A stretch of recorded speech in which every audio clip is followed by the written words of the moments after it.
Alright. We're going to start case 4, 5 over again.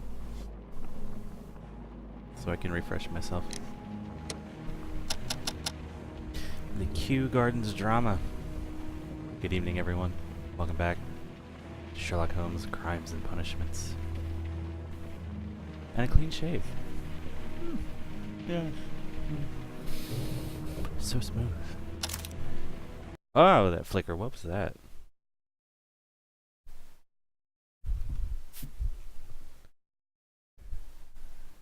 Not the bees, Sherlock. Not the bees.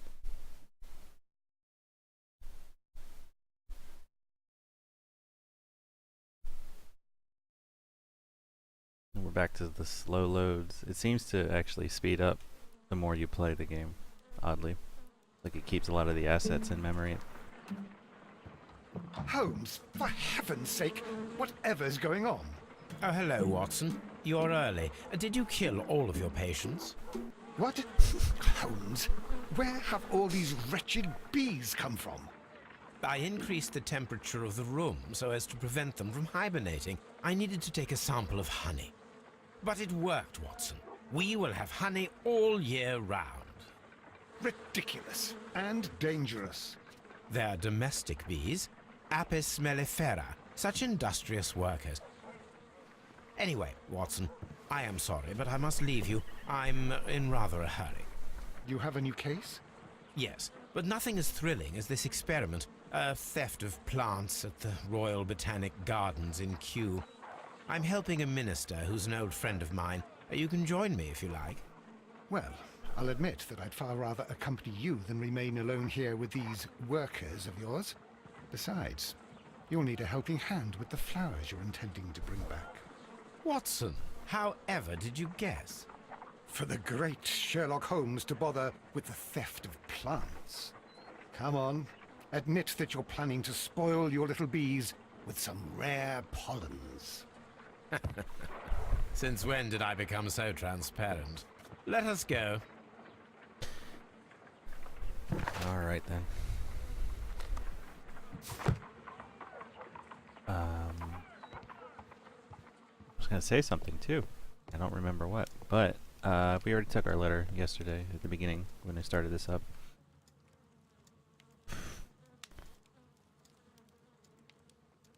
Yep. But let's see how deep this goes. It can't just be about plants. Let's see how long it lasts. Until it's something more than just plants.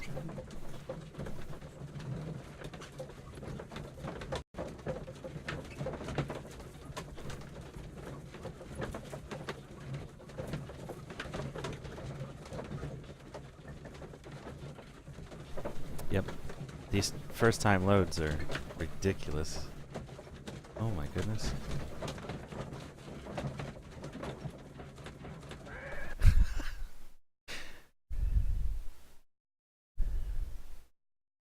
Wasn't the point of loading that?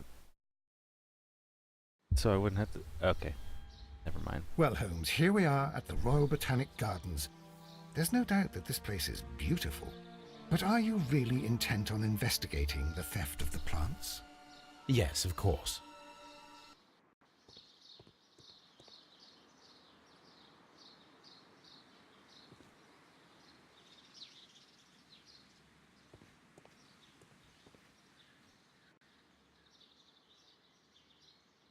Don't touch anything else, is that clear?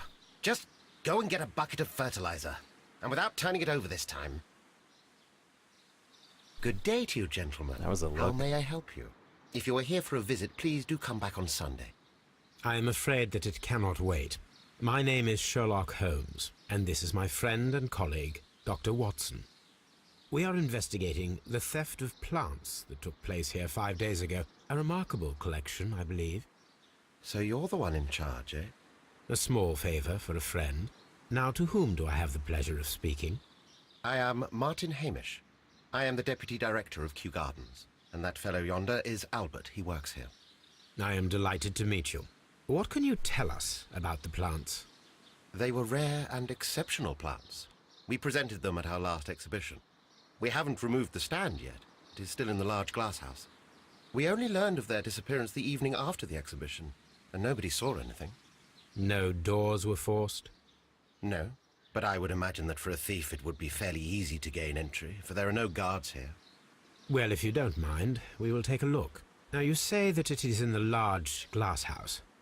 Yes, the one just behind me. Just a second, since Albert has nothing else to do. Albert, show these gentlemen where the exhibition was held. How many people work here? Only myself, but occasionally 2 students, Albert, whom you have met, and Miss White.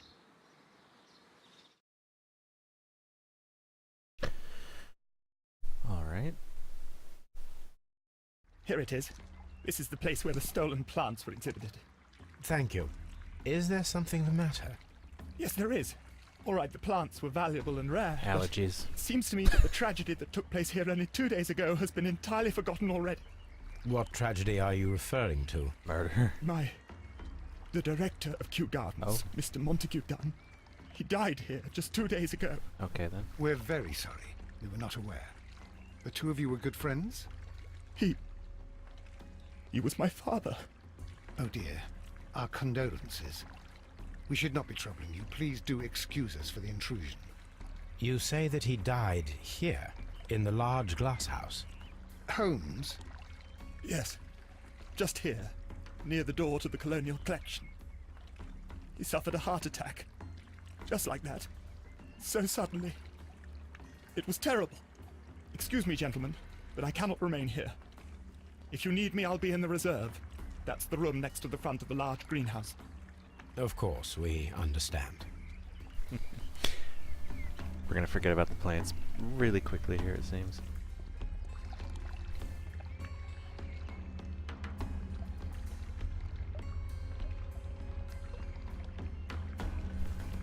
I don't... What are you talking about? I never send, like, that many event notifications. I send one per stream. Here is a list of the stolen plants. I just didn't put a time on it. Do not touch. I said now instead of giving it a 5 or 15. The plants were here. All of them were stolen.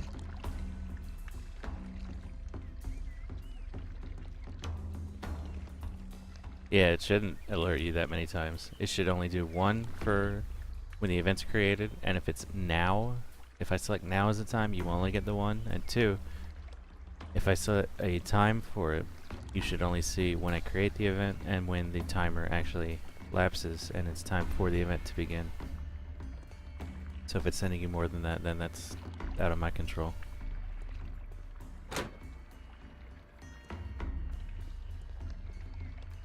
Yeah, Sherlock and plants don't entirely... According to Albert, this is where his father, Montague Dunn, was found dead. They didn't even bother cleaning it up? This sign is broken. Something heavy was dropped upon it. Blood. Someone fell violently against this sign, and they were injured in the clash. Most likely a head wound.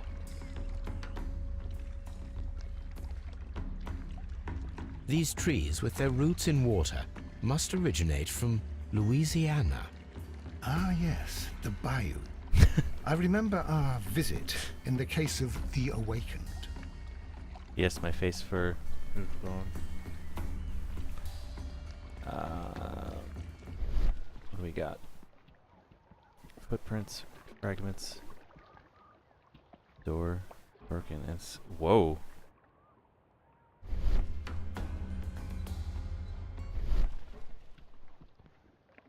Alright, one at a time.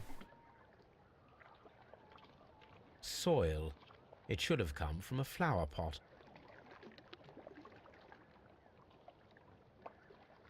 The soil on the side of this flower shelf is the same as that on the ground.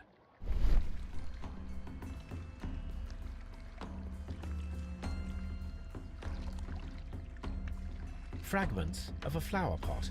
It fell down here. We must get... It's the case of the missing beard. These boot marks are fresh. It appears as though someone was dragging their feet. The traces are thinner in some places. The footprints reveal that someone staggered here. Still that little bit of audio incongruence. Incongruent, whatever. You know what I mean. This pot was broken fairly recently. A flower pot recently fell down from these shelves and was misplaced. The door was smashed at shoulder height. This door handle is new. It was recently changed. It's 2 different recording locations and/or sessions, again, with different mic settings. Gosh, come on. The esconsson was breached near the handle. The door was forced from the inside of the Colonial Collection room. The handle was changed afterwards. I think we need to inspect the Colonial Collection. All the clues around here are quite suspicious. I need my imagination to make sense of it all. Inconsistency is a different word for it, yes, but I was not using that one in particular. Very strange. Half of the Colonial Collection is absent.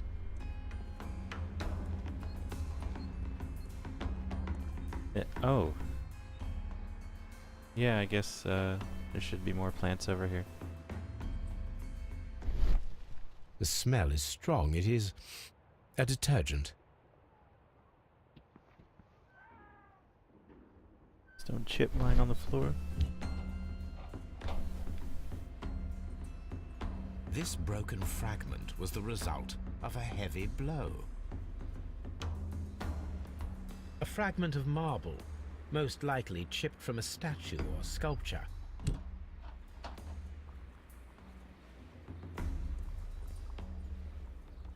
This is one of the outlets of the ventilation system.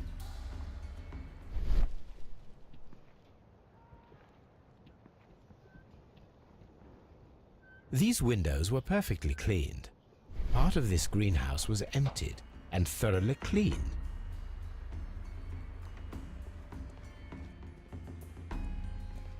What's up, Space Cat?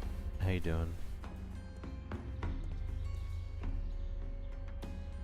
These plants come from all the territories of the British Empire.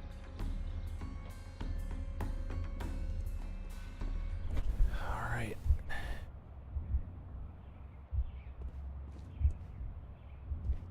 Breaking the door, staggering, falling on the fence, breaking the door.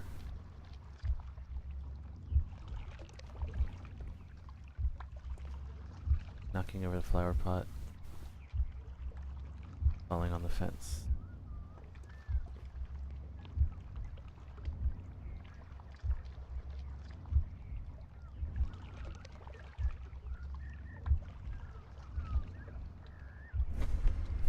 Makes sense to me. This reconstruction reveals a disturbing fact. Montague Dunn damaged the door of the Colonial Collection room. He was in a panic, or the door was locked. Was it an accident, or a murder then, I wonder?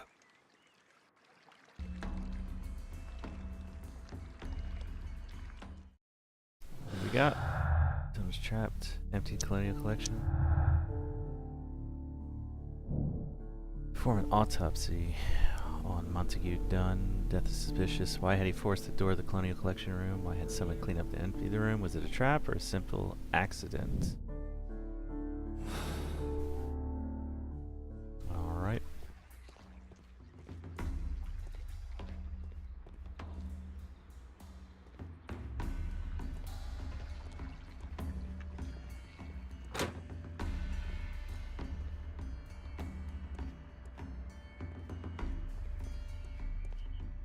According to this, they have light and moisture control in some parts of the building.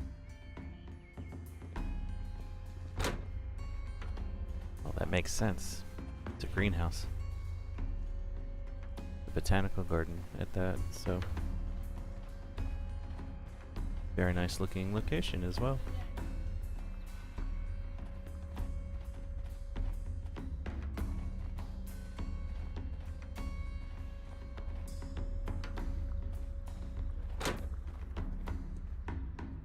Can I help you, gentlemen? You're gonna guess gas through. Okay.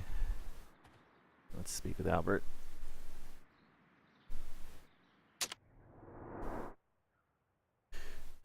Not much. Red eyes wept recently, consumed by grief. Yeah, well, we already know that. Got a cut from shaving on his chin.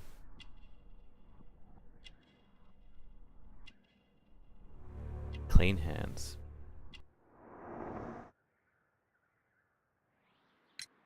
Do you work here? Yes, but part-time only, for I'm also studying botany at the University of London. You're following in your father's footsteps, then. That is commendable. Well, Looks even if like a botany young is not my Sherlock, strongest yeah. suit, there are people who say that I could be a good manager. Thank you, young man. We shall see you again soon.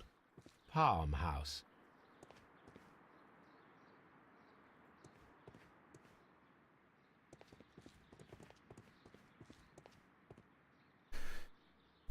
A task list for Albert, compiled by Martin Hamish. Sweep out the palm house, scrub the toilets, clean the storage shed tools.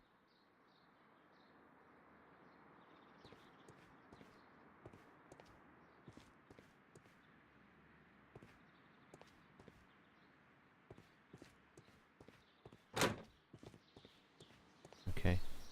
And we're back outside.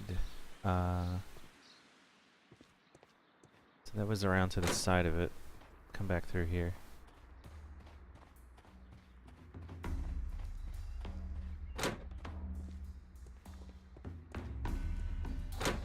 Water lily greenhouse.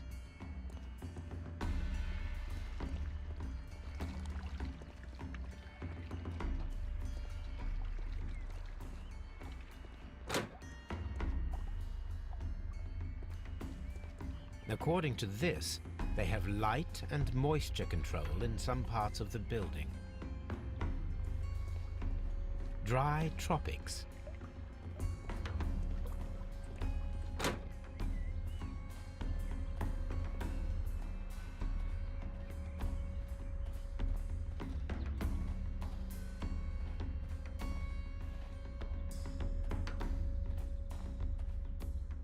Oh, These flower pots are beautiful.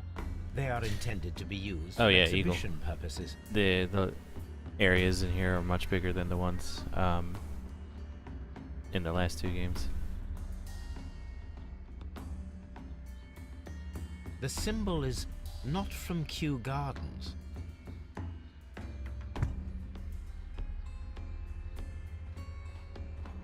Areas in general for each of the cases so far have been fairly substantial, actually. Dry.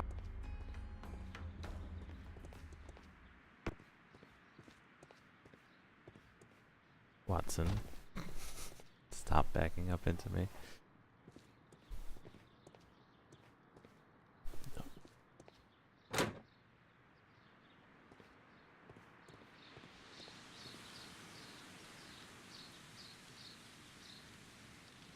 Why in the world would your G Plus account have that many views?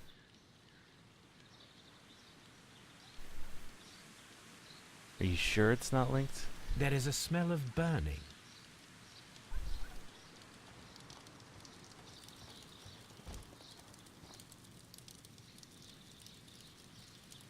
A door handle?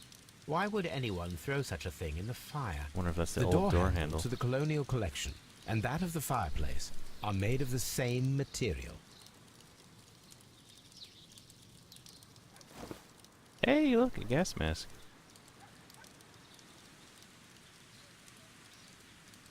A protective mask. Someone set it alight, but it did not burn. The remains of a picture frame. A broom handle was half burned. Fireplace, broken pot. Hey! I wonder if this is the one that's missing. The symbol is not from Kew Gardens.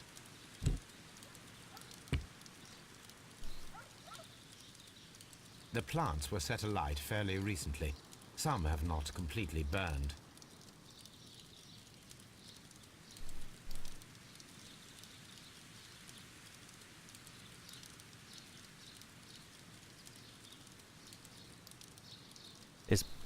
Is mm,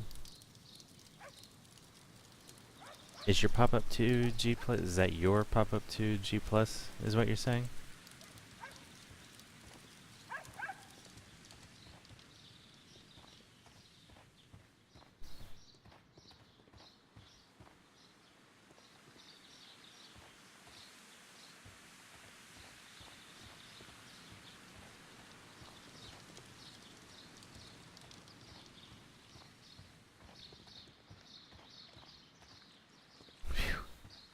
Starts to chug when I look over here. Jeez.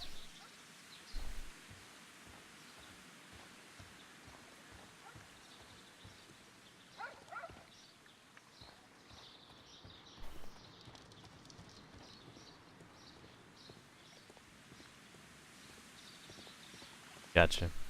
Pop up. Yeah. Okay.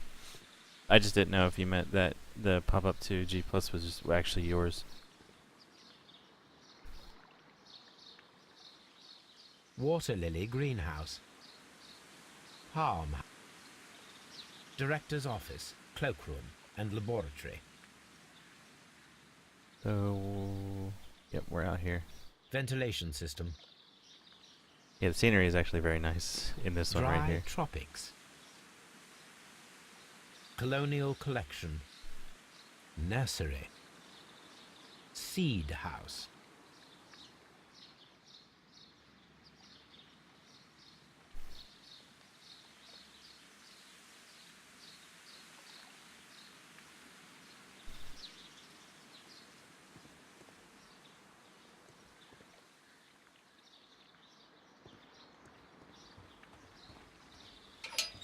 I've gotten a highlights cut of the Sherlock games, finally. So all of, well, I didn't cut Jack the Ripper because it was such a terrible, it just looked horrible because of how poorly it streamed, so I didn't bother with it.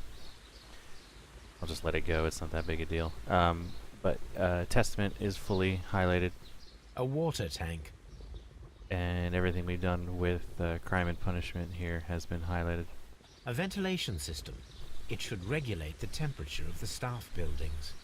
So this is case 5 out of 6 that we're on right now for Crimes and A Punishments. ventilation system. So we're missing something, or we just can't do anything with it yet. What am I going to do next? Well, it's less than a month until the Phantom Pain, so I need to get going with Metal Gear and stream them all. So I'll be doing that. Seed. The Legacy Collection, Locked. basically. Lots. Come, no. Need a sit and stay button for him.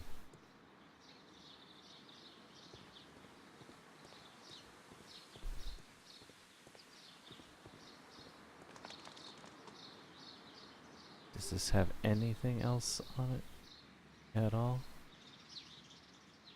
No, it's not the same.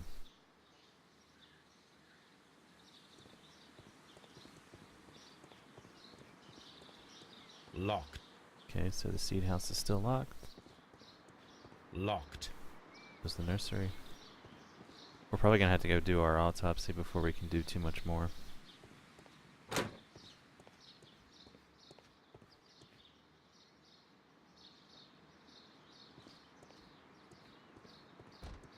Sit, stay, attack viciously. Yeah, exactly. Murder. Watson, kill.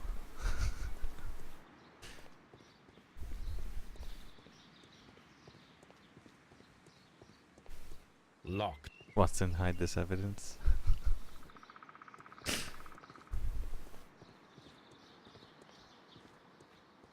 Locked.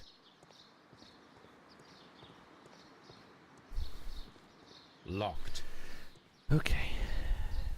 Well, let's have a chat, Mr. Hamish. Shall we? Let's have an examination of you as well. He's myopic, and they're inexpensive glasses.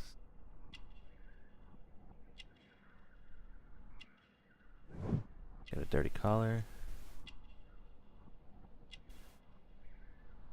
Dirty jacket, dirty everything. Unmarried. And gardener's hands. Okay. Bob's been doing fine, I'm sure. Albert told us about the tragic death of Mr. Dunn, the late director of Kew Gardens. Tragic indeed. His heart attack was quite unexpected. So, theory, he was gassed somehow with a pesticide of some sort in the Colonial Gardens room. Couldn't get out, so he broke the door down with his shoulder, stumbled, knocked the flower pot off, and killed himself by falling over onto the stones or whatever, and he's responsible for it. Would you unlock the doors for us? Do you expect to find the stolen plants there? I am sorry, but those rooms are private. Thank you, Mr. Hamish. We shall continue our investigation. Should have expected that.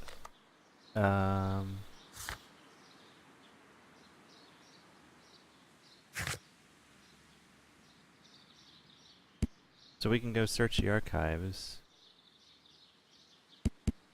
Or we can go over to Scotland Yard and perform the autopsy. Let's go do the archives first. And then we'll head over for the autopsy and then head back to Kew Gardens and see what we have at that point.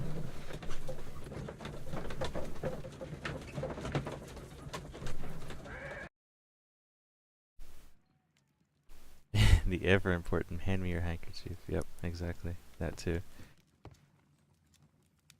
Alright.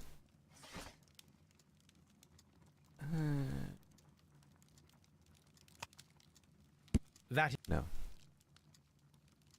Tropa belladonna. that is No. We need something related to marks and symbols. This will be the one we need for That- maybe the plant pots.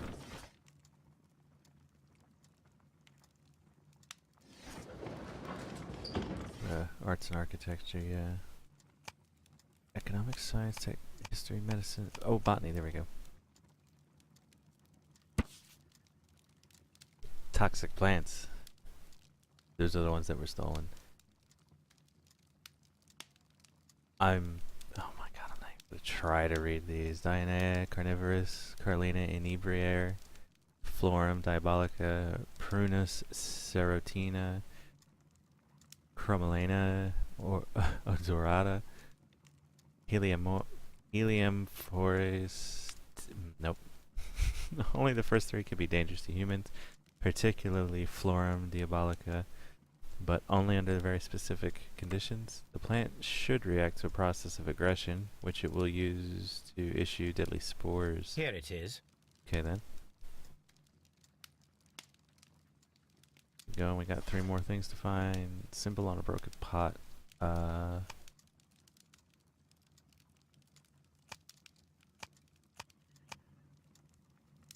That is here it is. Ooh. Oops. The Divine Syndicate is not a supplier to Kew Gardens. Besides, there is no address here. Maybe. Yeah. Like that's a nice logical sort of leap there pop up. I could see that being part of it. Can I go back into...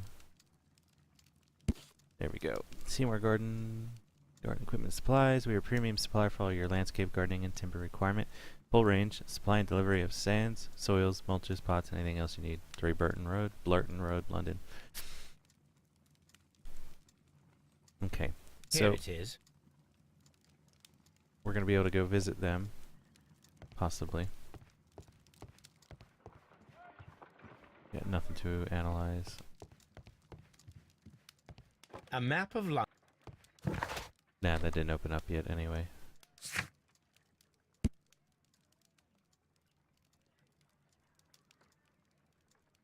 Truin, the God King, is the Divine Syndicate symbol. What looks like a plant. God guy thing.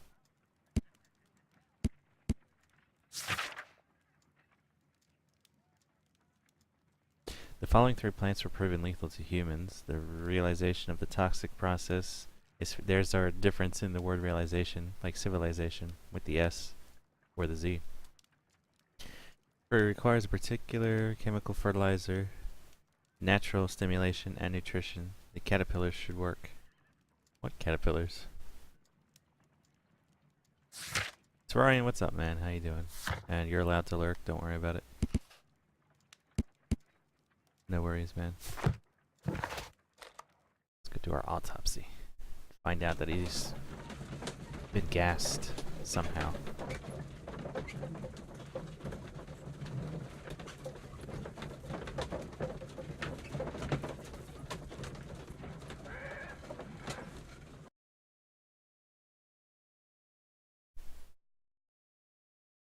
I asked Inspector Lestrade to take Montague Dunn's body to Scotland Yard.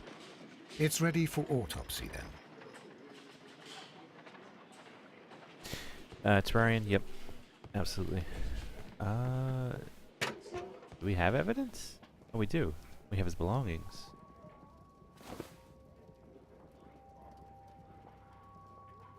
A membership card for the London Crest Club.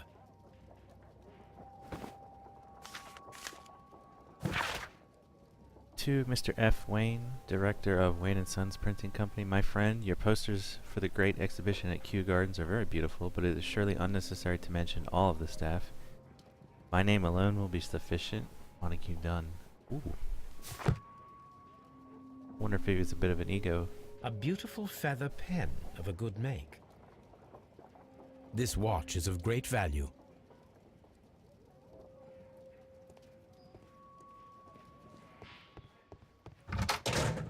Alright, down to the morgue.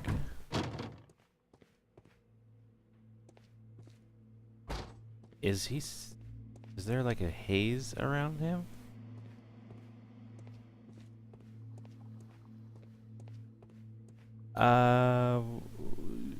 Where are we in Expert Terraria? I think we stopped, all we have left is Fishron and Lunar Event and Moonlord, I think. First of all, let us carry out an external examination. We'll go back to it. I just got into these Sherlock games and then kind of have gone through them one by one without stopping. Let's start with his arms.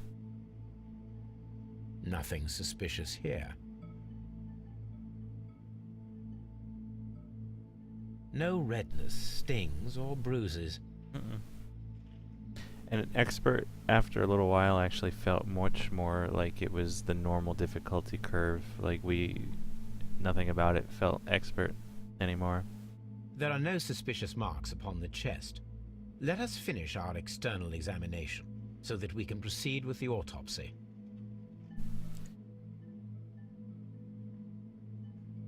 There is an injury to the skull, most probably caused by the fall in the water lily greenhouse. Yeah, this isn't normally my kind of game, but it's quickly becoming. If I play any that are as good as these Sherlock games typically are, I could get into the genre fairly easily.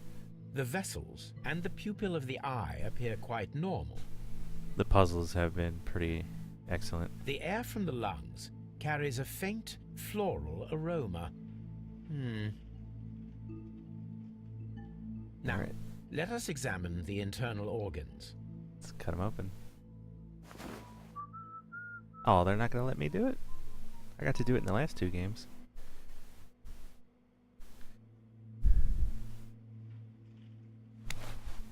Look at this is new. We haven't been able to quite do this before. The lungs are congested and edematous. Oh! That's... Whoa. The tissue on the inferior lobe of the right lung is damaged, most probably caused by toxins from an unknown plant.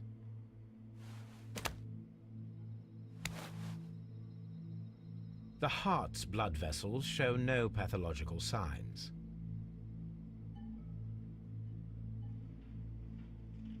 The heart tissue shows no visible pathological signs.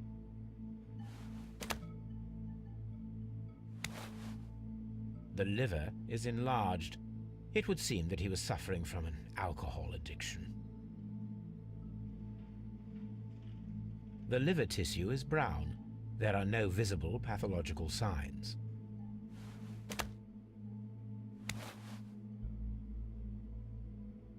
The stomach tissues show no visible pathological signs.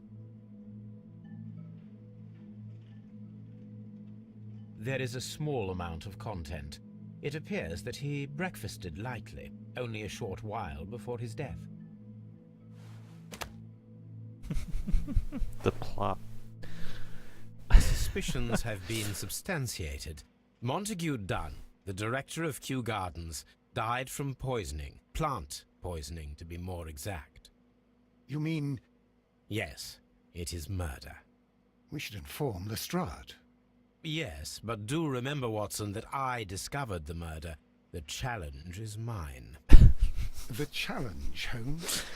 We need to locate that deadly plant. Such a perfect murder appeals to me. Murder of any kind appeals to you. Is that all we need to do? No, we also have the people working at Kew Gardens. Martin Hamish and the son of the victim, Albert Dunn. And also Miss White, of whom we spoke with Mr. Hamish. Should we bring them all here for interrogation? Don't remember No. Miss White. A few innocuous questions at Kew will suffice, as well as a discreet delve into their personal affairs. Yes, Watson, it is time now to open the doors. Even those in the staff building. I suppose that is necessary. We should also be concerned with the victim himself. After all, we don't know very much about Montague Dunn. You're enjoying this already, aren't you? Of course he is. More than a little. Yeah, far more than a little. Obviously. What do we got? Dunn was trapped, deadly plant stolen for poisoning. Killers may be those who stole the exotic plants, including a deadly species from the last exhibition at Kew Gardens. That left me with just...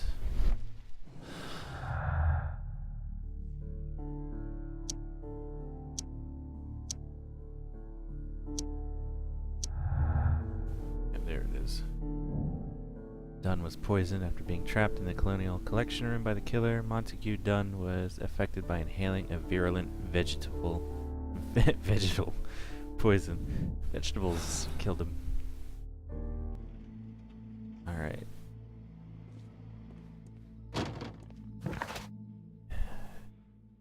Let's make Kew Gardens buildings. Let's just travel right back over.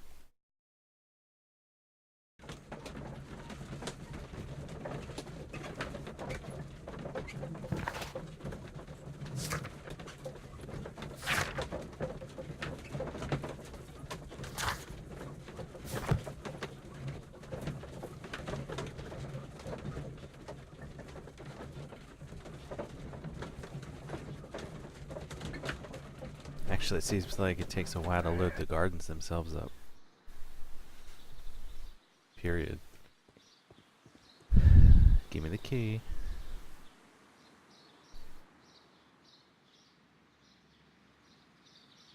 Whoa! Mr. Hamish, can you explain to us what happened to the Colonial Collection? It seems somewhat depleted. But, most likely maintenance work, tidying up. You're not sure, then? But you're the deputy director. Well, I am busy. I cannot be everywhere at once. And a bit snappish. As Deputy Director, how was your relationship with Montague Dunn? To be honest with you, Mr. Holmes, it could have been better.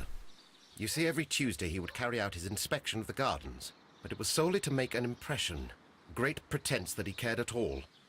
He would give out absurd orders, ignoring anyone else's opinion. He would then disappear for the rest of the week. He was what some might call a man of action. I'd say rather he was overzealous and chaotic. So after all, it was no wonder, perhaps, that he ended up like that, if you take into consideration his kind of lifestyle. You mentioned that Mr. Dunn led a particular lifestyle. Well, it's no secret that he enjoyed, celebrating, shall we say? He was a member of the London Smart Set. He was famous for it. That and... And... he had an eye for the ladies, to put it mildly, Mr. Holmes.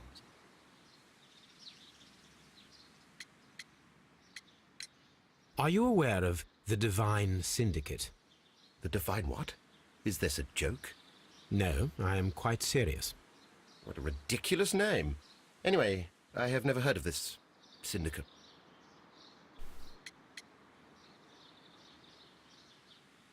I was one of their pots here. Tell me, Mr. Hamish, do you grow the more deadly variety of plant here?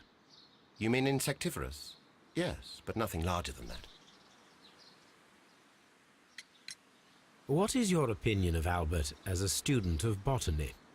Useless. I often tell him so, and I can only give him cleaning tasks. Botany is not his life's work, and his father well knew it. He was furious about it. He was. Oh yes, he forced his son to work here, and he never missed an opportunity to criticize him publicly. Are you able to elaborate on that?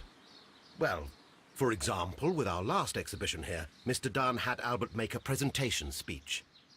But then, while the lad was speaking, Mr. Dunn interrupted him, asking him difficult questions, making him look like a failure. It was with the intention of making a fool of him, Mr. Holmes. That must have been terribly humiliating. Yes, he was crushed, and he had to leave. Everybody was making fun of poor Albert. That is, except for Miss Margaret White, who is such a nice lady and who always takes pity on Albert. You mentioned a Miss White. Would you tell us more about her? Yes, please. She is a student who works here part-time. She is quite charming indeed. She possesses a great talent for botany. You should take a look at some of her experiments that she carried out in the laboratory. Ah, if only she were not so naive. Why naive? The way she used to flutter around Mr. Montague Dunn. And why, he couldn't help but be flattered by all her attention. How could an intelligent woman such as Miss White not see through his game? I can only scratch my head and wonder. Jealous much? Mr. Hamish, can you tell us who holds the keys to the locked greenhouses? That would be Albert, Mr. Dunn's son. Yes, Albert keeps all the keys, and one can only imagine why. What do you mean? Well, he was never interested in Kew Gardens before. And now all of a sudden he is trying to act as if he owns the place. I think he wants to take over the management here. He'd do better to leave that to me. He has no experience. No, none at all. Thank you, Mr. Hamish. We shall continue our investigation. Does not sound good for you at the moment, Mr. Hamish. Locked. Wait, didn't I ask you about the keys? Hang on. Just...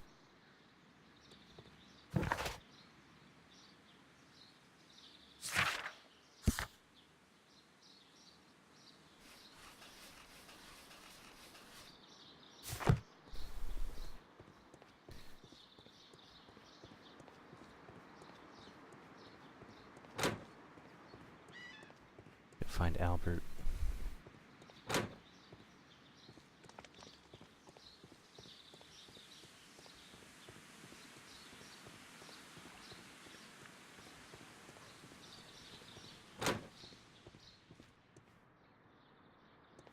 Oh, no, he wasn't here. How did I forget where he was already? In this room?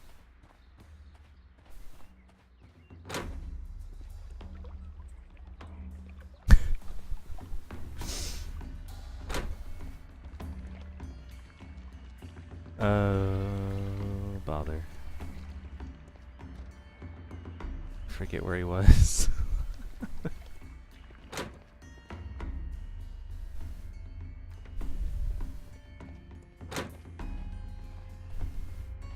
Oh, he was through here. Right? Right? Yes, there we go.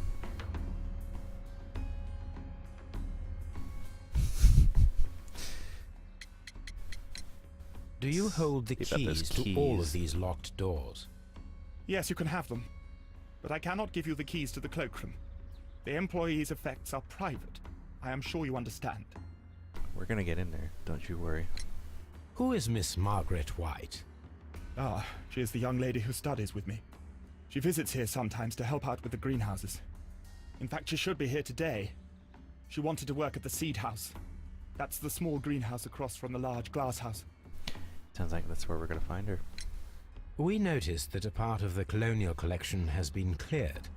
Ah, at the moment I'm just dealing with the storage room. I don't know much about the other rooms. I imagine that your relationship with your father may have been a strained one. Yes. I cannot say that he was a kind man, for he never listened to me at all. He forced me to work here. But now, after his death, I've been pondering it over. Perhaps he wasn't so wrong about me after all. I have to follow his path. And I have to manage Kew Gardens. And I can do it. I can be as good as any other who works here. Space Cat, was that necessary? Was that necessary to sully the name of the seed house? Would you please tell us about Martin Hamish, the deputy director? Well, I have to tell you that Mr. Hamish is not and has never been the deputy director of Kew Gardens. My father would not have tolerated it. Indeed? That is most interesting. He told us that he was. Yes, because he believes that the management should be passed down to him now that my father is dead. But in actual fact, Mr. Hamish only has the honor of being the garden's longest-serving employee. In fact, if we are to think logically at all, it should be me who takes over the management of Kew Gardens. Do you not have a good relationship with Mr. Hamish? I suppose so. But we have very little in common. Mr. Hamish loves his plants and Kew Gardens, and I cannot say that I share his passion. I see. And how was his relationship with your father? Oh, he hated my father. It was obvious. He would be furious whenever my father boasted of Kew Gardens in the newspapers or at conferences.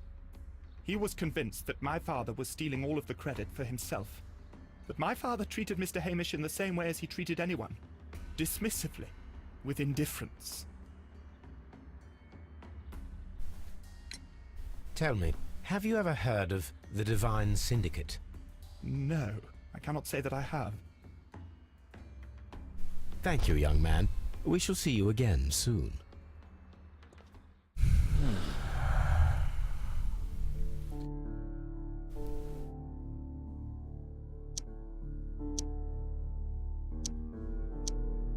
Yep. Nothing else to go on at the moment. So let's go meet Ms. White. Seed house. Way down in the corner. Oh wait, no, is it this one? Yep, nope, that's nursery. Oh, I can go into the nursery though. I have the keys. Let's do that.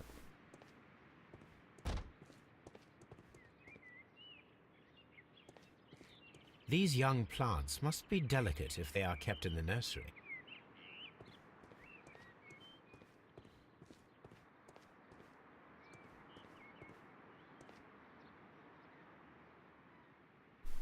This poster is for an exhibition that Martin Hamish was directing, but it had nothing to do with Kew Gardens.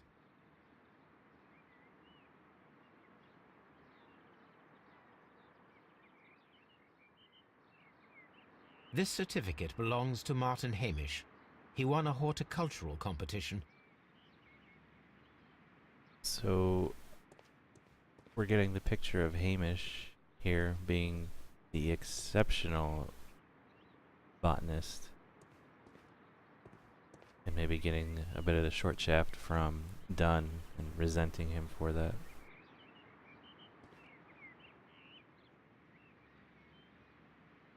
Yeah, look at this. A This is all for master's Hamish. degree diploma. It belongs to Martin Hamish. An award presented to Martin Hamish for Best Grower of the Year.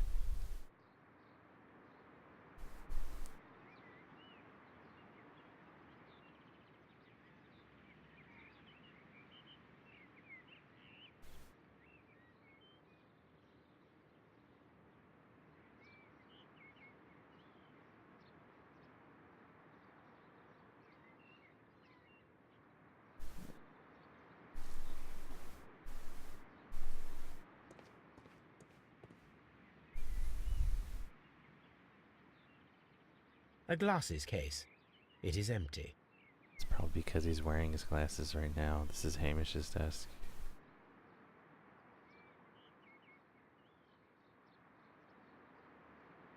A thesis, written by Martin Hamish. This area serves as Martin Hamish's office. You think?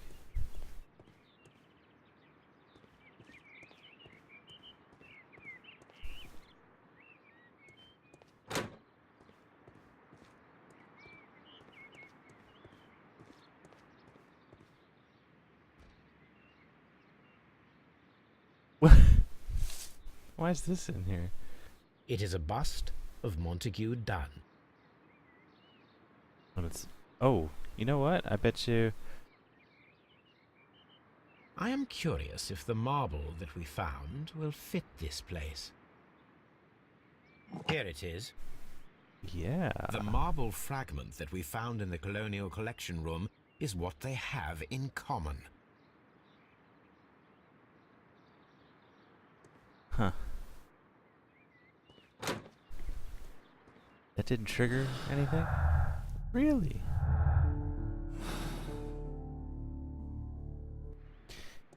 Hitting Don over the head with that would not have made that chunk of it come off of it, though, so... That might be why nothing immediately popped up off of that. The seeds of plant species are stored here.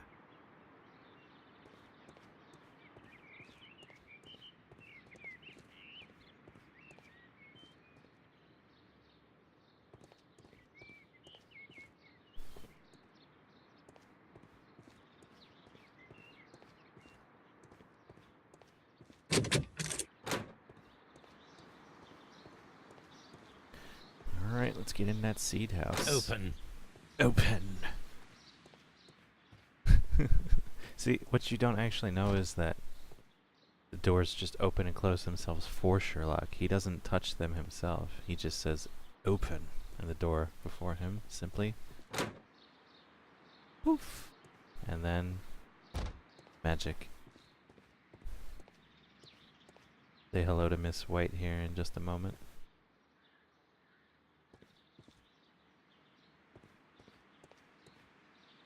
Take a look at all the seeds in the seed house.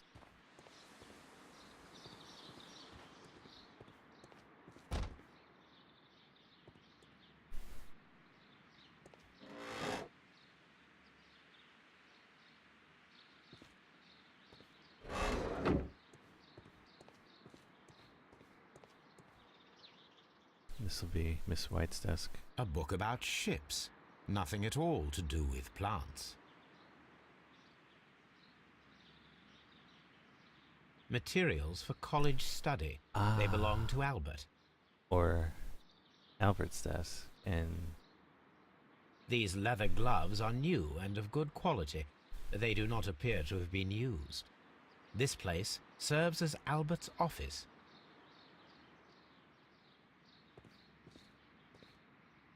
From here, we are unable to see the interior of the Colonial Collection Room.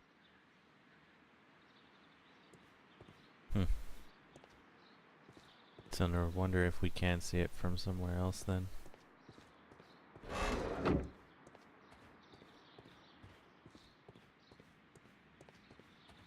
Alright, hello, Miss White. How do you do? Good day to you, miss. You have some very beautiful plants here. Why, thank you, sir, and good day to you too. But Oh, I do beg your pardon. My name is Dr. John Watson. This is my good friend, Mr. Sherlock Holmes. I am honored to make your acquaintance, gentlemen. My name is Margaret White. Excuse me, but are you Sherlock Holmes, the great detective? Yes, I am he. What a pleasure to see you here at Kew Gardens. Are you working on a case? Is she infatuated here, maybe? No, probably not. That's a perfume.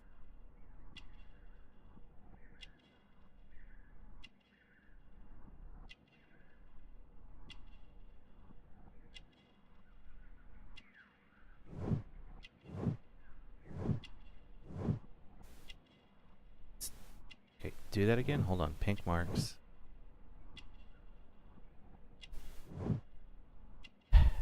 Pink marks. Past malnutrition. Pellagra. Poor family.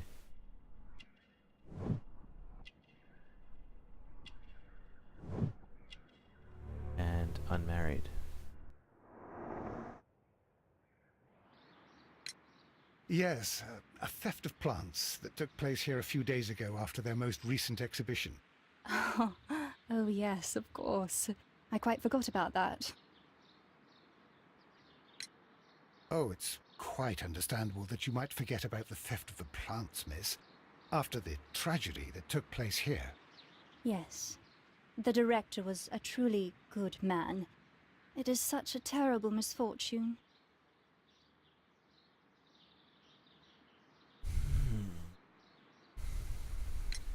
Would you happen to know why part of the colonial collection was cleared? No, I have never been there. Do you work here? Part-time only. I am a biology student at the London University. I attend the same classes as the son of Mr. Montague Dunn. That is how I found my chance to work here for part of my thesis, you see. It is a great honor. How well did you know Mr. Montague Dunn? He was a master, a great leader. I saw him almost as a spiritual father. He had an exceptional nature? Oh yes, indeed. He was always so active and so optimistic, and very nice to me. Although he could behave harshly towards his son. Why so? He loved his son dearly and wanted the very best for him. It made him extremely demanding. Albert, who is naturally shy, suffered because of it. The Divine Syndicate. Does that name mean anything to you, by any chance? Not at all. But it is a very pretty name. Most of the doors in Kew Gardens Striking are out locked. that one. Do you have a key to this room? Oh, yes. Albert gave me a set of duplicate keys. He agreed I might carry out my studies without disturbing him. It is only temporary. Thank you, miss.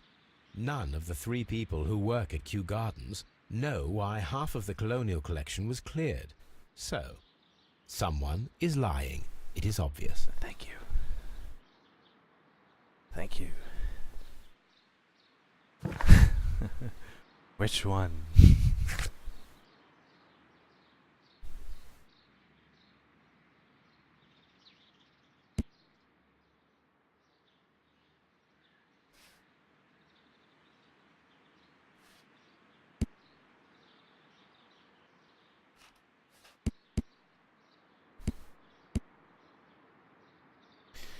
Suppose I could go back to Albert and Hamish and ask them Kew about the Gardens is- statue, maybe. If that's possible. Oh, or if this is... A ventilation system. No. A water tank. Examined that already? I don't remember. Anyway.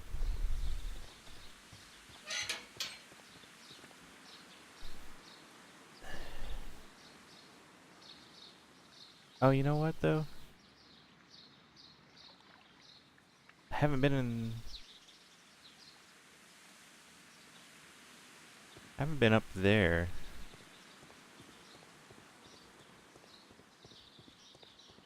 Captain Detective Sherlock Alpheus Holmes. Nicely done, Eagle.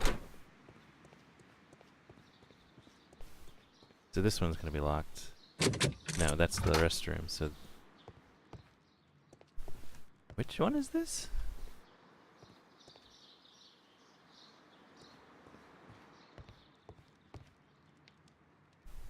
This is a table for experiments. It resembles my own. Only this one is kept in good order, Holmes. Ooh, burn. Watson, burn.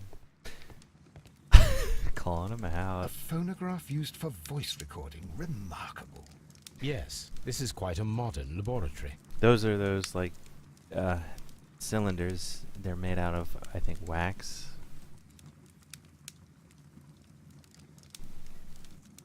And it worked like a record player. It would write them onto the grooves on the cylinder, and you'd spin the cylinder, and it would read it with the...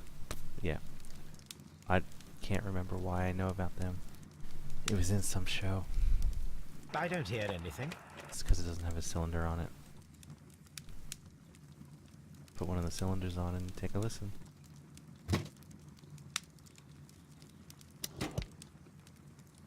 it seems clear from these multiple experiments that plants do respond to their environment and have a form of consciousness. Margaret White, February 1895. Report number 245. Study report. Martin Hamish's perception of plants. The notion of communication in the plant world has long been considered marginal, yet I remain convinced that some plants do indeed transmit chemical signals in the event of attack. A study report by Martin Hamish.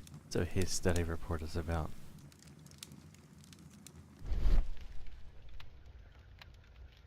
plants that attack when provoked. Alright, I know that's over there. I just saw it. I'll wait for a second. I want to look at everything else first. Chemicals. A sufficient quantity for some serious experiments.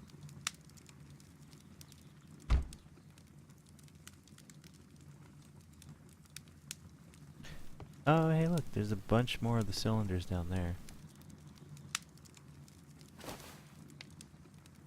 University of Cambridge. A botany book. But whose is it? This student's book belongs to Albert. Repeat year. Yeah, clearly this is not his thing, obviously. And we already knew that. We were told that, but The employee. yeah, that's what I'm not going to be able to get into, is the cloakroom. Let's try it anyway. Lock. Holmes, Albert Dunn didn't give us the key to this door. Nah, he didn't. It does not matter. We will open it. Yes, we will. Oh, you mean right now? Whoa.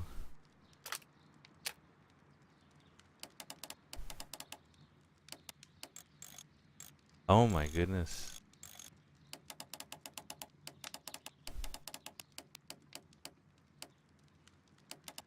This one just got really complex.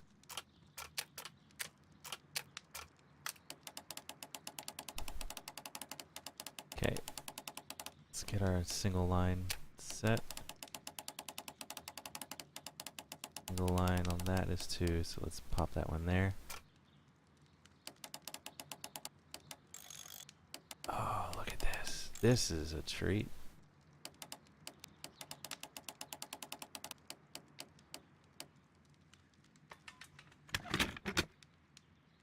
Whoa. Open. Wow. They gave me a nice upgrade on that compared to the last one. Alright, so we're clearly missing one of these as well. Which means it's the one that's burning over in the fireplace. Such masks are generally worn when dealing with toxic chemicals. Gloves, waterproof aprons, everything one might need for self-protection. Do they grow dangerous plants here? Yes, we know that already. Thank you, Watson, for reminding us. It appears as though the protective equipment is missing from here. Alright, let's go. Lab table, wet bottle trace.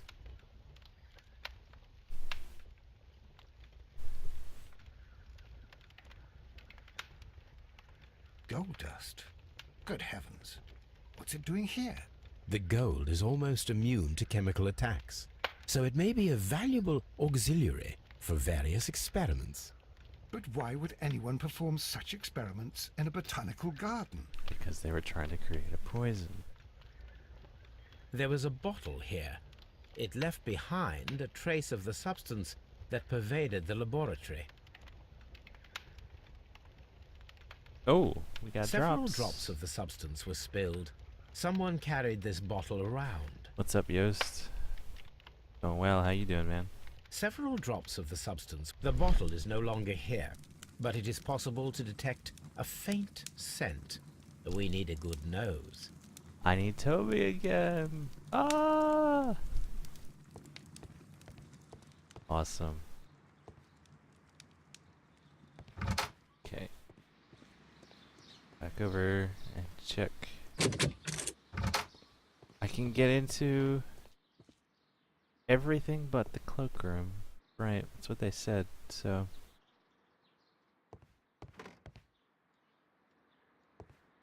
Hold on, did I even go in there? I unlocked it, I don't I didn't go in there. Miss White's locker. Oops. A draft of the letter that Miss White sent to her parents.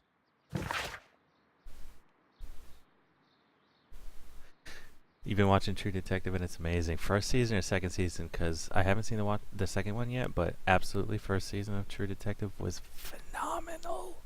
Glad you're enjoying it.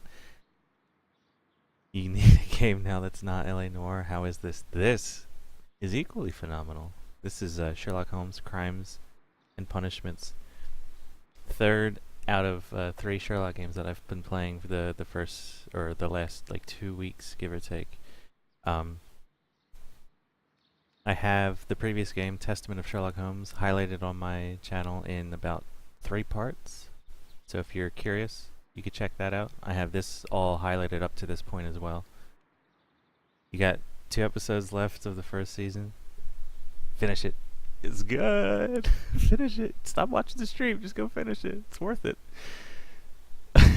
Dear Mother and Father, I am writing this letter with reluctance to ask for your help. My studies and my housing costs have proven to be more expensive than I had anticipated. I fear, therefore, that I may not be able to manage in the long term.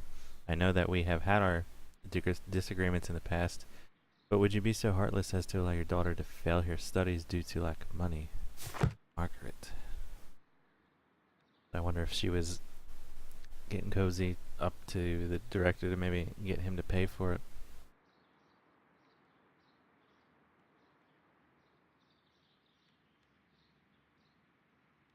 Wow, pop-up.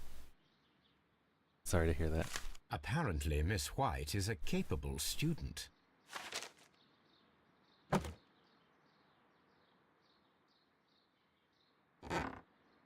They continue to blame you? Really? These jewels must be worth a small fortune.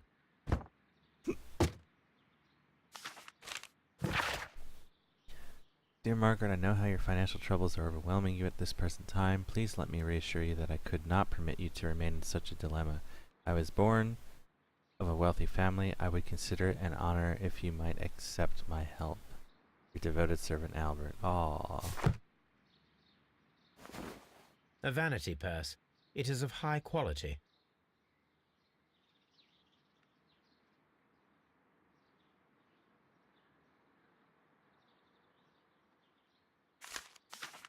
Another letter.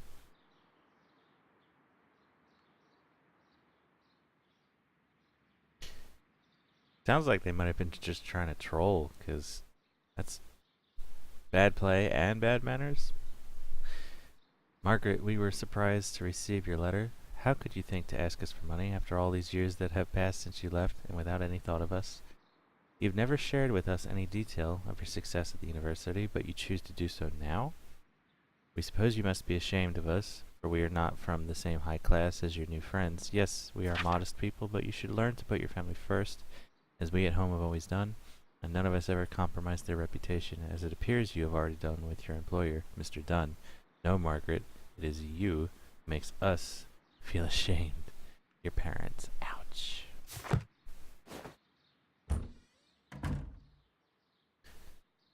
It was just the one guy. Start off really friendly, but instantly to blame down. Still sounds like a troll to me. Martin Hamish's locker. Photograph of, well, father and I Kew Gardens. Father and I, Kew Gardens. A review on rare and exotic plants. Martin Hamish has written several pieces.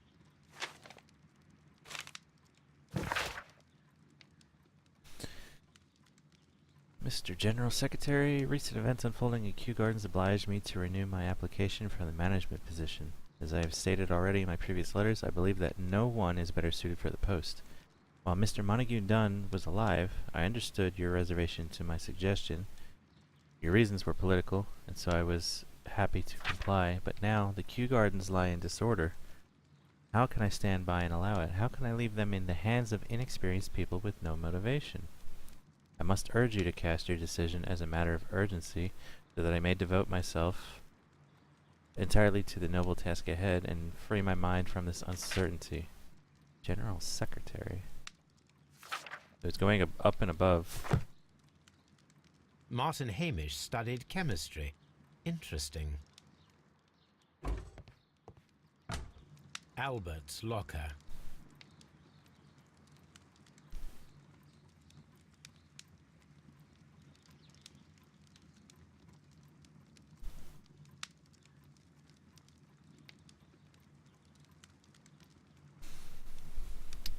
Alright, what else? Well, something else is here, it seems. Photograph. A picture of Miss White and Albert in front of the University of London. And they seem to get along.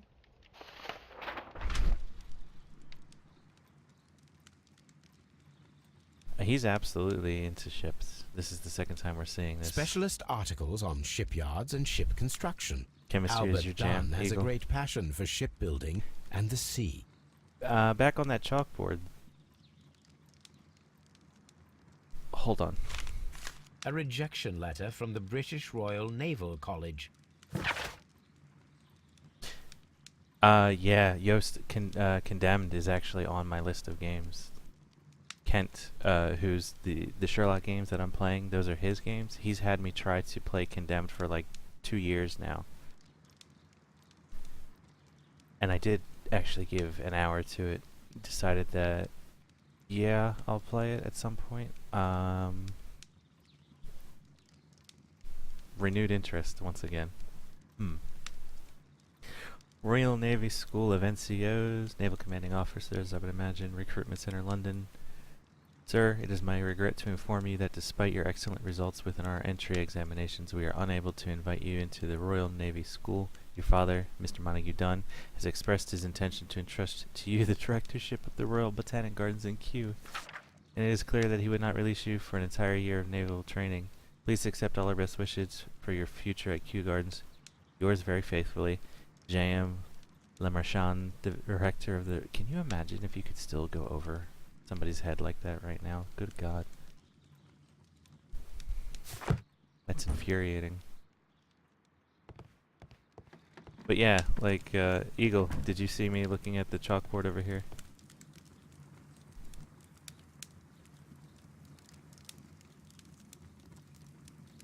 You can't interact with it. And I know it makes legitimate sense and everything. I just don't follow it entirely. Alright, so we have a lot more questioning we're going to be able to do with just the information we've picked up. Plus, we need to bring Toby back. Can't forget that.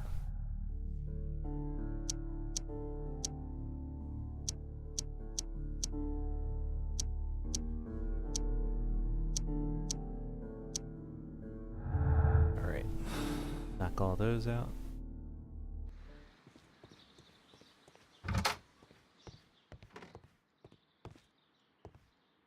That's done, it looks like. Hey, look, we're back with the same champagne bottle and bucket.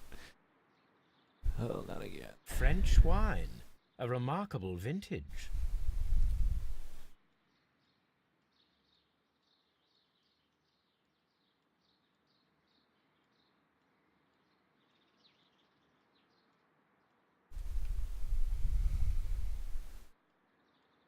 Barfy, it's like you're here watching and I know you're not. Champagne. Montague Dunn had good taste.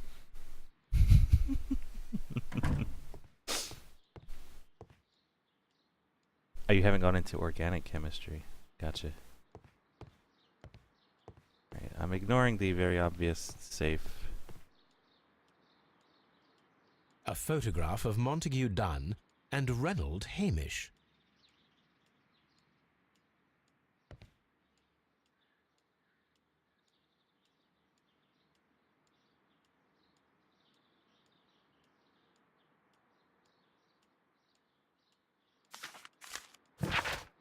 My dearest Margaret, following our last conversation, I believe it might be better if you vacate your position here at Kew Gardens. As you pointed out quite bluntly, you are no longer in need of my support. You are quite able to stand up for yourself in this world, as you say. Well, I give you back your freedom and wish you nothing but good luck.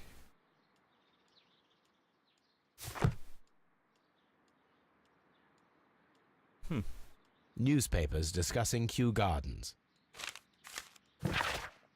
New plant species. The Kew Gardens team were pleased to announce the successful production of a new variety of barley, one that retains a complete resistance to the cold. They have named it the Siberian barley.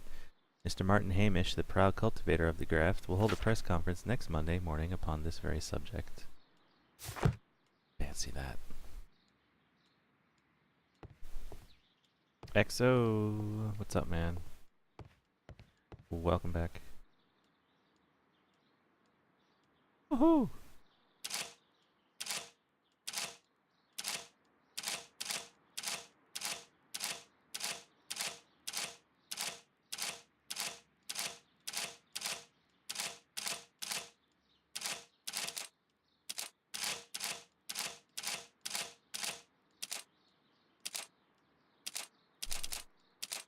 Oh, okay. 2 left, 2 right.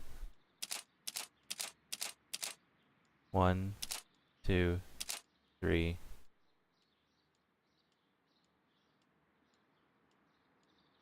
Damn.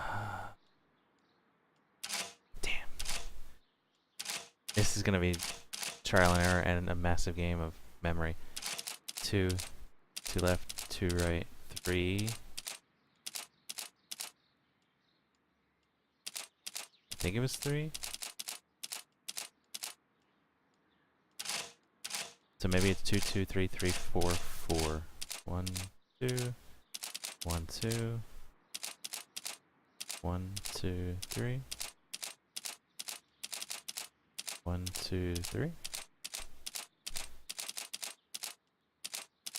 1, 2, 3, 4, 5.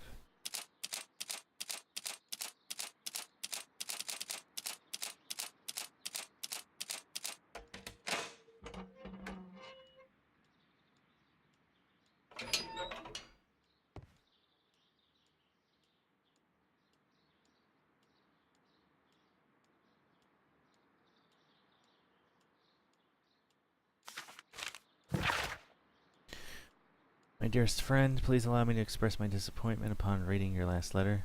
I am paying you to defend me, not to accuse me. Kew Gardens is a royal institution. We are granted the great opportunity to travel the world and to save the most extraordinary, precious, and rare species of plant.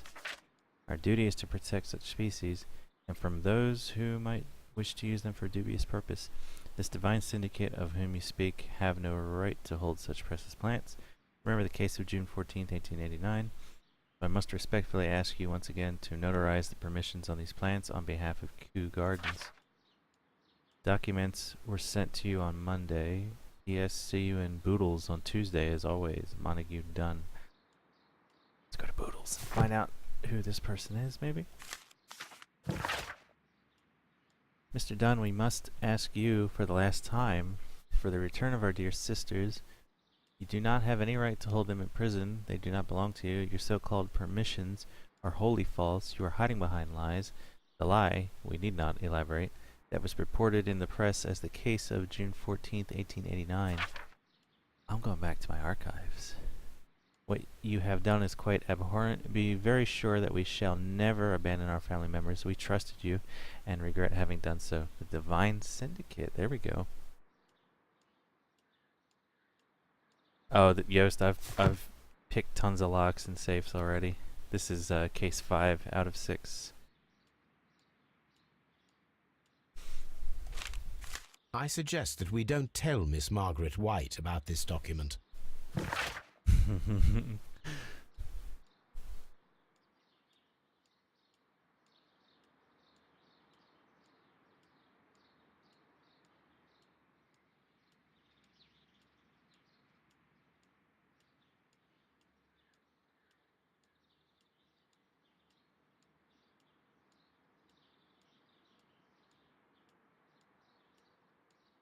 Debt of Miss Margaret White to Mr. Montague Dunn. Rental of a suite of rooms at Oxford Street. An educational scholarship at the London University. Credits opened at Hamilton. Radigan House, Taylor's, and at Baird & Sons Luxury Jewel. Holy cow. I was right. She got a ton off of this guy.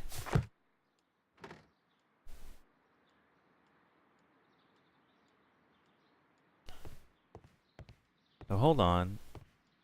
Here's another thought. He cut her off. That's what the one letter here was. Got 2 suspects now, and she's the second one. Maybe she didn't want to be cut off.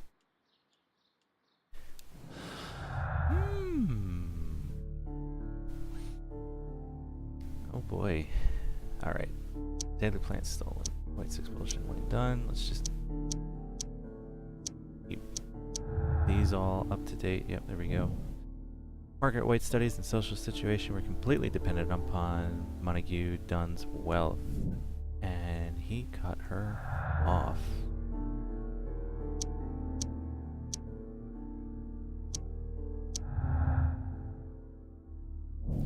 Disagreement. Miss White and Mr. Dunn had a recent disagreement. Montague Dunn was planning to release Miss White from her position at Kew Gardens, and there's motive. For her, anyway. And that's it. This is missing a ton of data, and you can see a flash go across there. You just saw how many nodes there are in here.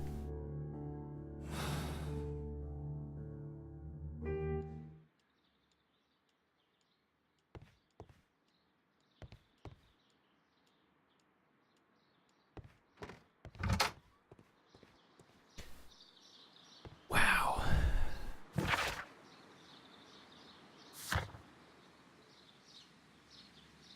Let's go get Toby.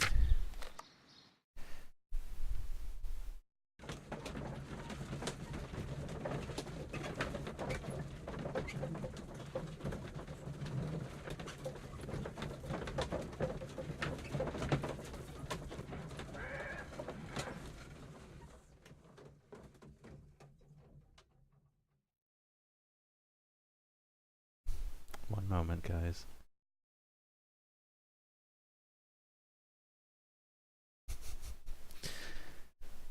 He's back to reading Crime and Punishment. That's good. Did I need to analyze anything? No, but I can actually come back to the archive now. Yep.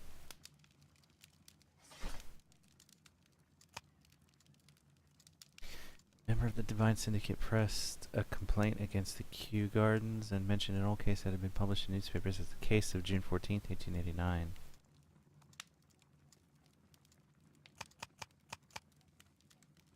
That is...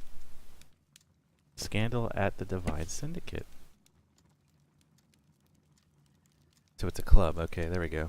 I've been wondering what the hell this Divine Syndicate was the entire time. The Divine Syndicate Club, followers of the God King Truin, situated on 48 Grosvenor Street, Carleton Road. these British names. Protectors of plants, and more particularly trees, are currently the subject of an administrative investigation. The leaders of this organization are suspected of financial malfeasance.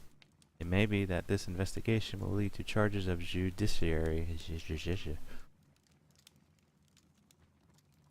Meanwhile, many voices have risen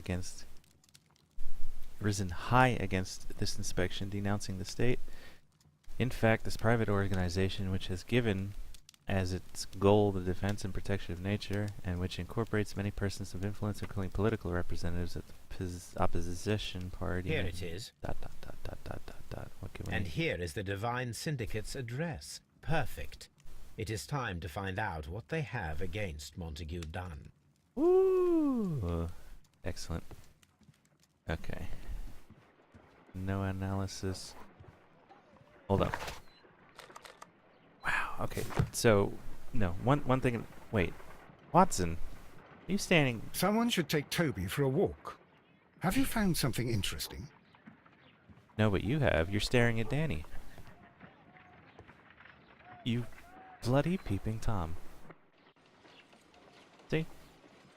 He's staring at Danny.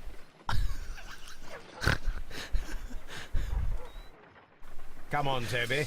We have some work for you to do. Yes, Let we us do. go to Kew Gardens. With a different voice once again. Oh.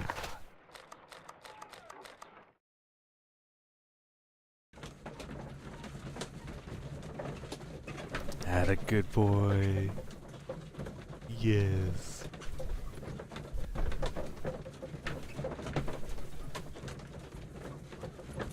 Watson's just using the telescope to stare and doesn't even... It's not even... No care is given about it either. Got something to say, Sherlock? If not, hush. I'm getting my stare on.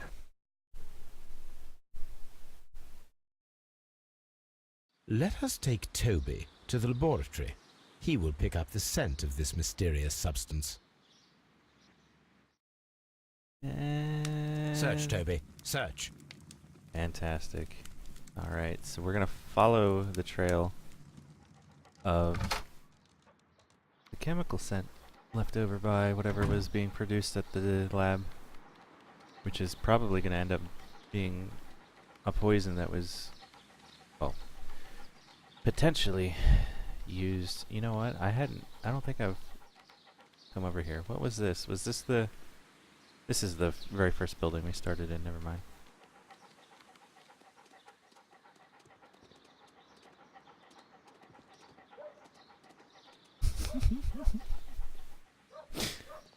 Be kind of great if he could get distracted by the sound of other dogs barking, or maybe like an errant squirrel somewhere. Ooh. Good boy, Toby. Congratulations, Toby. Now let us see what you have found. The leftover chemical. Ooh. This is the bottle that was used in the laboratory. It was buried here. There is still some liquid remaining in the bottle, with gold flakes. A Right. tiny caterpillar. Not surprising to see one in a garden, but at the bottom of a bottle. That's the second time we've heard the word caterpillar, and I'm trying to remember where it was heard the first time. Watson trying to scare Toby. Brave Toby.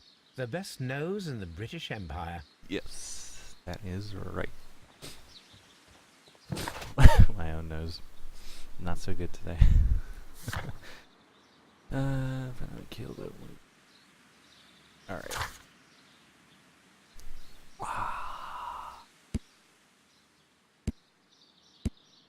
Yeah.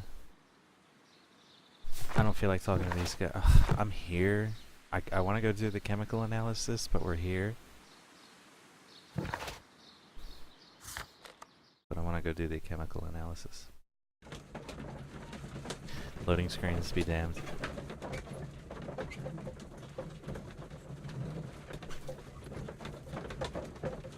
So these carriage rides normally look pretty cramped as it is, and now Toby's in there too. It's like, where'd the extra room come from all of a sudden? Because if you've noticed, the two of them sit like with interlocked knees because the benches are so close to each other in any other Let us determine just what carriage we have ride found here. or cab Let ride. us pour liquid from the bottle into a test And my tube chair just to unlocked. perform an analysis. Scared the crap out of me again. It's good. What am I doing? I didn't hear him. This is the bottle that we found hidden at... Pipette. Thank you.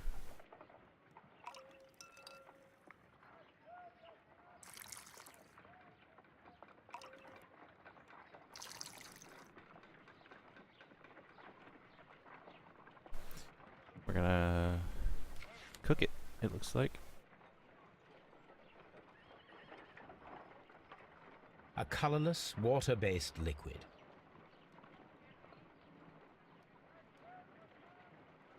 Inhale. Quite a strong floral aroma. Holmes, what are you doing? It has a bitter taste. What if it's poisonous? Did you ever see poison stored in enormous jars like that? Anyway, there is a doctor nearby. So what do you think it is? It's Miracle It Grow. is some kind of organic compound. That's what it Let is. us vaporize the liquid and see what happens.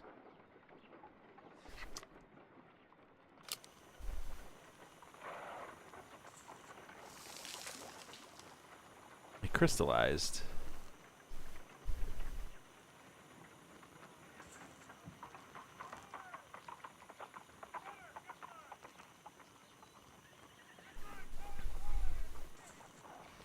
Or Small colorless crystals. Yep. So we're gonna Colorless, tiny crystals that are soluble in water, with a floral smell and a bitter taste. Watson, could you pass me that small bottle, please? now we're gonna Of course. analyze the crystals. Here you are. Holmes, do you know what it is? Wagner's reagent. There was a label on the bottle that you passed to me. No, Holmes, I meant the bottle that we found.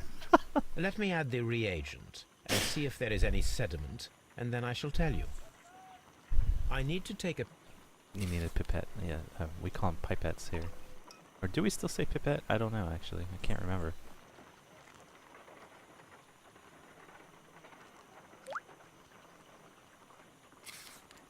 Ooh. red sediment, just as I suspected. This liquid is of organic origin. It contains some alkaloid. Most likely it is unstable, and that is why there is a quantity of gold dust to prevent contamination.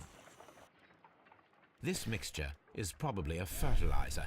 Someone was carrying out unusual experiments in the garden's laboratory. Very nice. Well, caterpillars. Yeah, they were used for something. Pop up, my Smurf account got up into, like, you know, you saw it was in the 300 or 400 range, so it was absolutely useless as a Smurf account at that point. It was back in the same place and couldn't learn any other characters again because of it, but at the same time I could have just kept losing and it would have been fine.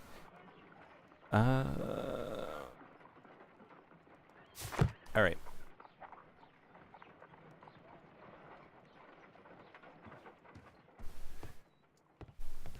We can go back and finish questioning all three of them back at the gardens, because we have a lot more to ask them about now. And then we can head over to the Divine Syndicate. So, while this is loading, I'm gonna have a quick AFK. Be right back.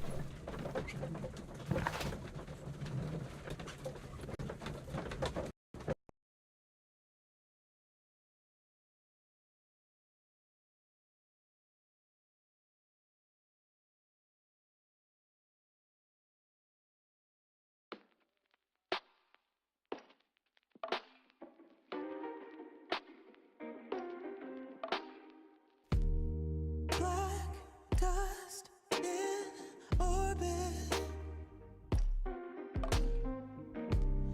cascades down like a parachute.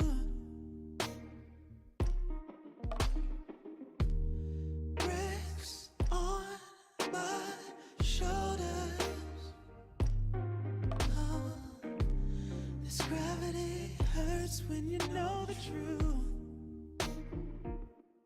I'm pulling my weight in gold.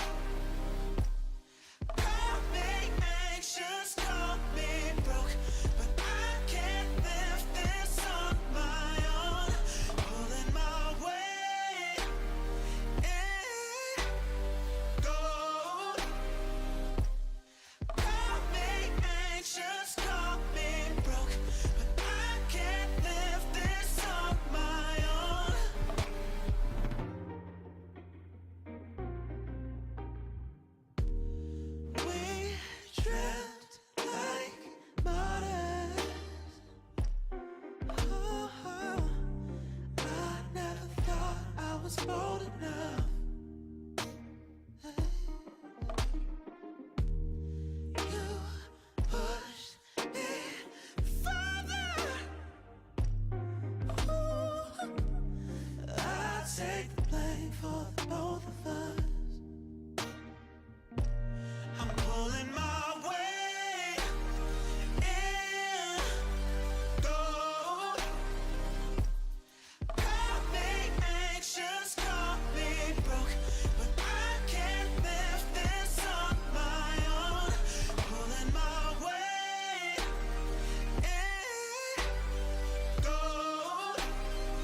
We're here at Kew Gardens, maybe.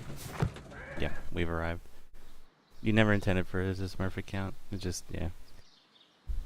If I come back to Naughts at all, I'm going to really have to try hard to never look at my rank ever again, just so I can try to enjoy the game and not be bothered that I'm not in rank 1.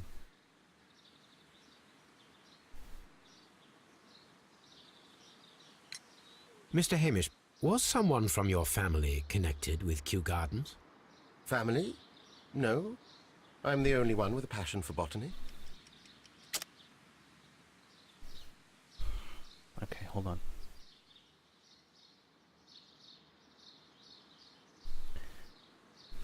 Oh, it's right.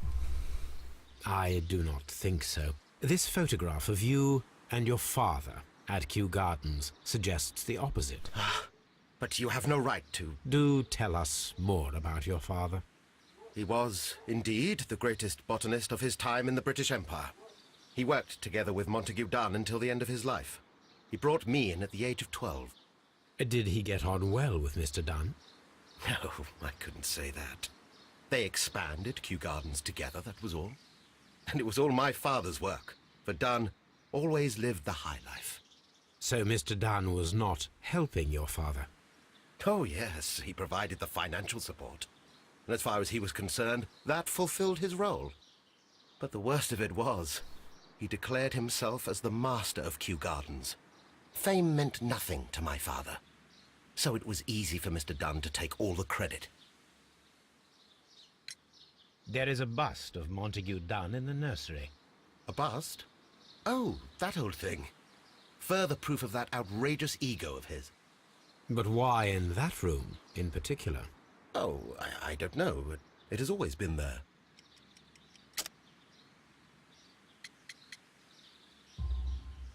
It is strange, because I recovered a fragment of the bust inside the Colonial Collection Room. Really? Mm-hmm. Oh, well, so I am mistaken. It ought to have been removed during the cleanup. This room is so small. Do you know who moved it? I have no idea. Surely Mr. Dunn requested it. Do you have any more questions like this? Because fragments of rock are not my responsibility. Evidently. I don't Thank like you, this Mr. guy. Hamish. We shall continue our investigation.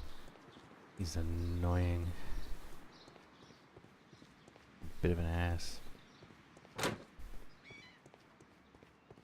Alright. Let's get back and talk with... Nah, let's go to talk with White. She's right here. Kew Gardens is such. Let's not talk with White. She doesn't have anything to say. Never mind.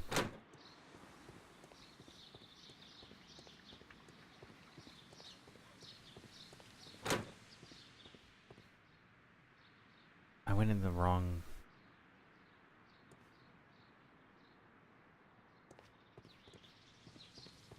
Watson.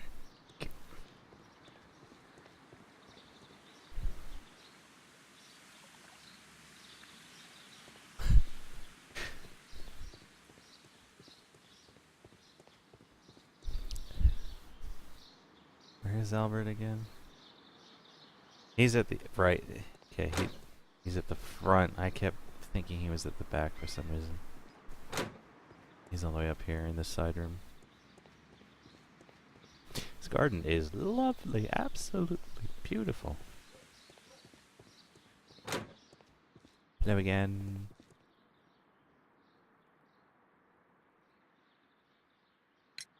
I perceive that you are passionate about the Royal Navy. Passionate? No, not really. I like ships, that is all. Are you quite sure? You do not seem to be so interested in plants. It's difficult, that's all. My future is here. It has never been about anything else.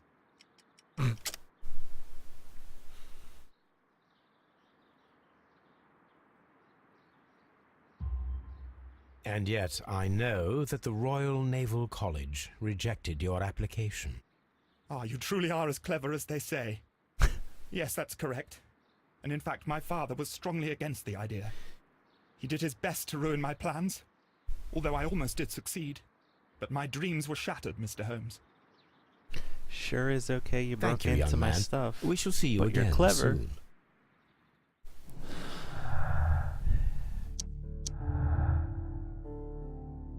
Theft and murder. No, that's this one. What's this? Albert's motive. There we go. Albert had a motive to kill his father. Montague Dunn. Dunn had thwarted Albert's dream of joining the Royal Navy. By killing his father, Albert could have his revenge and eventually succeed in hhis father's place as the director of Kew Gardens. Probably the least strong of the three formulating conclusions we have here.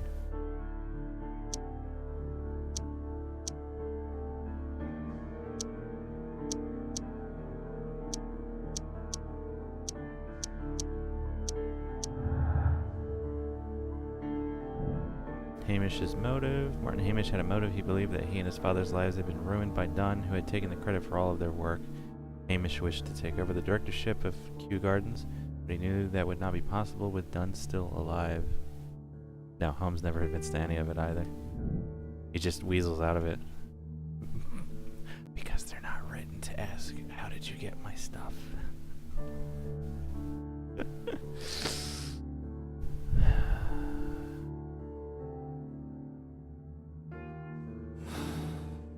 Okay.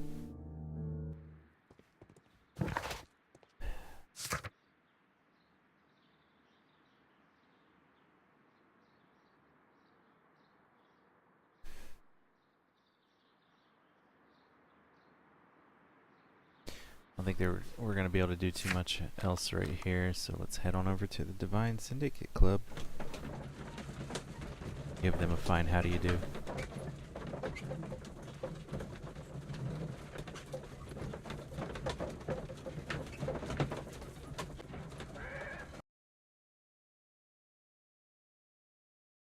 This place is beautiful, Holmes.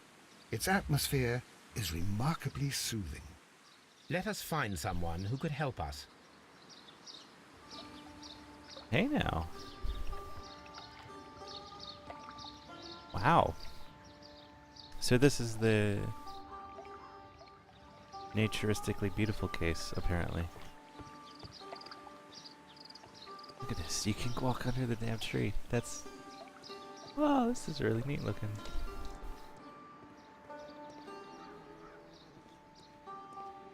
And it's chugging every time I look, like, out in that direction. Which is kind of funny.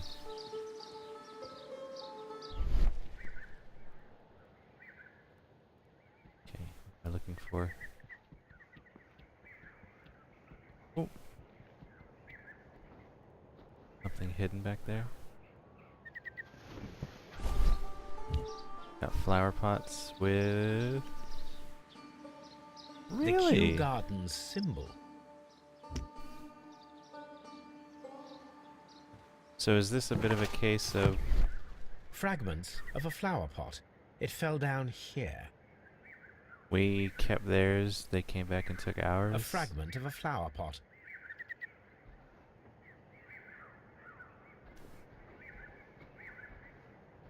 Can't be everything. Is it?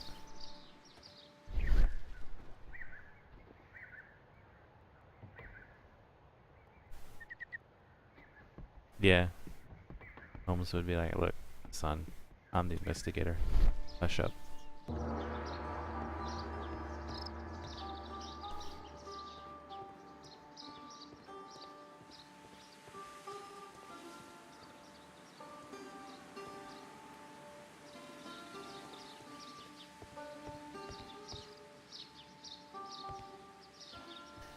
Lovely little Zen garden you have here, sir.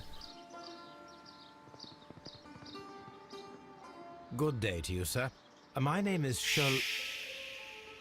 I am exalting the sap. A while can you wait? From the trace of elements and moreover from the quality of the ambient geotropism it depends. Therefore, please, mind my gravitropism. Its balance, do not disturb. Disturbed is most definitely the word. There. Completed is the symbiosis. Welcomed you are. To introduce myself, I shall. I am the Green Grand Mystic. The Green Grand Mystic himself. This is me. Who am I speaking to? We are two gentlemen who are extremely interested in the vegetation philosophy that is advocated by this establishment. Listening to you, I am. I'm waiting. Okay. Could they have not gotten somebody else besides the same voice actor as Sherlock to play this guy? Because all I hear is Sherlock putting on a Chinese accent.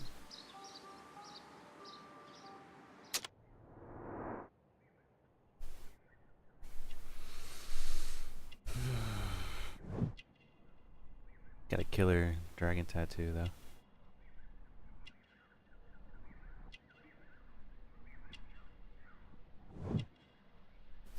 Fingertip calluses. And a chemical burn.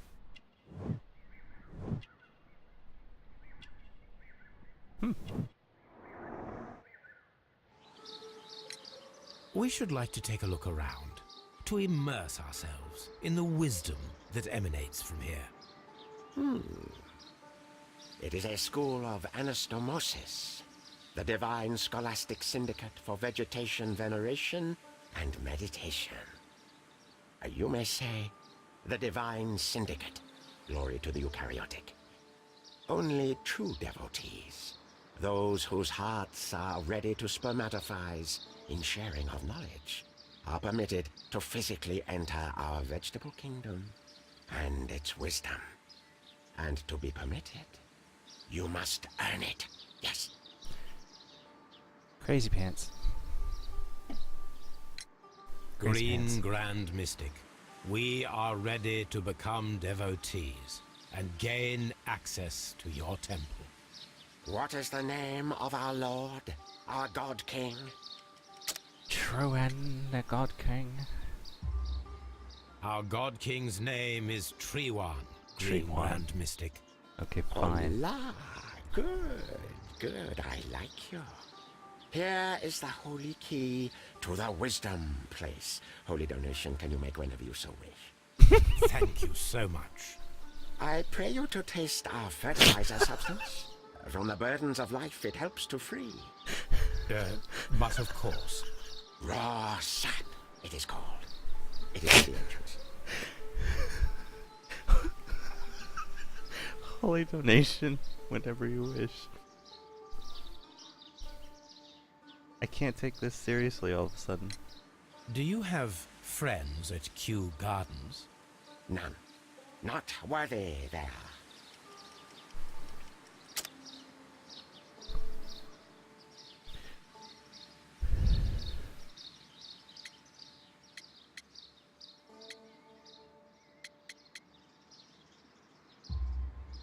Nevertheless, we have seen Kew Gardens flower pots in your yard. How could they happen to be there? What? Our sacred place you permitted yourself to search? Sacrilege. No, really now. There was a theft of plants at Kew Gardens a matter of days ago, and we believe the pots we found here may be connected with it. Please tell us, were you involved? No. Those plants were ours. They had stolen them from us. How so? Their director, Dump, I believe. Done. Yes, that's what I said. He borrowed from us 3 of our sisters for the exhibition at his green-fly-infested gardens. But he never gave them back to us. Excuses and imbecility. So we went in and saved them. I see. So, if you stole those rare plants from them, then it means... Ah, I get it. Bravo, Holmes. I think the case is solved. No, we did not steal. We saved. Well, as a matter of fact, we were unable to find our 3 plants. I beg your pardon. And yet you took all of the exotic plants from the stand. They had disappeared. It was the least we could do.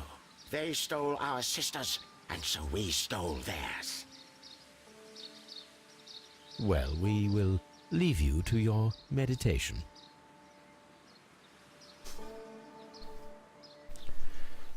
I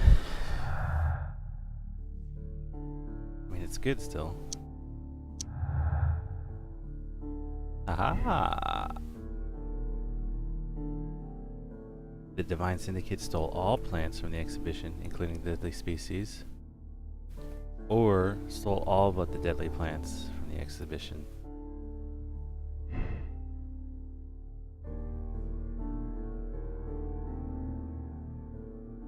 Let's pick one and see if something generates off of it. Like an entire conclusion just off of the... God, come on.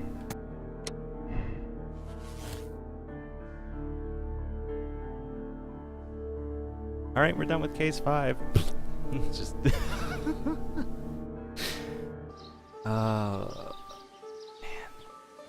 But here's the thing.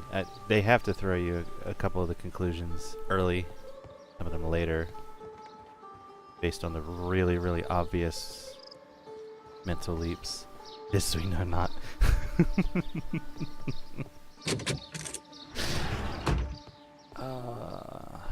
now I get to check inside this temple. Ooh, the benefactors. Let's see if I recognize any names. Stapleton Spencer. Couple of Spencers. Wife of Lieutenant Colonel J.G. Spencer and Lord J.G. Spencer. There's Lieutenant Colonel Keith, Stubb, Elnone, Halkett. The list of plant friends and benefactors, lawyers, well-known manufacturers, political leaders.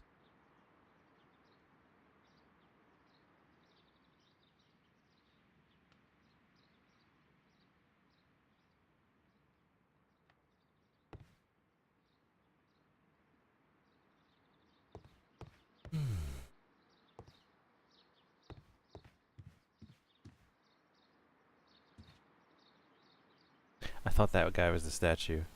Was a statue, not the one in the back, but a statue when I came in here.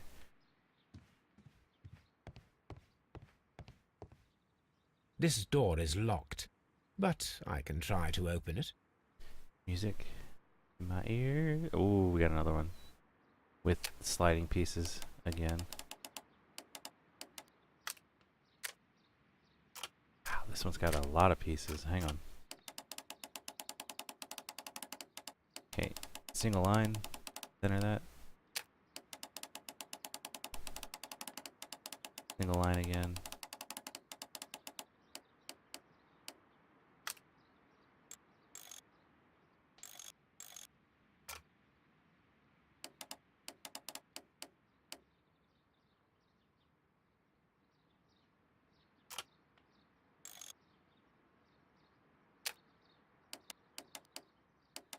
I can't actually rotate this one.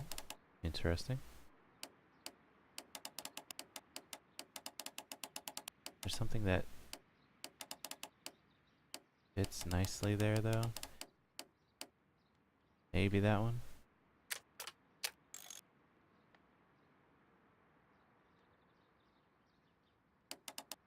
Oops, no. Rotate. How do I do that? Left trigger.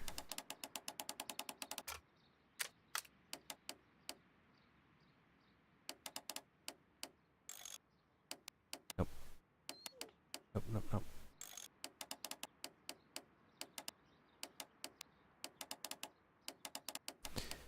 Eh?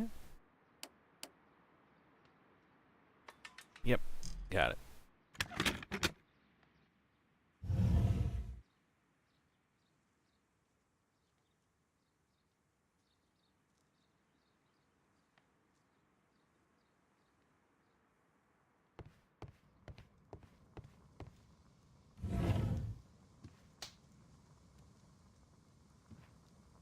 These instruments are used for smoking opium. More opium.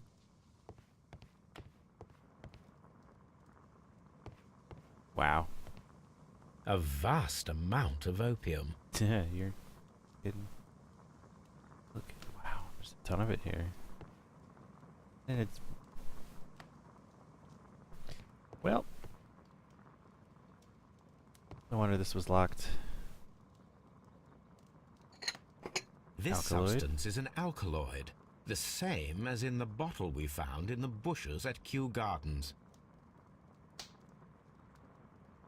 This cabinet is full of chemicals. Okay, let's just grab the alkaloid after. Okay, we're gonna That would be enough to perform the most difficult of chemical experiments. do a little. Or maybe not. Maybe we were just grabbing the alkaloid and taking it back with us.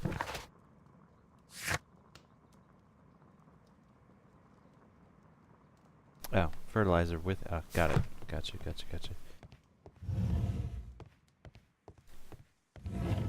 Have a chat with you in a second here.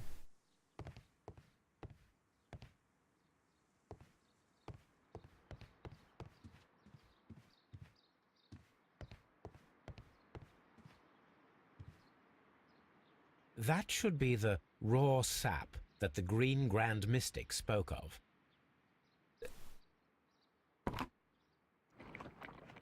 It is rather delicious, and of an excellent quality. My word, Holmes. Their sap is like a form of cocaine. Yeah. It is. That's exactly what I was thinking. What? Well, I mean, it wasn't quite as illegal back then, I guess.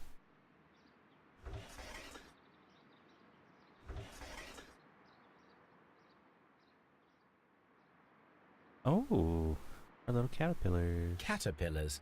They are raised as food for certain plants. Let's take them. Just take all.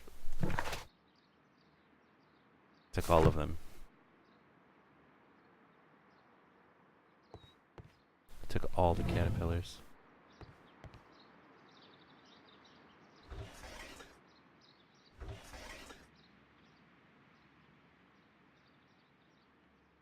Weren't these A tropical plant. A tropical. We're gonna watch. We're gonna find, maybe find the poisonous ones here. A tropical. A Tropical plumber, yeah. Unclog your pipes today. Tropical plumber, yeah. Flush your fears away. A No, tropical how's that plant. A tropical. go? Flush your cares away. I don't A remember. tropical. No, the really poisonous ones are behind some locked thing that we're gonna pick open. There it is. These 3 plants are identical to the ones shown at the exhibition. I shall take them. My God, they all look like they're gonna kill you, like eat you.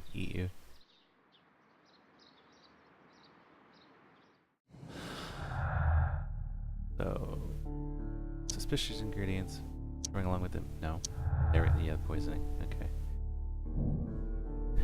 So we have to go take an experiment now, or set up an experiment back at our lab. I did not want to do that. Always. Perfect, Watson. We can begin our experiment. I keep closing that out instead of hitting the button. Alright.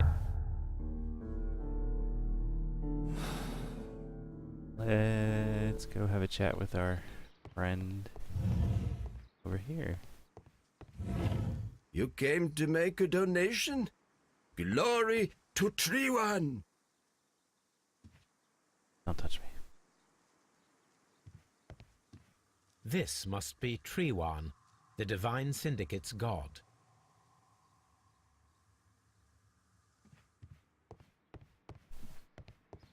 Jumanji plant new yeah, we're done here. We're done here at our little garden. Zen garden. Follow. Yep. Let's head back to Baker.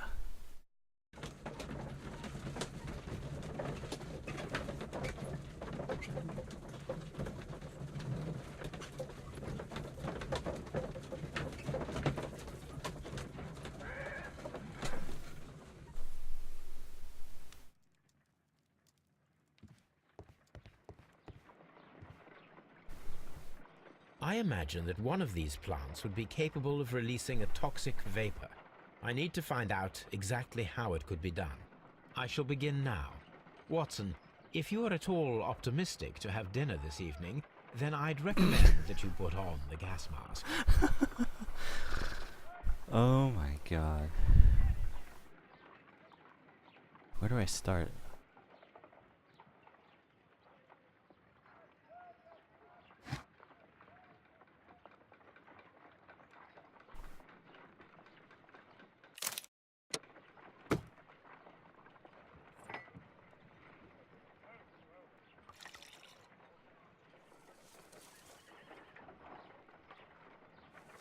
This plant becomes inactive after being drenched with alkaloid. Inactive. So we're looking for one that maybe becomes angry at us here. This plant becomes inactive after being drenched with alkaloid. It's gonna be this one. Here comes the spores. It appears to open after being soaked with alkaloid.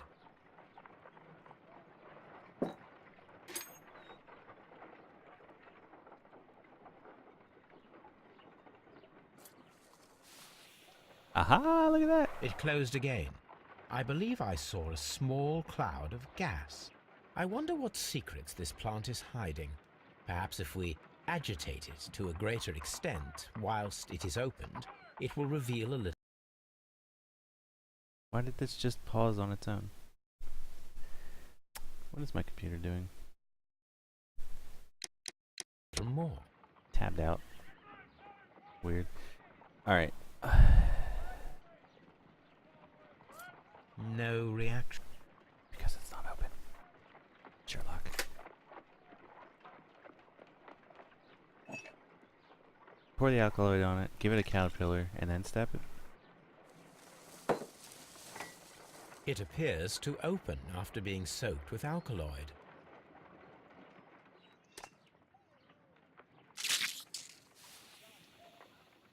It closed again. I believe I saw a small cloud of gas. I wonder what secrets this plant is.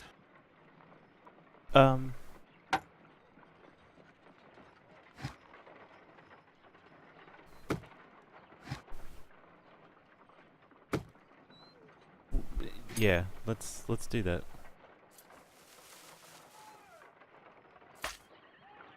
My word. It shot a spike at me after I stabbed it with a pin. I imagined that its reaction would be ferocious if I increased the strength of my attack.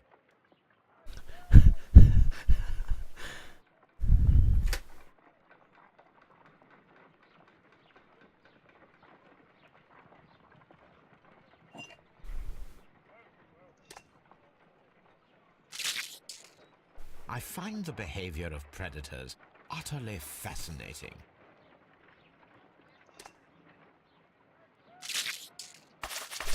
Oh my god.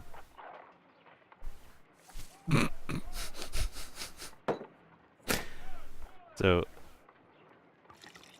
I think I had the right idea shoving this one all the way over here, because now it's farther enough away. It appears to open after being soaked with alkaloid. I can, This plant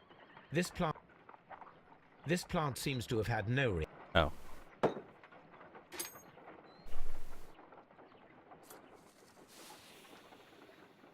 It closed. I wonder. Oh, hold on.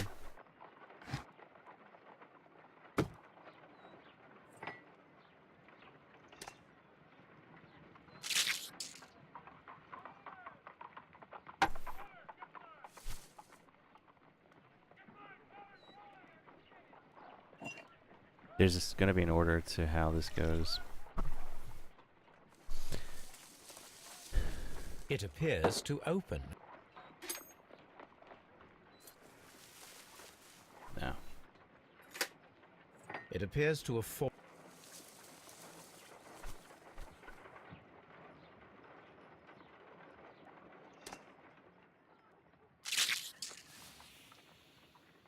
It closed again. I wonder what's. This plant seems to have.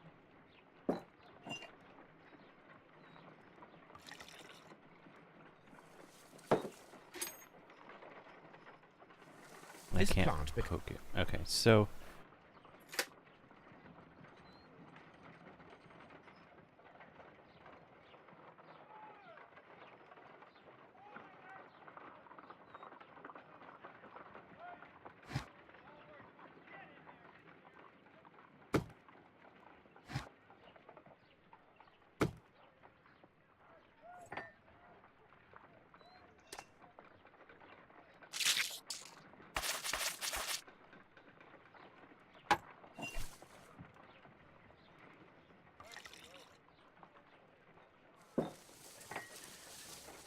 It appears to open after being soaked with alkaloid. I find the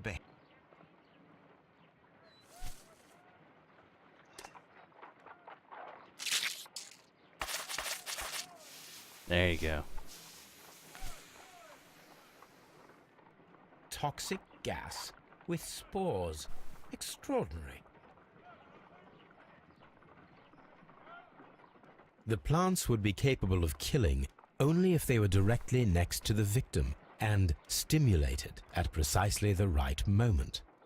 Let us take our caterpillars to the Colonial Collection Room. We may see things more clearly there. It is too early, Watson. Our suspects will be there. Let us investigate Kew Gardens one more time and ask some questions. Yeah, I was thinking that. So it's a good thing I had a lot of caterpillars. Disposable caterpillars.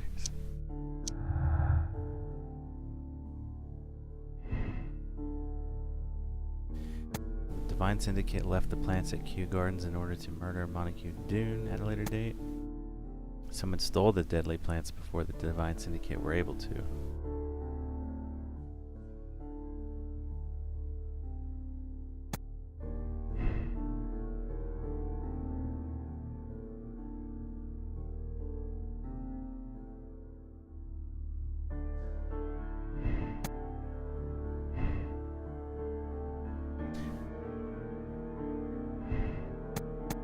This is going to go back to them being responsible. Yeah, see, I just don't like how simple that is at the moment.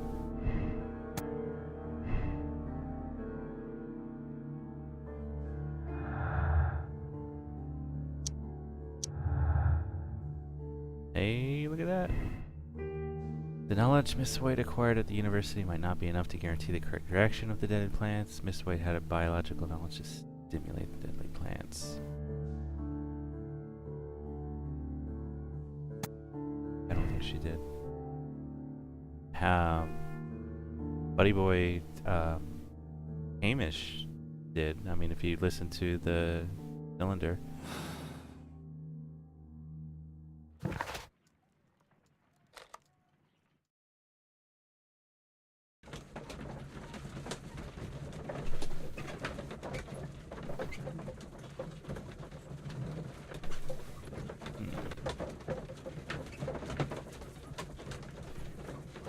Let's see what we get from chatting with them one more time.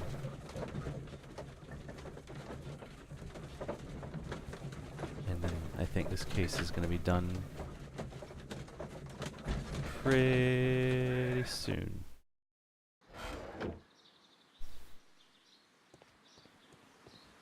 Excuse me, what?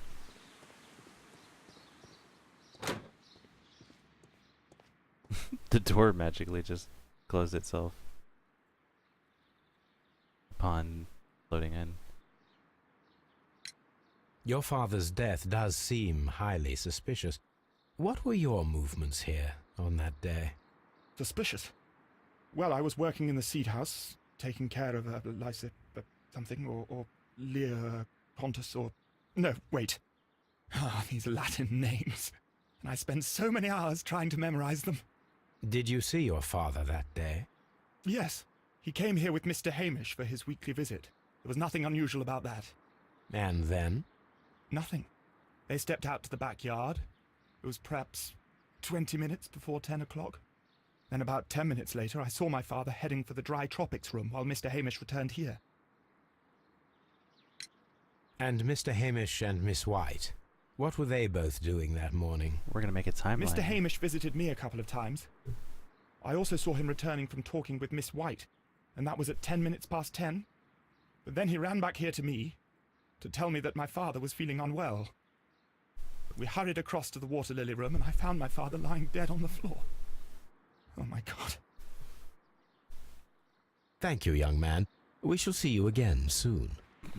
You're not joking. Hey, Mish. You know, Eagle, I'm sort of surprised that there hasn't been any conclusion in the other cases that was more than one person. Can you tell me if you saw Mr. Montague Dunn on the day of his death? Yes, of course. Or I met party, him. let me put it We that went way. to see Albert, his son, at around 9:30. He appeared quite calm. Oh my god, you guys are gonna all provide different timelines. What were you doing on the morning of the accident? After paying multiple visits to Albert, I had a little talk with Miss White. Then I returned to my desk to complete some paperwork. Suddenly I observed that Mr. Dunn was not feeling well, so I ran immediately to fetch Albert. I clearly remember that it was around 10:30, for I was late that morning. Thank you, Mr. Hamish. We shall continue our investigation. You guys don't gel.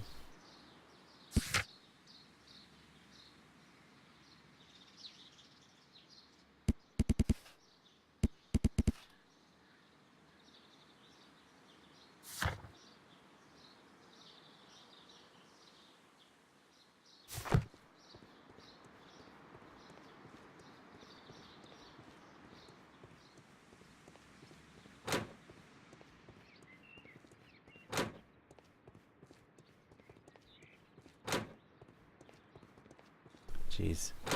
That was a little bit straighter. I was shot down to the seed house. And hello again.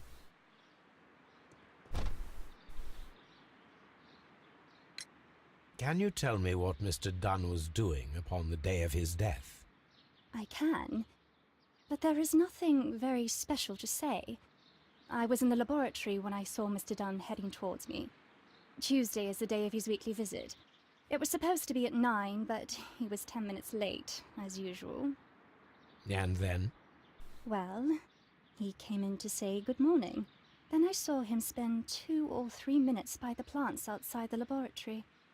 After that, he ran out in the direction of the nursery, where Mr. Hamish was working.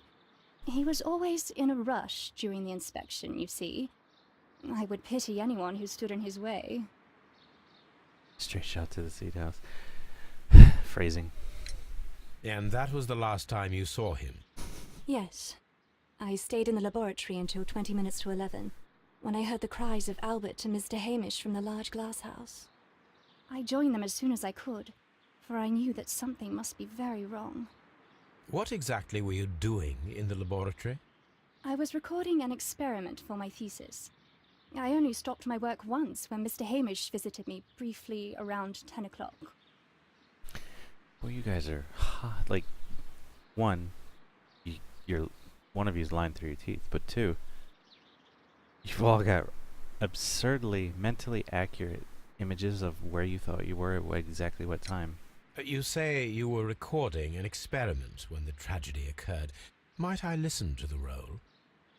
Certainly. Please do. You will find it in the laboratory. It is number 320. Thank you, miss. Sometime. Okay. Everyone has gone, Holmes. The way is clear. What did we do? Did we hide here the whole time?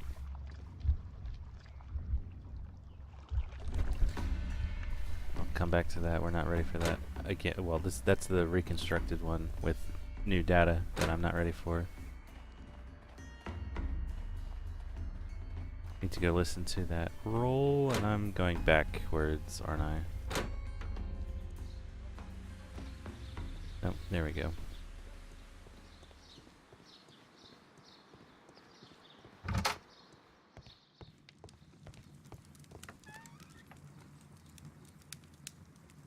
Here it is.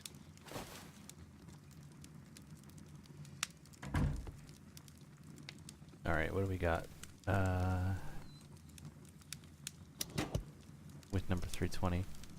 These plants, classified as shrubs or grasses, have adapted to their arid environment due to a system of underground roots. This recording seems very long. It is unnecessary to listen to all of it. Miss White was in the laboratory, as she told us. Okay.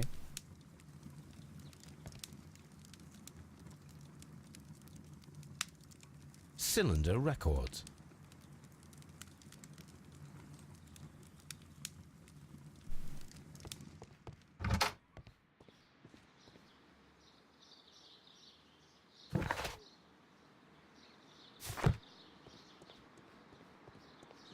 had to simulate the attack.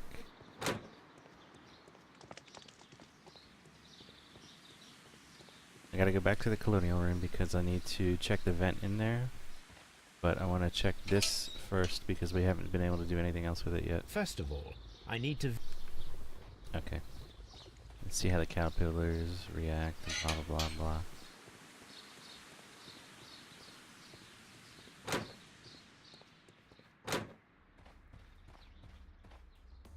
Right, so Hamish was supposed to have been in here, right, Tropics?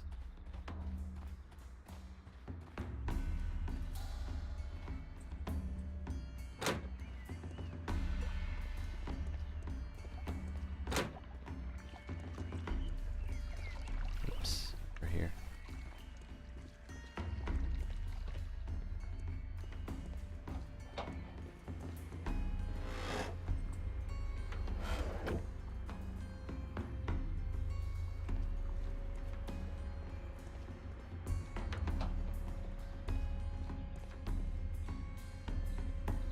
These...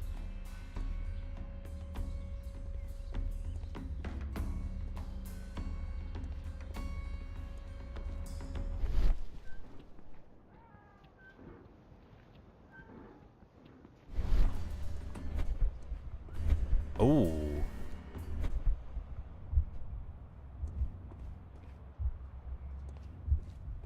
So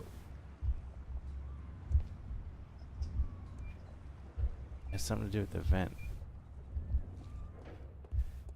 And then tries to escape the room. Alright, yeah, so let's inhaling the spores.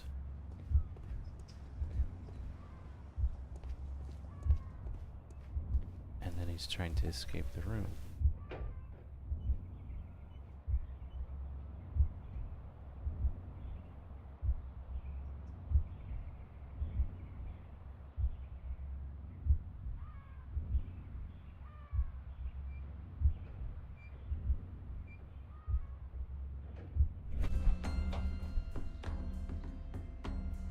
When Montague Dunn was standing close by the plants, the caterpillars were released and caused the deadly spores to activate.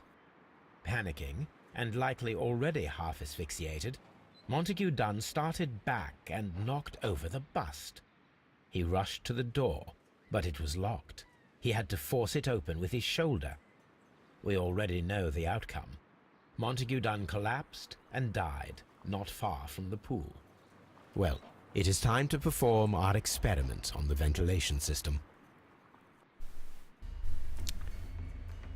Hooray! The caterpillars could only fall from the ventilation duct. Our caterpillars are in place. I'll activate the ventilation system so that they fall down. Watson, stay here and observe. All right, Holmes.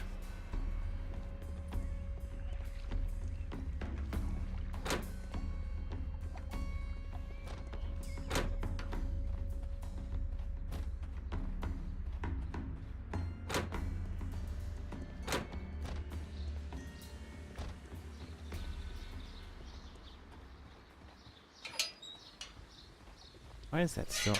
I had the eye icon the entire time. Mission power. He does have a stay command. You're right. Good point. The power is on. The engine cannot be. The engine has started.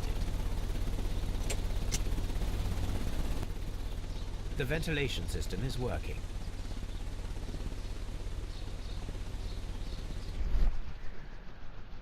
Oh, nice. Wait, okay, hold on. So am I gonna... That's why it's active out here.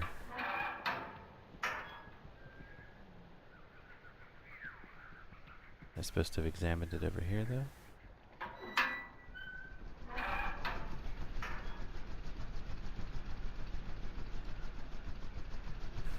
No, go in. There's a door there. Go in. Follow the duct.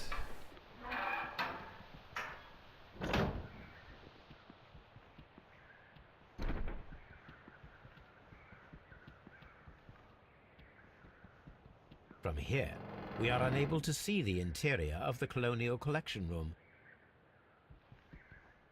Oh. Excellent. This ventilation fan is working. Let us see if I can activate the other one. Be right back. Gonna walk the god. Nicely done, Exo. You walk that god.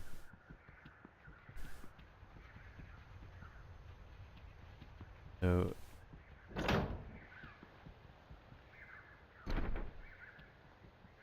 one of these is going to be the window that we can see it from. And it's going to be the location of a particular person. Hopefully. I think we can see it from this the one. interior of the Colonial Collection Room from this window. Hello, Watson. Watching you. Now I just need to find Watson to check the result.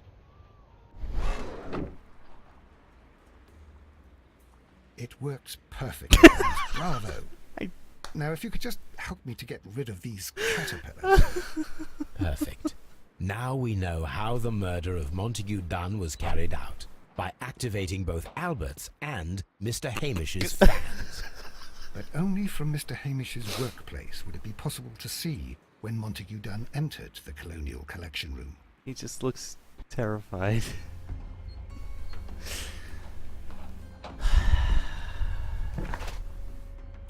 That's it. We are done gathering clues.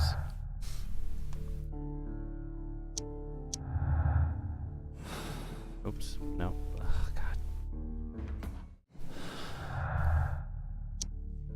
And no more clues. All right.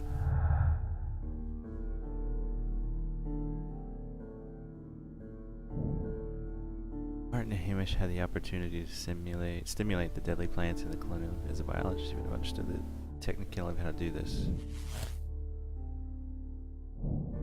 Hamish is guilty. Hamish could be the killer. He had the opportunity to steal the divine syndicate's plants and stimulate them from his workplace directly after he had locked Montague Dunn inside the Colonial Collection Room. Arrest Hamish.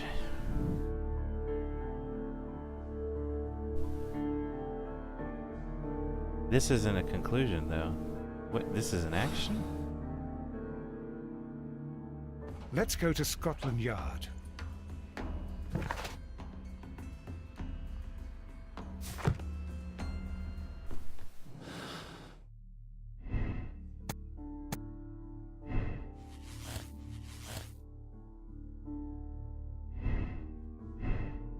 You know what, though? Hold on.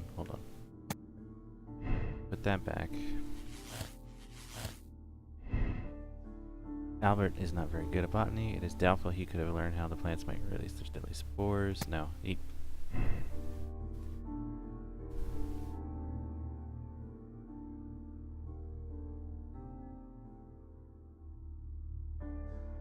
Is something going to happen when we go to arrest Hamish, maybe? Because this is very different all of a sudden.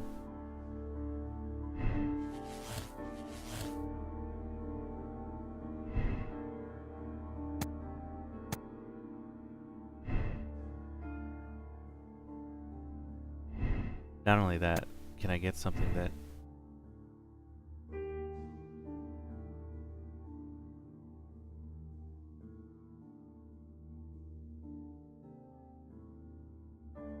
I can't do anything with white, can I?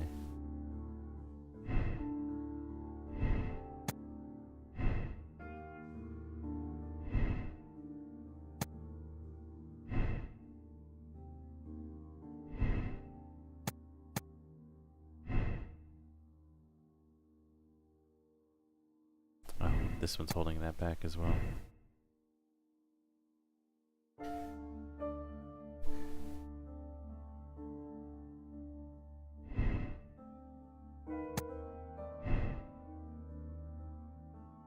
I can't...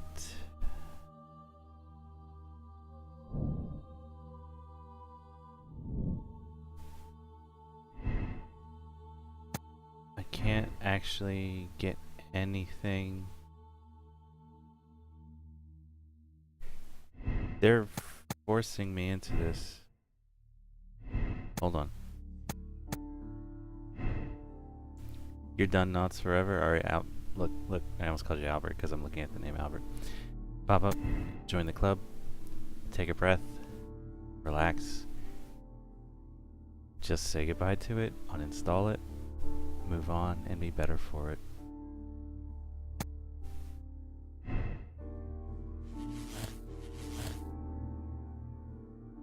You know, you are like the 8th person now from my stream. You realize how many people that have now started watching my stream were here originally for Knots, but now we've all actually just stopped playing Knots?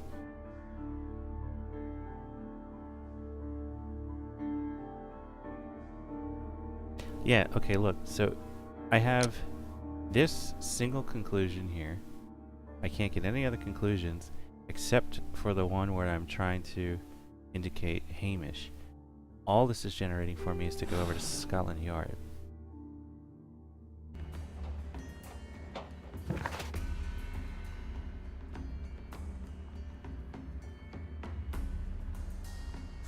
Knots does get screwed every time an update comes out, and it's stupid.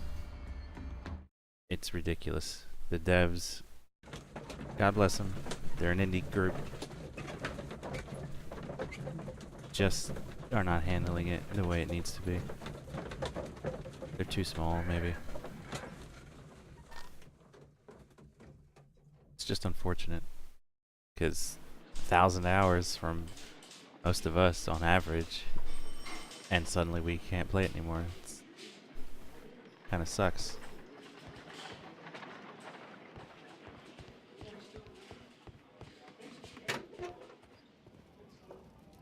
Can't look at his... Nah, there's nothing to do with his belongings anymore.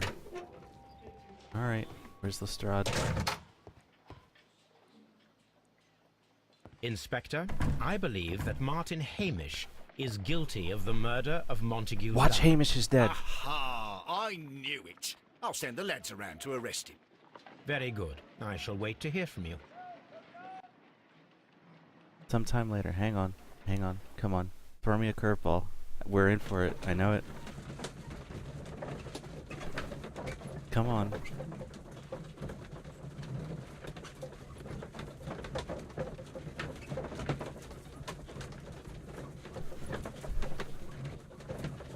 Oh, please, please, please. I've been waiting for one of these any of these cases.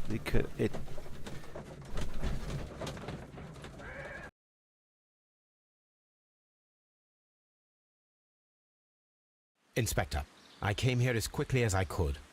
Martin Hamish is in the large glass house. There's no need to hurry. He's dead. Or maybe not. Hold on. Martin... There's no need to hurry.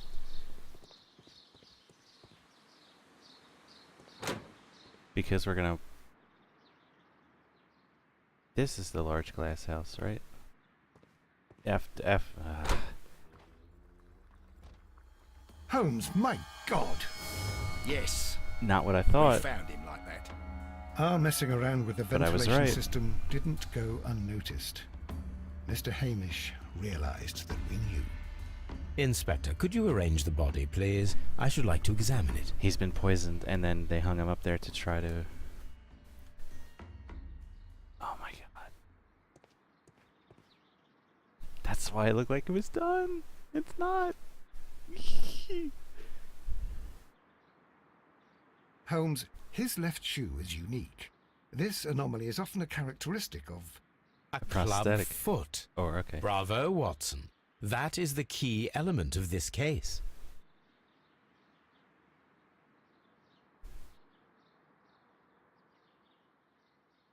Letter.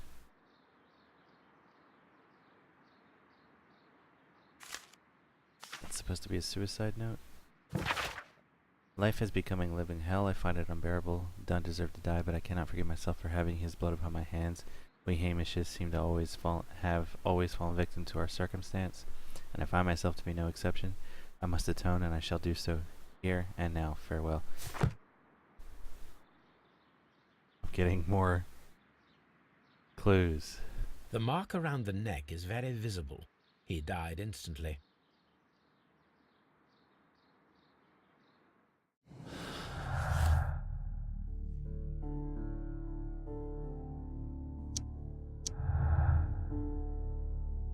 Something else. Hamish acted alone? Martin Hamish was unable to run due to the tibial torsion on his club foot. Therefore, we should find out if he had sufficient time to lock the door of the Colonial Collection Room and activate the ventilation system. Did he have an accomplice? Oh my god, Eagle, you're getting what you wanted. Oh my.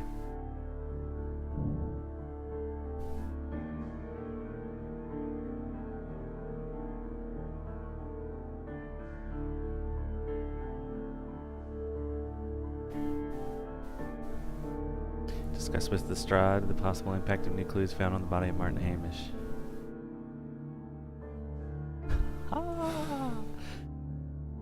Coco insists because Leon kept tonguing him into mines.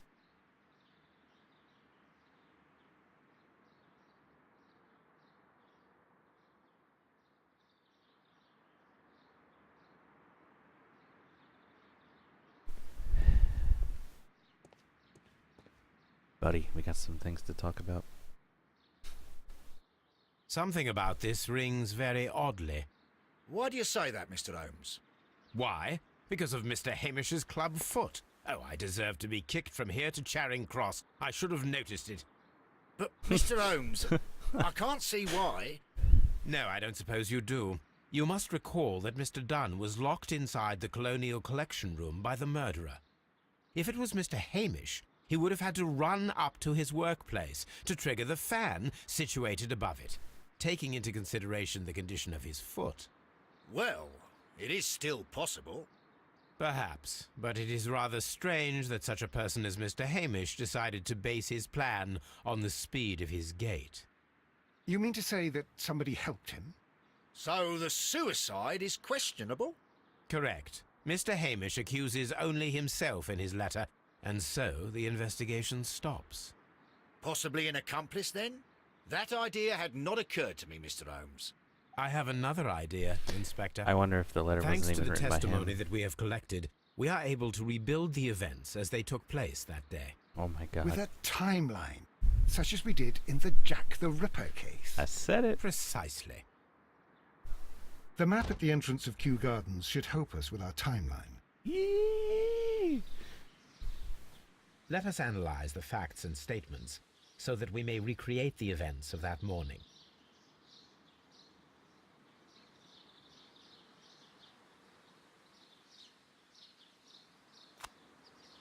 (10:10). Albert saw Hamish.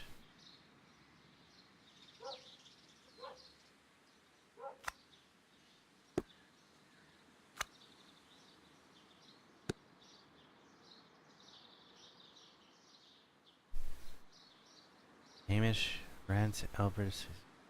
This around 7:30.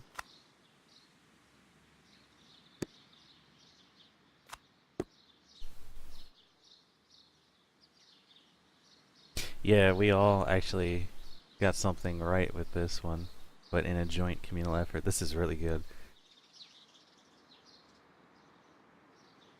Yeah, pop up.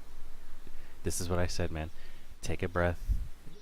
Walk away if you need to.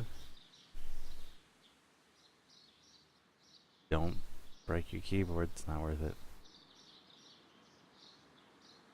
Martin Hamish and Montague Dunn. Around 9:30.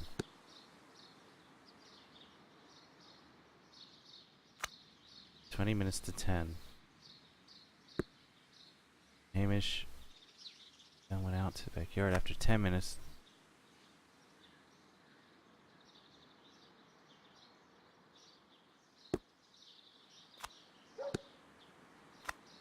Ah, stop it.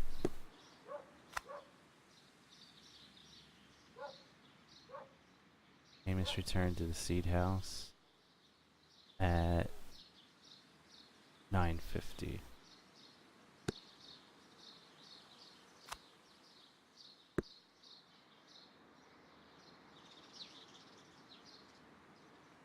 Martin Hamish had a conversation with Miss White at 10 o'clock. Miss White was in the lab until 10:40. Joined them then.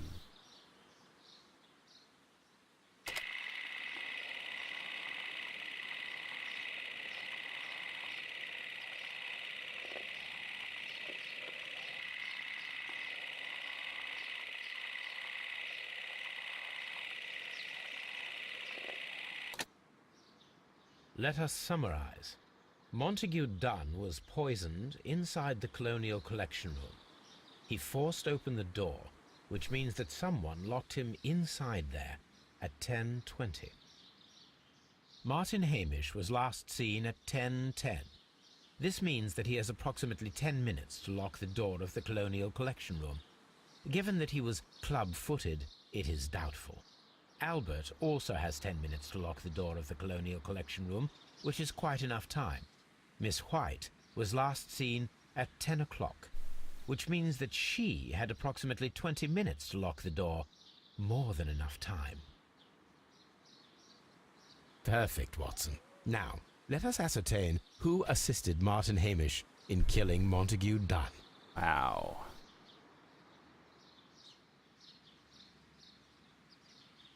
Can I watch this one more time?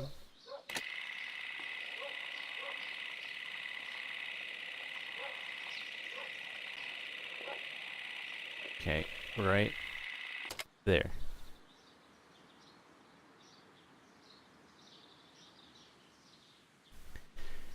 This is where the beginning questionable period for White is. And supposedly, she's talking to Hamish right now. Oh, no. Oh, I'm not going to be able to pause it. I'm going to have to pay attention. Right there. Hamish leaves. She could have ran down there and locked it. He could have ran down there and locked it.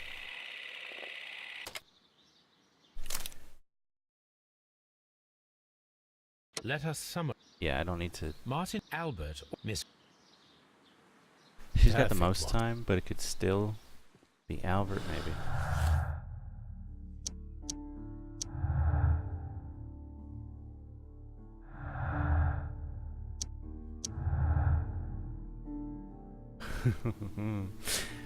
Oh man. Oh my goodness. Now here's the thing too. I could still say the Syndicate did it. I could still legitimately pick that. And you're right, Kent Frogware's got... They nailed this one.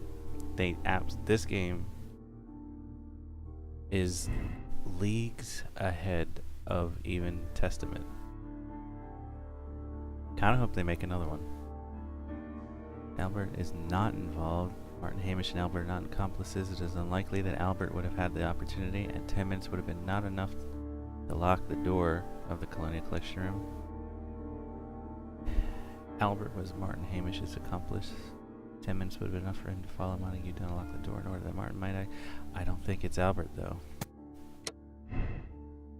Would he actually go and kill his father? Did he resent him that much that he would still commit patricide?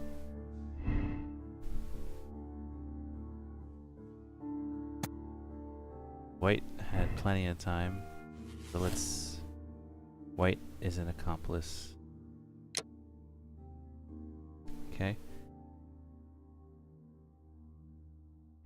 Let's flip these around and get there. Oh, we can even say that Hamish did it completely alone. And we can say that Albert did it.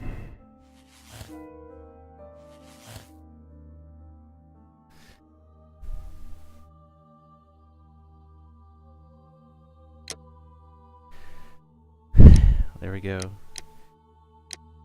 I'm just getting rid of this one.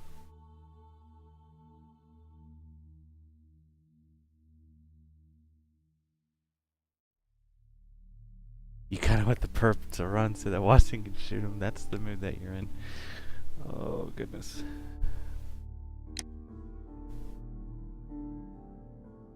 White is an accomplice.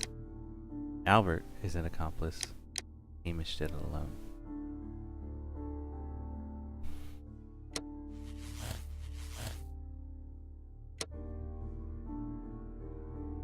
Our professional ambition and personal situation have been damaged by the breakup with Dune. White is a very dangerous woman, capable of carrying out an elaborate murder for monetary gain. Lure with doing some later pushed Hamish to suicide. She deserves the rope. Yeah, Watson would shoot to wound so he could torture them later in his dungeon. White has far better motive as far as I'm concerned. And again, patricide is generally quite a feat for the brain needs to make to commit. As much as we always hear about it, it's still, I don't think Albert is that kind of character. Watson would keep them alive, force them to stare into his horrible eyes.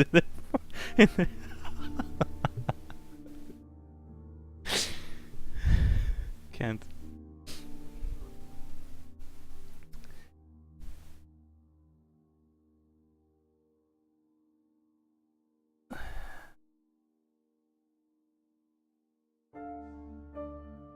I said at the beginning of the stream I was going to condemn somebody, and for the first time,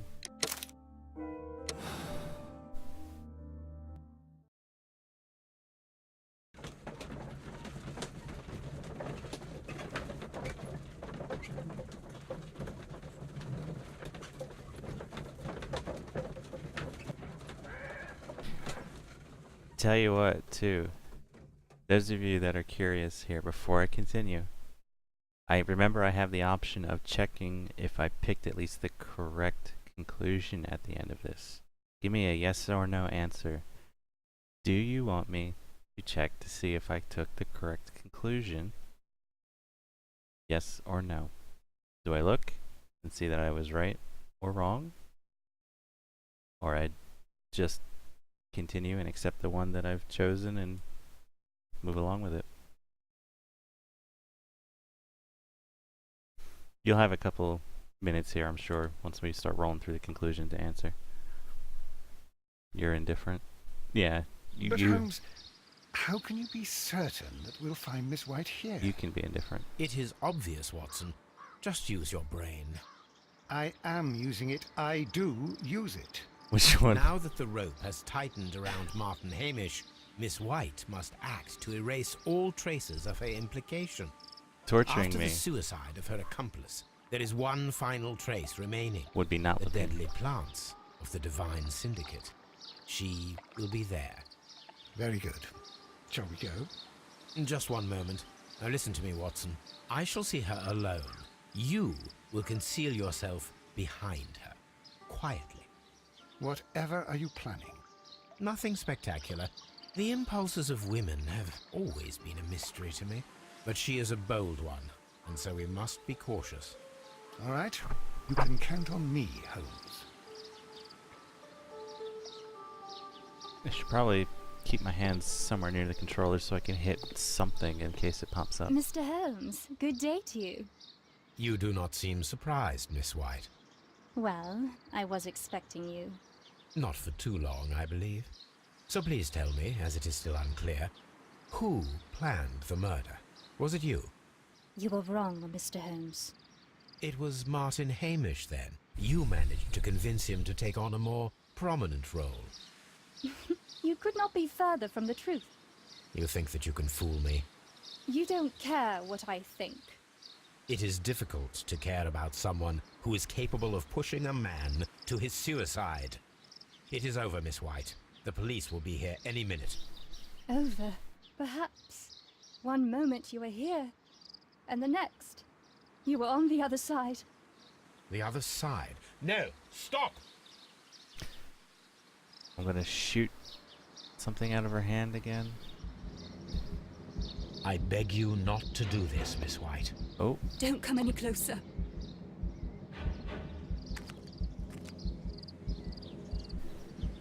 Please remain calm. We can help you. Not one step further. Don't try to stop me. Get her, Watson. Just do it. Stop this foolishness. You cannot truly want to die. No, it's too late.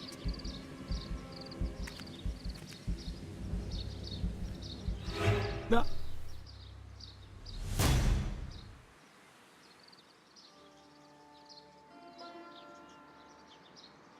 This is tragic, Holmes. Are you able to do anything? I'm afraid not. The poison has been fulgurating. Her heart stopped instantly, poor child.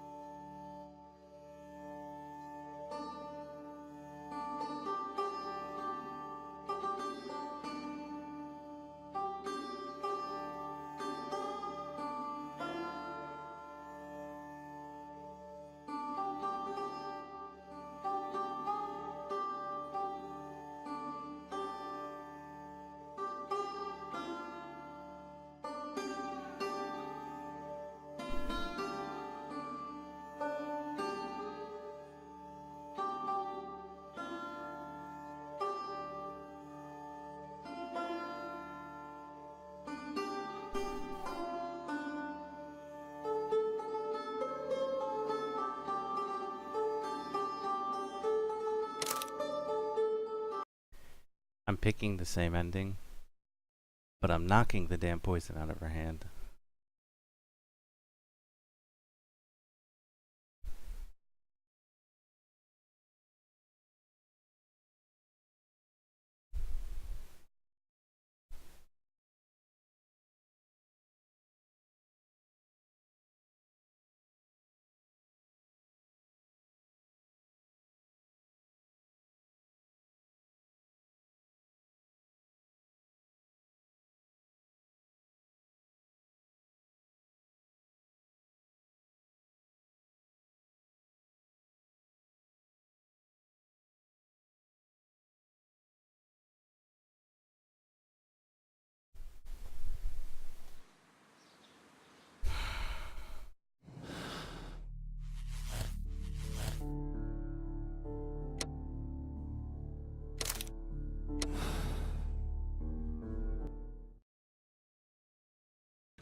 Yeah, pop up they do for the most part. They have differing degrees of denial.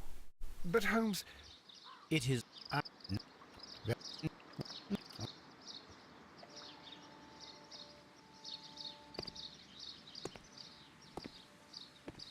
Mr. Holmes, good day to you. You do What? not. So... If,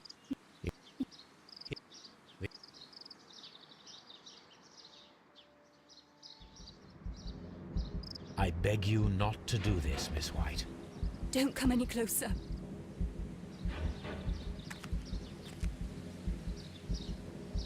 Please remain calm. We can help you. Not one step further. Don't try to stop me. Hang on. I want to make sure I get this right this Stop time. this foolishness. You cannot truly want to die. No, it's too late.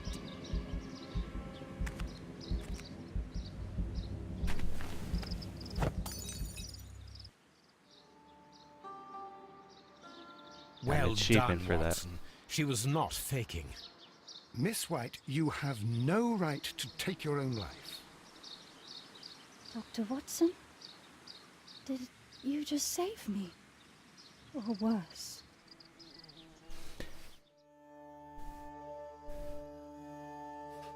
Anyway, pop up yes. If that is the wrong answer and I hold back to check, for all intents and purposes, it doesn't matter and is purely just a video game statistic at that point. So, to recap, Miss White is a dangerous woman, very capable of carrying out an elaborate murder. When she realized that she was unable to make any further monetary gain from Montague Dune, she advanced her affections to Albert, his son. She was the one who locked the door to the Colonial Collection Room directly after Hamish released the caterpillars, and then pushed Martin Hamish to his suicide, only to cover herself. She got what she deserved.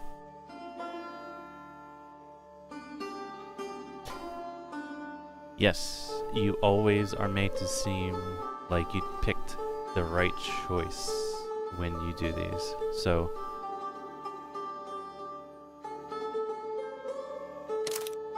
there. I'm not checking. And I am very strongly in the majority for the solve and the moral choice. Chances are that was the correct decision.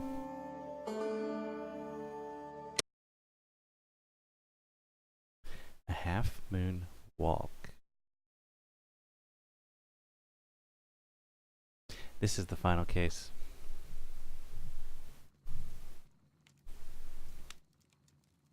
Where are you going, Holmes?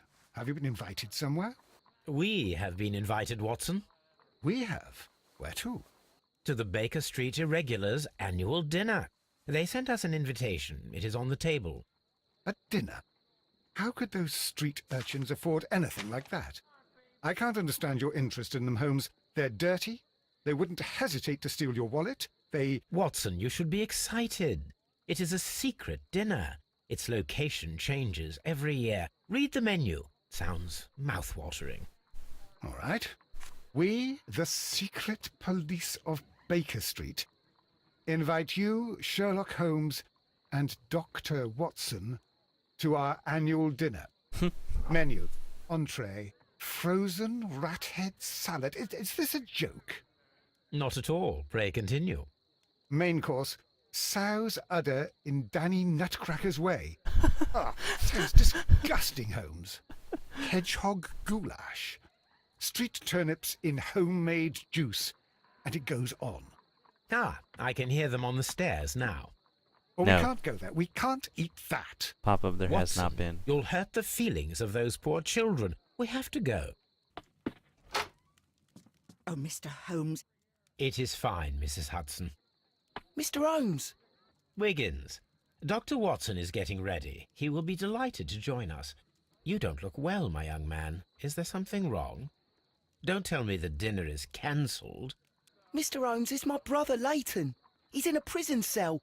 They say he's killed 2 men. You have to help us, Mr. Holmes, 'cause I know he didn't do it. Where is he now?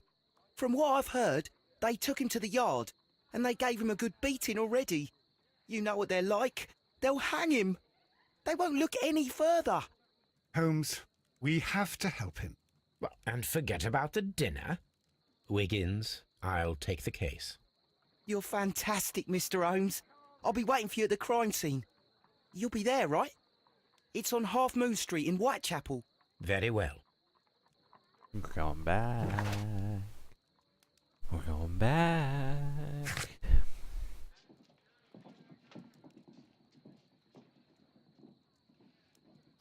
Anyway, yeah, I'll answer again. Pop up. No, there hasn't been an overall story arc with this. It's 6 episodic style cases, which is actually refreshing. And Eagle, maybe we'll see how long it is.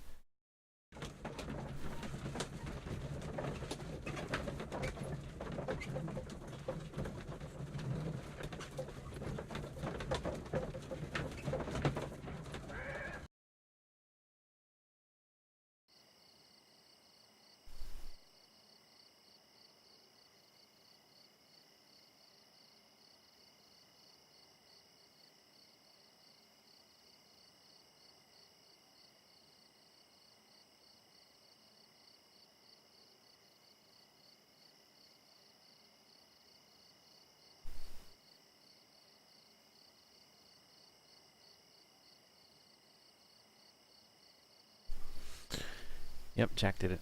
You're right. Oh, nice job on the fireflies. Dysentery at St. Adolphus Orphanage. Eep. Holmes, poor little Wiggins needs our help. Oh, no, we're going down this way. Ah, okay, because this is Half Moon Street. Oh my god, and guys, I'm sorry. It's like almost pitch black.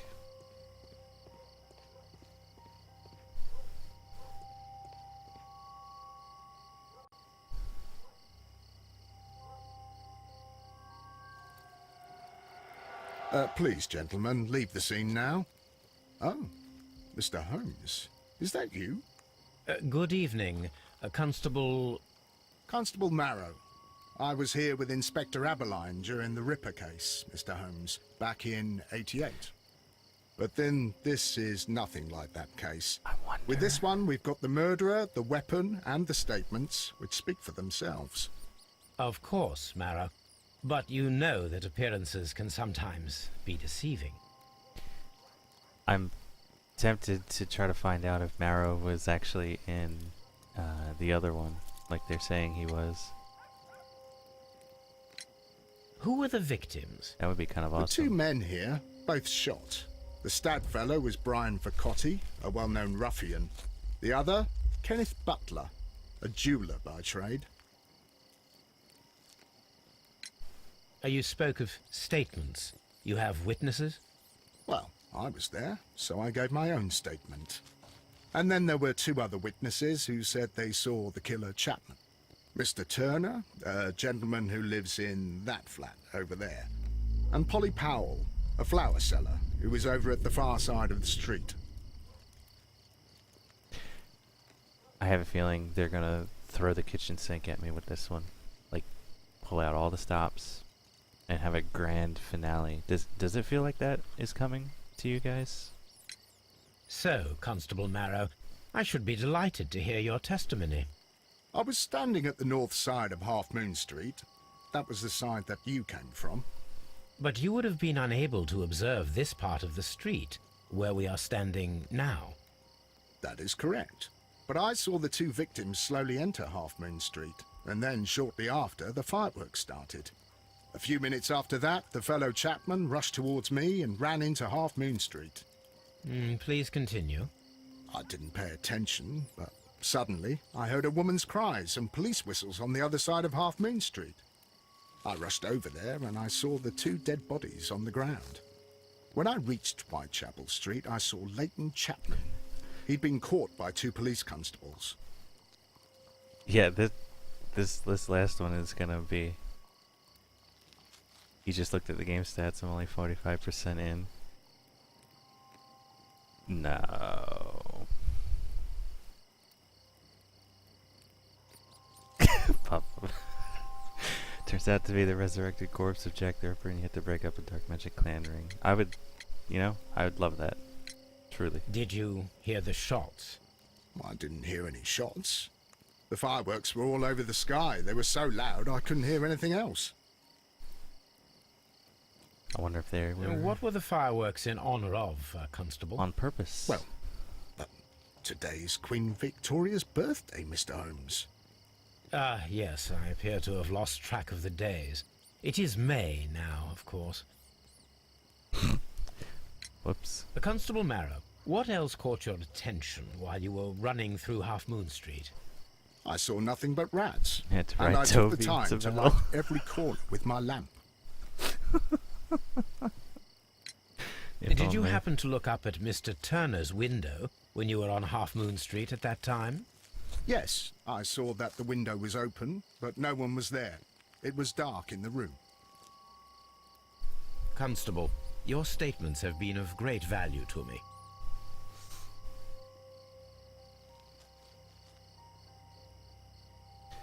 Oh boy.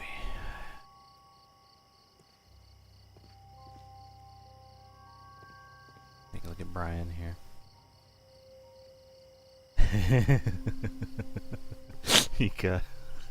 You almost got pop-up. Nice job, Kent. Brian Vercotti suffered greatly. What a terrible way to die. Because he suffered a gut shot, and that's excruciating. He tried to stop the bleeding with his hand, Death was not instant. The bullet penetrated his stomach, a dreadful wound. Yuck. Got a tattoo. A tattoo from Westgate Prison. Vicotti must have done some time there.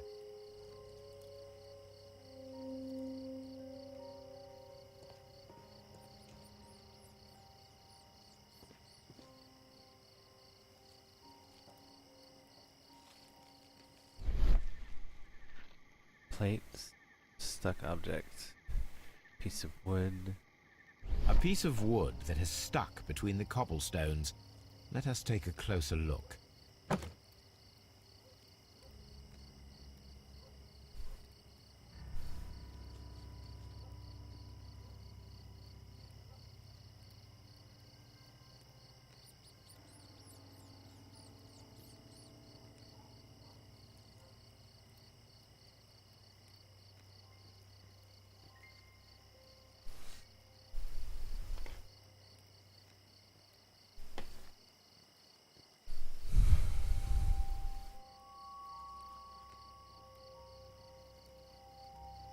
It looks like a baguette almost.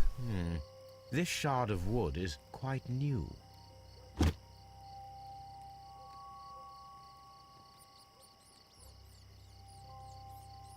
The bullet struck his head. This man didn't stand a chance.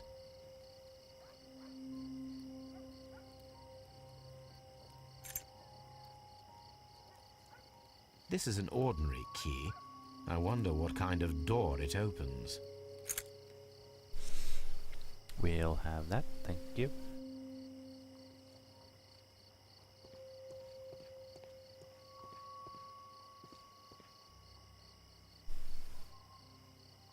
Good evening, Mr. Turner. I heard Constable Marrow reply to you as Mr. Holmes. Are you that detective gentleman? I've heard of you. And well, I know things about this evening.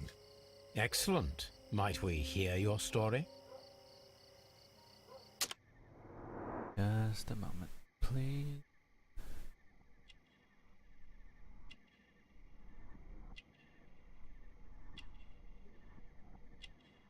What is this? A Medal of Balaclava.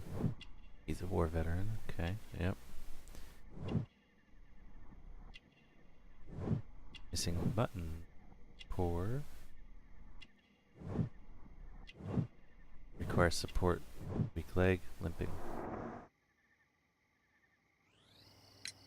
Could you tell us everything that you may have seen or heard?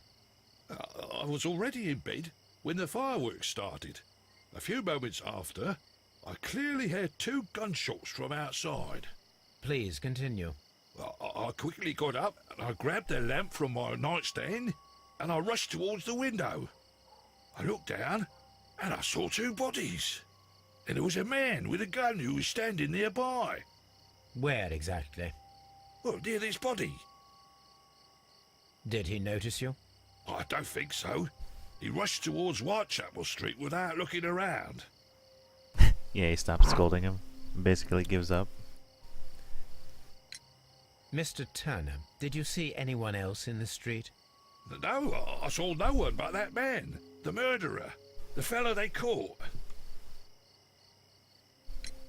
Were the 2 shots you heard consecutive? Yes, there was a very short pause between them, and they sounded different somehow. It seemed to me that the second shot was louder than the first. That is an interesting comment. Mr. Turner, what were your actions after you stepped up to the window? I was afraid that the man with a gun might return, so I stayed close to the window till I saw the policeman coming in the Half Moon from Whitechapel. Then I walked out to tell them everything I saw. Kent, what's up? You have helped us a great deal, Mr. Turner. Is it another Frogwares, though? Mr. Holmes, did you see my brother at Scotland Yard? Is he all right? Well, probably not, Wiggins.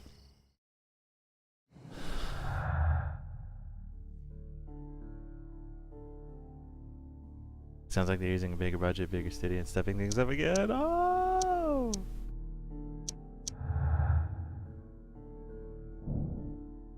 Conflicting statements. Mr. Turner stated he remained at the window of his flat until the police arrived. However, this is in conflict with Marrow's statement, as the constable did not see anyone at the window.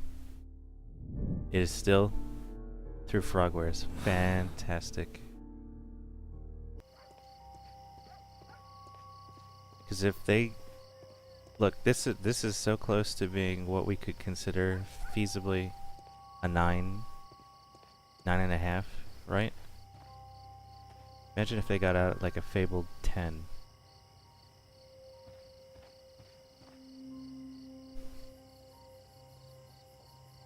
Mrs. Powell? What do you want? My name is Sherlock Holmes. I'm assisting the police with their investigation of the crime that took place this evening. Yeah, we'll be over there. Well, I've already after we're gave done my testimony. chatting with these guys. Very pop well. Up. Watch it be a clone of Wiggins. Just it's an exact duplicate. Could you tell us everything that you may have seen or heard? Yes. I was selling my flowers as usual, and then the fireworks began, in honour of Queen Victoria. I enjoyed those. But then, all of a sudden, a young lad ran out of Half Moon Street and stopped just by me. He had a gun in his hand. He was like a ghost, and all covered in blood. It was dark, but I could see him, because of the flashes from the fireworks. And then? I screamed as loud as I could. I knew that a policeman should be on duty in the vicinity. He had no time to escape. 2 constables got him. Then another constable came out from the very same street, and I heard him talking of a horrible murder. Mrs. Powell, did you hear the gunshots? I'm not sure. You know, what with the fireworks? Did you see anyone else leaving Half Moon Street, prior to or at the time of the crime? No, sir, I did not. Even with all the fireworks, I was very attentive, as I'm always on the lookout for customers. My thanks to you, Mrs. Powell. So we're basically done here with the street for now, it seems.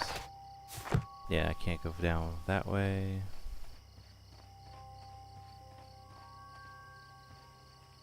Oh. It's pointing right down the aisle, too. This mirror is turned towards Half Moon Street. Alley. Let's say alley. I wonder if that's going to have any significance. Yeah, alright.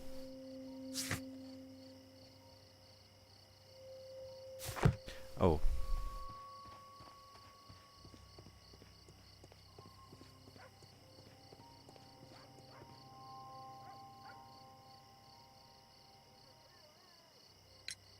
Mr. Turner, you have stated that you remained close by your window after the crime, is that correct? Oh, yes, Mr. Holmes. I stayed at my window until the policeman arrived to examine the dead bodies.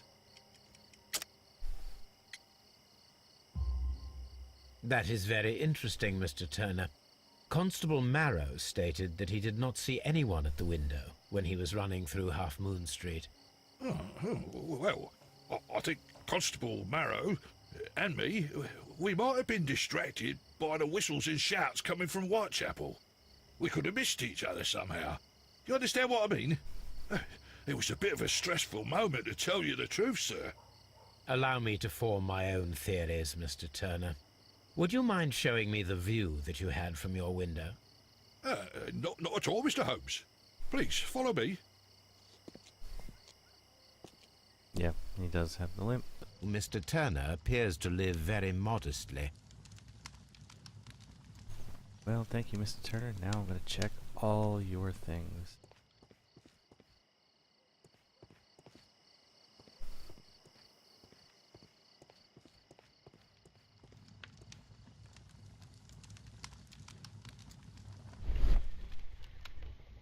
Fire, ashes, burnt paper. Really? The papers are almost entirely burned. I am unable to see what's written here. These words are illegible. Yeah, exactly. This fire is dying out. It was last tended to over an hour ago. Check The meaning papers were thrown into the fire just a short while ago. look at everything and find out it was Turner who did it. No.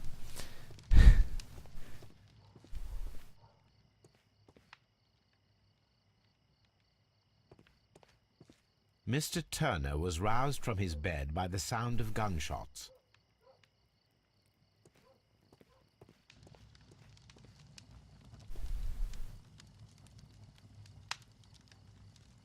The books on this shelf are in a mess. It looks as though Mr. Turner was trying to find something in a hurry here a short while ago. That's the piece of wood that's missing. A perfect match.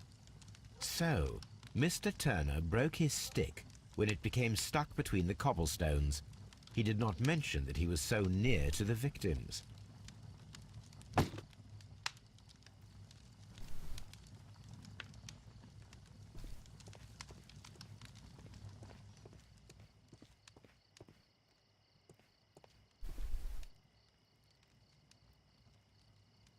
This kitchen knife is quite sharp. And prominently square right in my field of view, center. And table. Wipings. Shredded paper.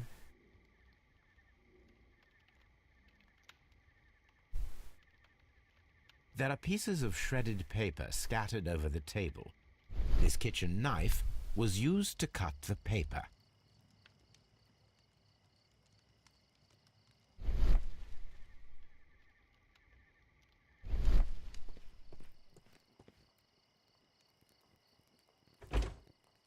So, that's the view Mr. Turner had when he opened the window. The dead body of Kenneth Butler. Brian Vercotti's contorted corpse. Mr. Turner had a perfect view of the crime scene. He saw the bodies clearly, and Leighton Chapman standing over them.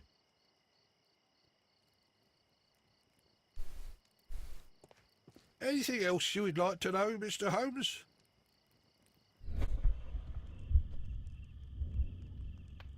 By the window, looked down, approached the body, took something, broke the stick.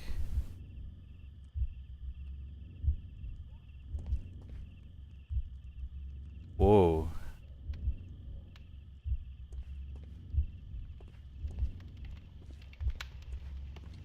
Okay. Got up from bed.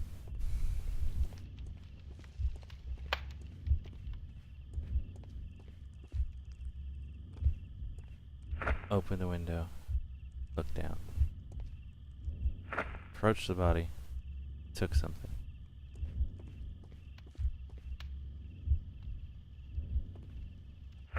Placed the broken stick. Cut the papers up. Threw something in the fire.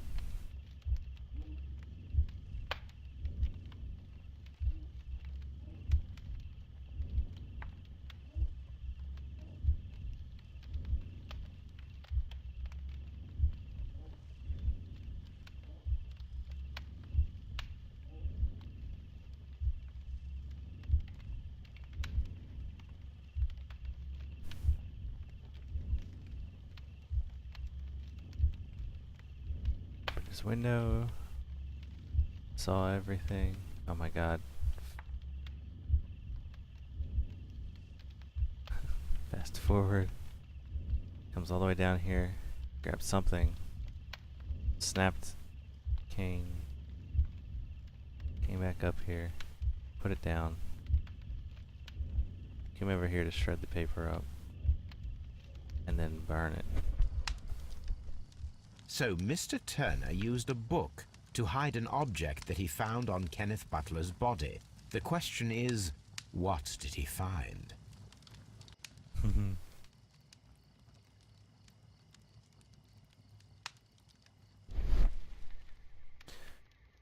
Books, fat prints. Ah. I can see prints from greasy fingers upon the cover of this book. Let us take a closer look. You kind of would like to see the most inconvenient route walked out. Like, what would that be? Like, wake up, cut paper at table, go to fireplace, go downstairs, then do cane. No, no, no. Wake up, go downstairs, put cane down, go to window, go to fireplace, go to table. Well now, what a find.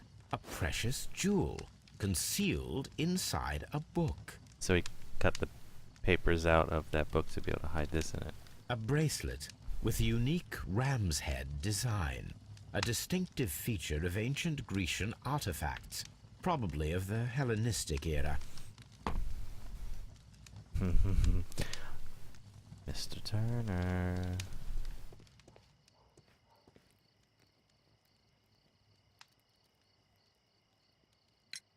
Mr. Turner, how would it be possible for a man of advanced years, such as yourself, to rush from his bed to the window in a matter of seconds, as you have stated? Well, I'm able to move very quickly, despite my age. And when the situation requires it, Mr. Holmes. Really? I highly doubt that, Mr. Turner. I observe that you suffer a severe limp due to your injured right leg. It would have taken at least 10 seconds for you to approach the window. That means you could have easily missed something or someone in Half Moon Street during that time. You're right, Mr. Holmes. I could have missed something. But it did seem to me that everything happened so quickly. Time can pull tricks on you. And what of everything else that you told us? Mr. Turner, it is vital that we have your complete and true statement. Mr. Holmes, I do assure you that the other things I said were most sincere.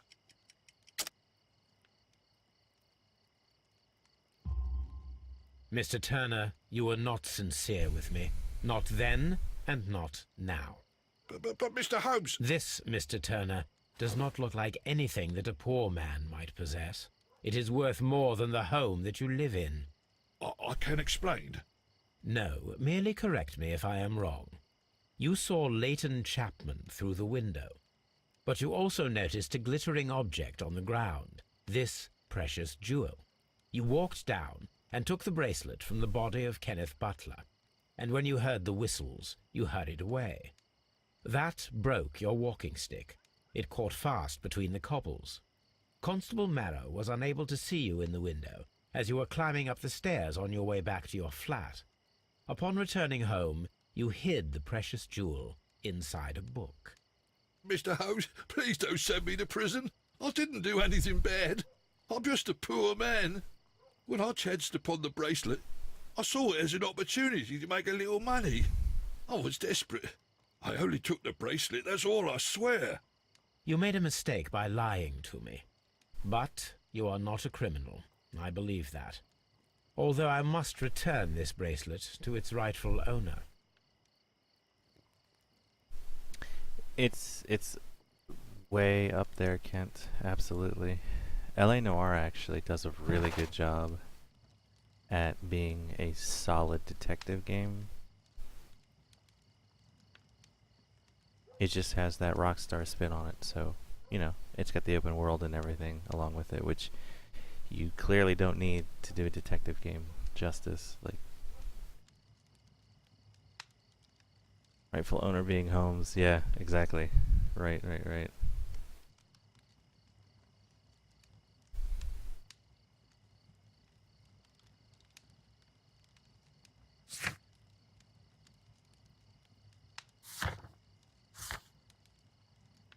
gotta search my archives for that. Alright, I think we're done here. For now. Yep. Yep.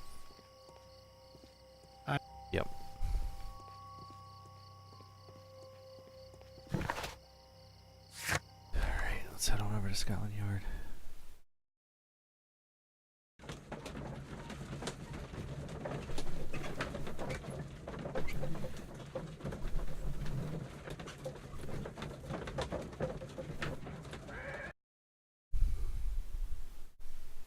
see how... Mr. Holmes! Whatever brings you here so late at night? I'm interested in the case of young Leighton Chapman. He was arrested earlier this evening and accused of a double murder. I beg your pardon? That case is quite clear to the police. Or are there any new facts that we don't know about? Who knows, Inspector? Look, you are free to investigate, of course, Mr. Holmes. Chapman was arrested with a revolver in his possession, which you can find in the evidence room. The suspect himself is in custody. Did you find anything else on his person? A few personal belongings. Nothing particular, Mr. Holmes. Thank you, Lestrade.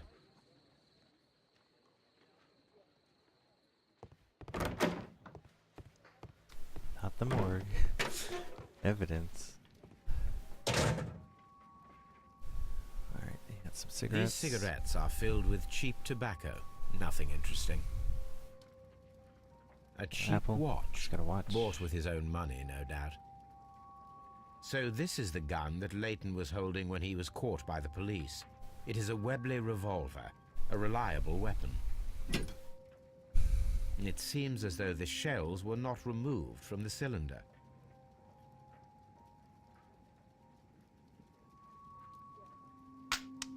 There we go. Yeah, two rounds were fired. Okay. 2 out of the 6 shells have been fired. There were 2 shots.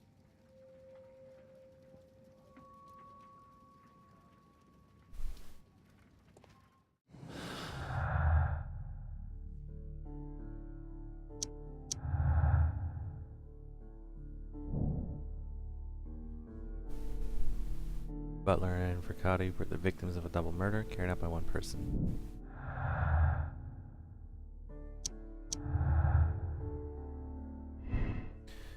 Simultaneous shots. Turner could hear the contrast between 2 fired shots, as in fact 3 shots were made. At first, a single shot was fired, and then 2 guns fired simultaneously directly afterwards. Turner could hear the contrast between 2 fired shots. They were from different points in Half Main Street. We're gonna go with this one because it gives us a new task to try out. Recreate the crossfire. Yeah.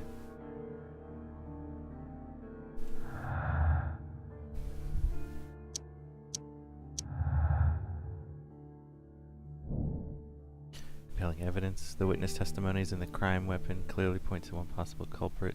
Yet currently, clueless. Comment statement. Okay.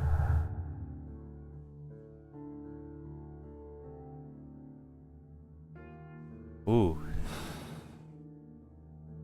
Yeah, pop up. I mean, that's gonna be one of the conclusions you can make, almost assuredly, but we're gonna push to make sure that's not a possibility. Please escort this suspect for interrogation. There you go. He looks properly older than Wiggins. Good evening, Mr. Chapman.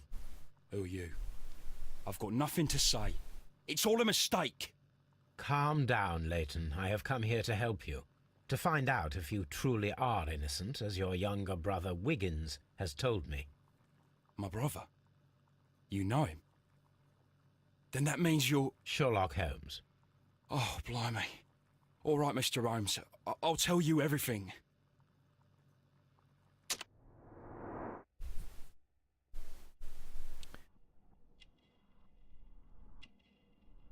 Ah, come on, it's being picky. There we go. Recent beating, resisted arrest, hot-headed. Deep scar, occasional fights, grew up on the street. Can't even see that one.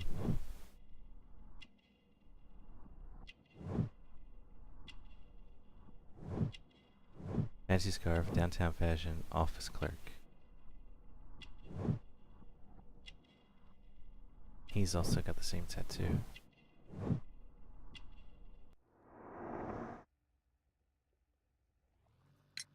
Good. Tell me your account of what happened. I left my work, and I hurried up to see the fireworks in Whitechapel. I was late, so I decided to cut through Half Moon Street. I saw the first fireworks light up in the sky. I bumped into a constable on a corner before entering Half Moon. Then suddenly, what with all the firework flare, I saw two men. They were both lying flat in the middle of the street. I stopped where I was. I thought about turning back to the police, but as I was thinking of that, I saw a third person. He was leaning over the body that was furthest from me. The second I saw him, he raised his head and he stared at me. In a flash, I saw his gun, but he made a dash for it instead and he escaped through Whitechapel Street. So you might still have had time to return to the constable. I panicked. I didn't know what to do. Anyway, I approached the bodies just to see if they were still alive. I saw that one had blood pumping out of his stomach. He was dying. It was horrible. The second one was already dead. He had a hole in his head. He was holding a gun in his hand, though. I took it, and then I followed the third man. Interesting. Pray, continue. I turned a corner, and I saw the man standing in the middle of the street. He seemed to be in some sort of panic. And then, Mr. Holmes, something strange happened. I told the police and they laughed at what I said, but I swear to you, my words are true. I started running towards him. But then I was blinded by a flash. It was so bright that I hardly saw anything for a good dozen seconds. But I kept running forward. As I arrived in Whitechapel, I heard a woman screaming. And then I was caught by the police. But there wasn't a trace of that man. Of course, then they found a gun and all that blood. I couldn't see the murderer escaping and all that mess. Perhaps I was still half-blinded at that moment. A thrilling account, my young man. Leighton, are you able to describe the person whom you saw standing in Half Moon Street? Well, I wasn't able to see his face at all. It was too dark, and he was too far away. I could see his silhouette. And what about that? Nothing so special. He was wearing a jacket. He was quite average in size and his weight. I see. Was there anything else that struck you at the time? No. But perhaps it's strange, but I can't remember the sound of his footsteps as he was running away. Perhaps it was because of the fireworks or the surprise of me seeing him. Leighton, I confess I am puzzled. Why should a young lad like you take a gun from the hands of a dead man and set off in pursuit of a probable killer?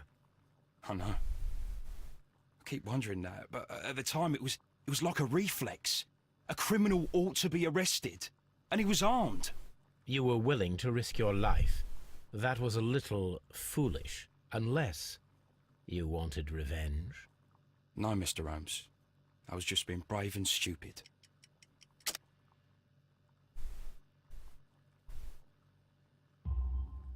I'm sure that you were, but I believe that you may have recognized one of the victims, Brian Vercotti. You knew that gentleman well, did you not? However could you know that? You have a typical tattoo of the Westgate Brotherhood upon your hand. I observed exactly the same mark upon Mr. Vercotti. You came to know him from your sharing a past prison sentence. Am I correct, Mr. Chapman? God. You're right, Mr. Holmes. Would you tell me a little about Brian Vercotti? We were convicted for a robbery. Once in prison, both of us joined one of these fraternities. During that year, we tried to help each other out, you know? You were quite young then, I believe. Yes, Mr. Holmes, we were. We'd only stolen a pound of meat. After we were released and when I saw what my little brother had become, I decided to work towards living an honest life. And Vercotti? He had a hard time. His sister had died in a Whitechapel dispensary while he was in prison. He had no family anymore. Our paths split. He fell back into crime. So you lost him? Yes. And for around 2 years, I heard no news of him at all. We shall see you soon, young man. Oh boy, yeah. Gone wrong is an understatement.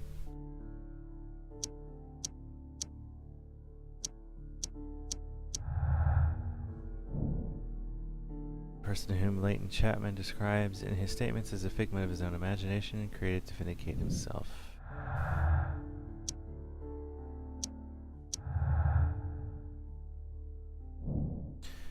The violent crime committed in Half Moon Street by Leighton Chapman could have had a personal motive.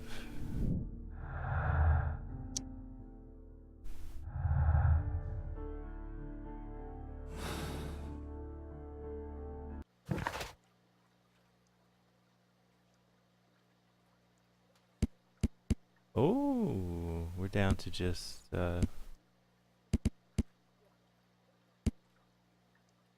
one more portrait.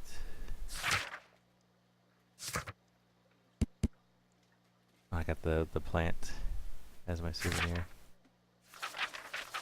See, I could check here, but I'm not gonna. I had to go check my archives.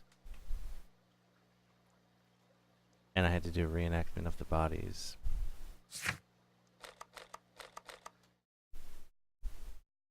Go check the archives.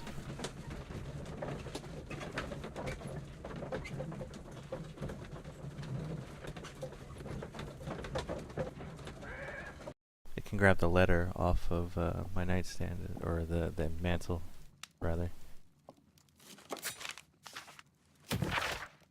Sensation, an exotic method of murder. The arsenal of our present-day criminals may soon be refilled with poisonous plants. A young and beautiful woman, in collaboration with her colleague at Kew Gardens, planned the terrible murder of their director, Mr. Montague Doone. Only one detective was capable of uncovering the truth behind a tragedy that was initially believed to be a simple heart attack. That detective's name is Sherlock Holmes.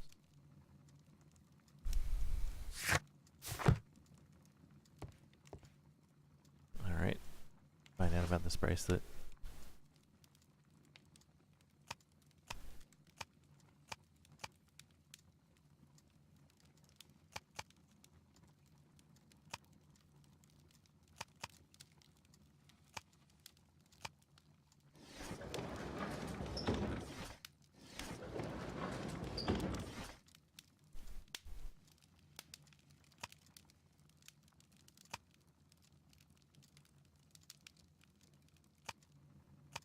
Why not dynamite? That is...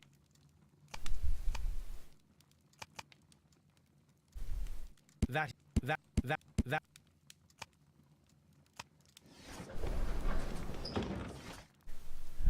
This... so far...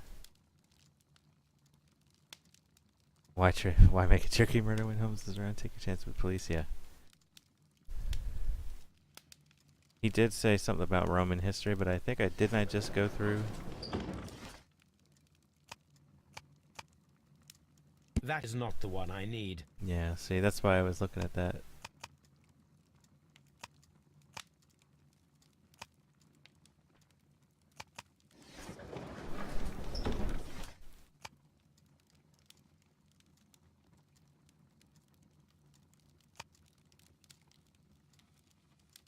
There it is. That is not the one I need. It's not? Flying lobsters, though. Keep coming back to that. That is...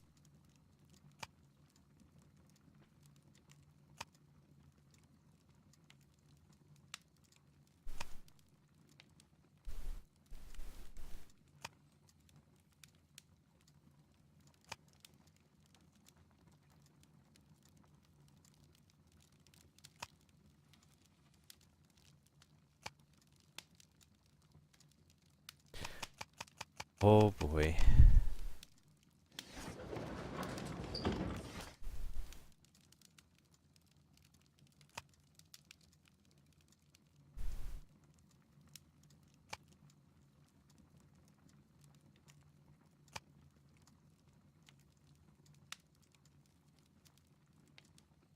That is...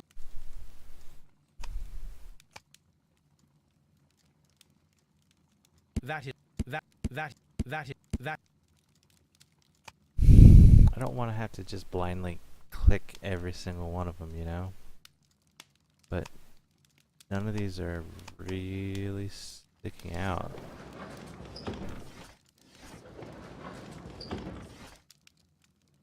That is...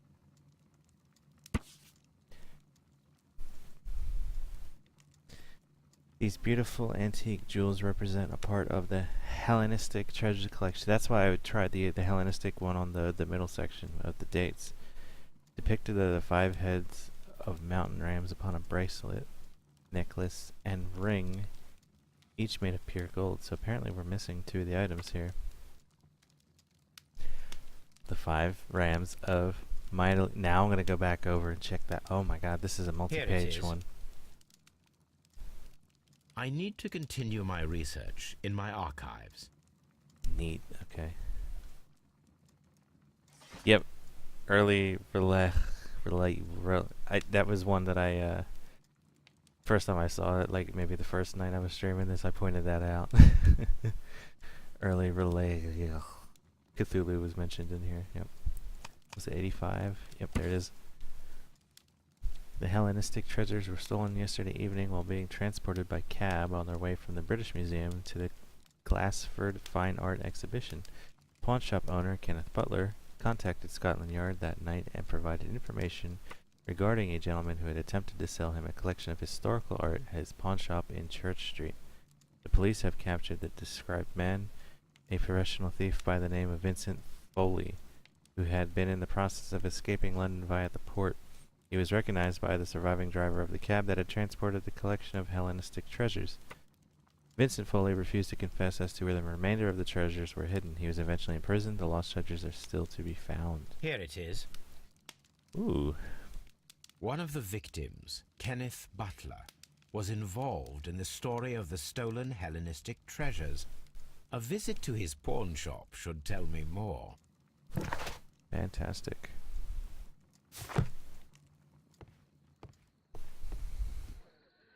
My... Is she still up there? Yep. She is. Hello, Toby. All you need now is a shawl and a mop cap, and you could be Mrs. Hudson's younger sister. How rude. I'm always wondering what's on your mind, Holmes.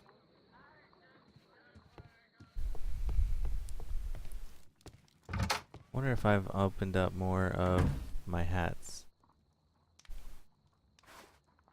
Nope. They're locked for some reason.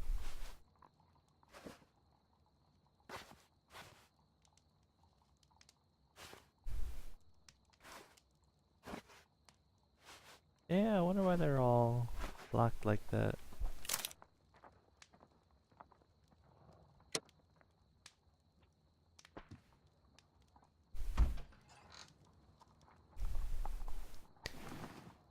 There wasn't like DLC for this, was there?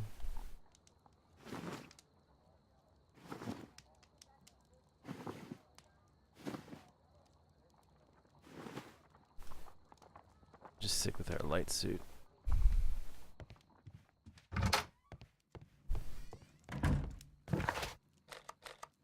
Over to the pawn shop.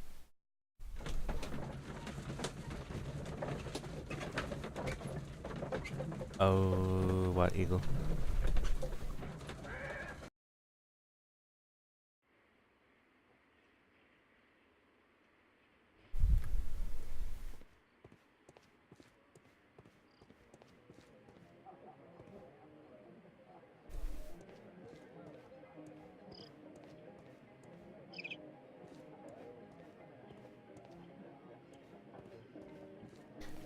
Here's our pawn shop.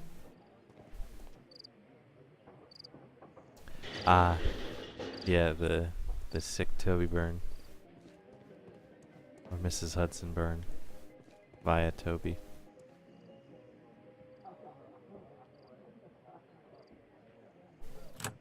Mr. Butler's key matches the lock perfectly. Fantastic.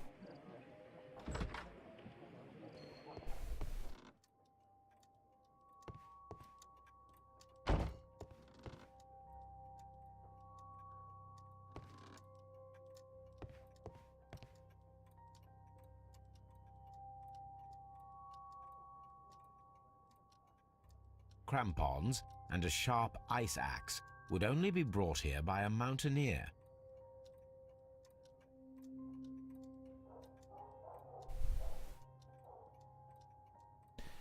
Objects of interest. So,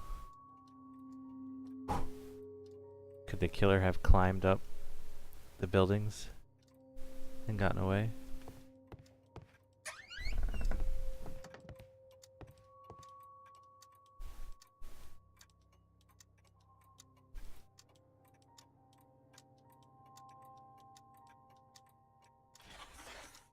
It looks as though Mr. Butler kept a careful record of his operations.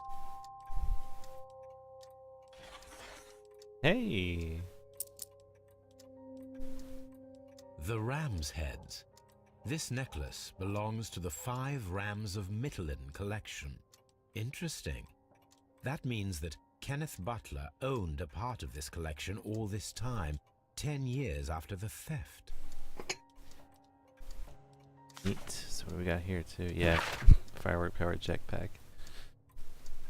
Hello, Kenneth. I remember you once told me about 3 pieces of golden jewelry with ram's heads from ancient Greece. You still got them, right? Well, good news for you. I found a man loaded with money who's crazy about those jewels. He's ready to fork out a small fortune. I can arrange a meeting with this money bag for you, but I want you to cut me in on the deal. I'll be waiting for you at the crossing of Great Alley and Half Moon Street on Sunday evening before the fireworks. Brian Fricati.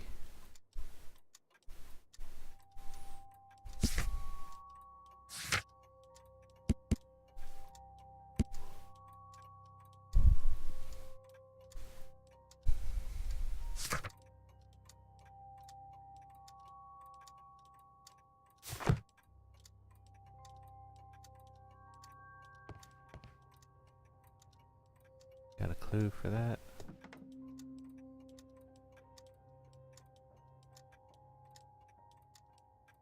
The sound of a bunch of clocks ticking like that is actually really, really like soothing to me. A flare pistol.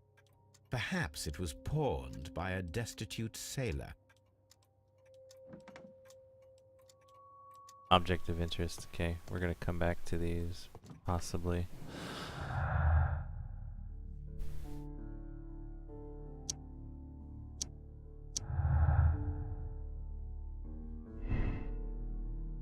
The search for the missing Hellenistic treasures could be the motive for the crime that was committed in Half Moon Street. Mr. Turner picked up the bracelet directly after the murder, but the ring is still missing.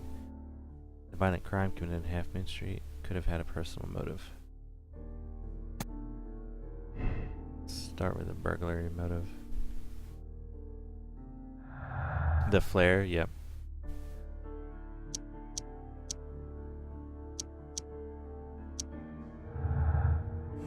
Flare gun right there. But this is still technically the same night, so who would have had time to come put it back here? Maybe the same person that used the climbing shoes or something.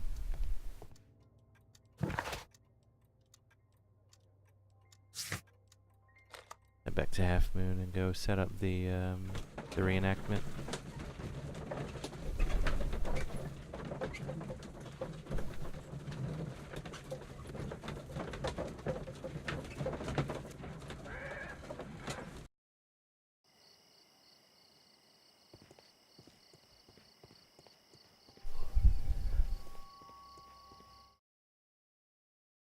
Ooh, what do we got? What's up with you, lad? What are you waiting for? I'm waiting for my brother to be released. Your brother? The one that you caught, beat up and imprisoned. Ah, the murderer. He ain't killed no one, copper. Watch your mouth, lad, else you'll be joining that worthless brother of yours. Now.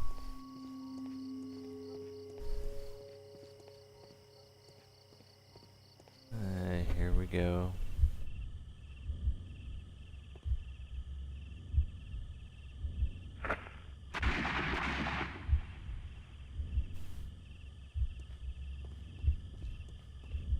I am unable to see any higher. I need to find something to lift my lamp.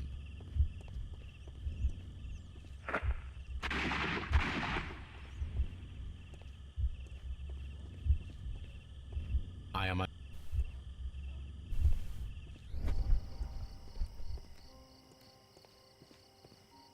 It would be... I need something. Phew. The cane. No. The pole.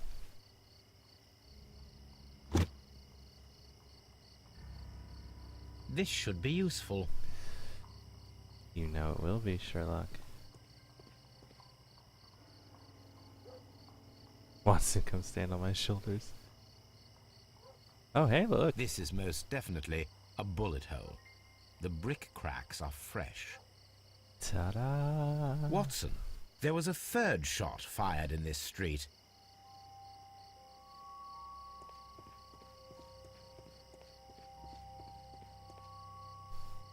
There you go.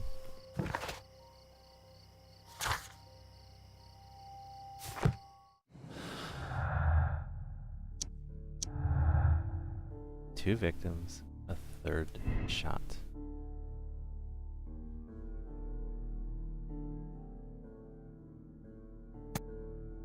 It was either crossfire or it was a double murder. Go with the crossfire.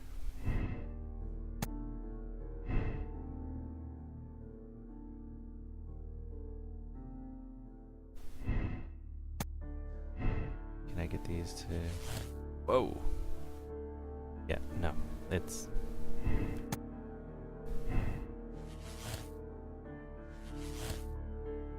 Dope.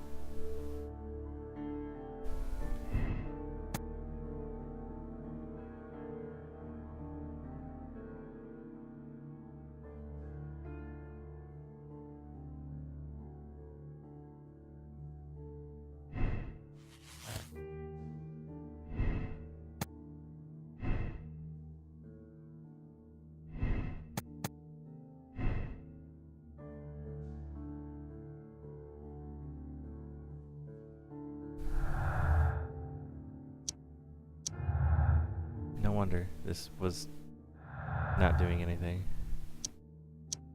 I didn't realize I still had a clue I could generate off of this. There we go. Disappearing man. Leighton Chapman's statement regarding the jacketed man who disappeared at Half Moon Street now seems reasonable, as the three shots at the crime scene prove the presence of a second gun that is now missing. I now have to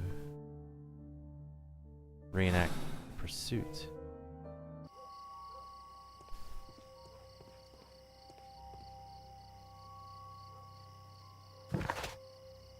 Talk to Constable Marrow. Okay.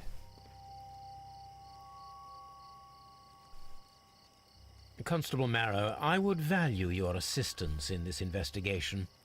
It would be my pleasure, Mr. Holmes. I would like to make sure that there are no places in Half Moon Street where a man could hide while you were running through it with your lamp. All right, Mr. Holmes, what should I do? Take your lamp and start walking, just as you did before, and try to find me. Understood.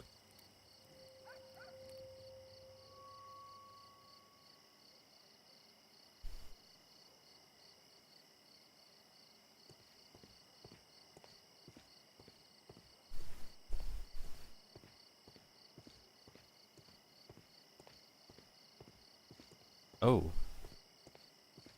I can see you very well, Mr. Holmes. All right, Constable. Let's try again. I'll find another place to hide.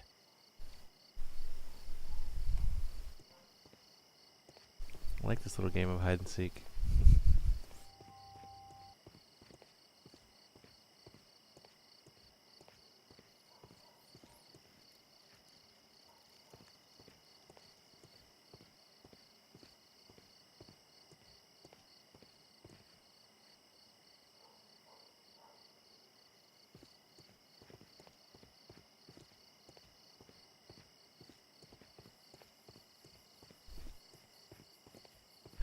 No, this is not how I walk.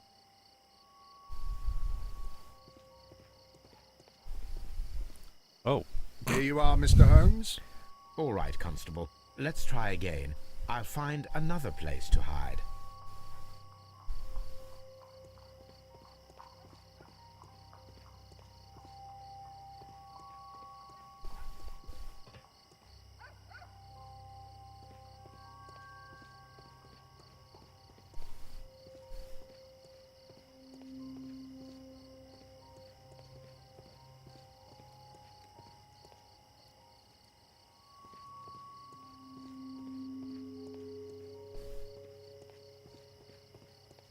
Mr. Holmes, it wasn't difficult to find you at all.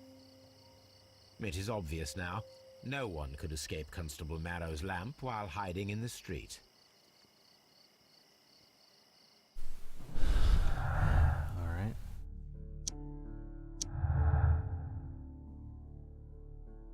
Watson is right behind the policeman. Up the walls, what did I tell you? If we can assume that there was one more person half Main Street at the time, no way forward or backward, only up.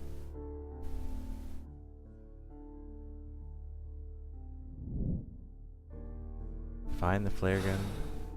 My pleasure.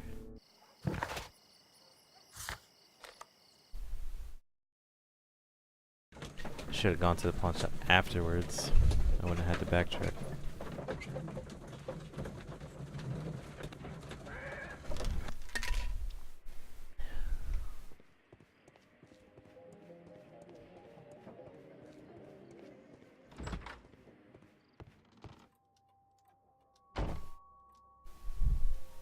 These tools are exactly what I need to climb the wall.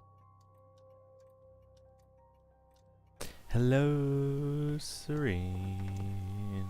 How are you? This is exactly what we need in order to imitate the flash of the fireworks. Ooh, you know what? I didn't even think of the flares being...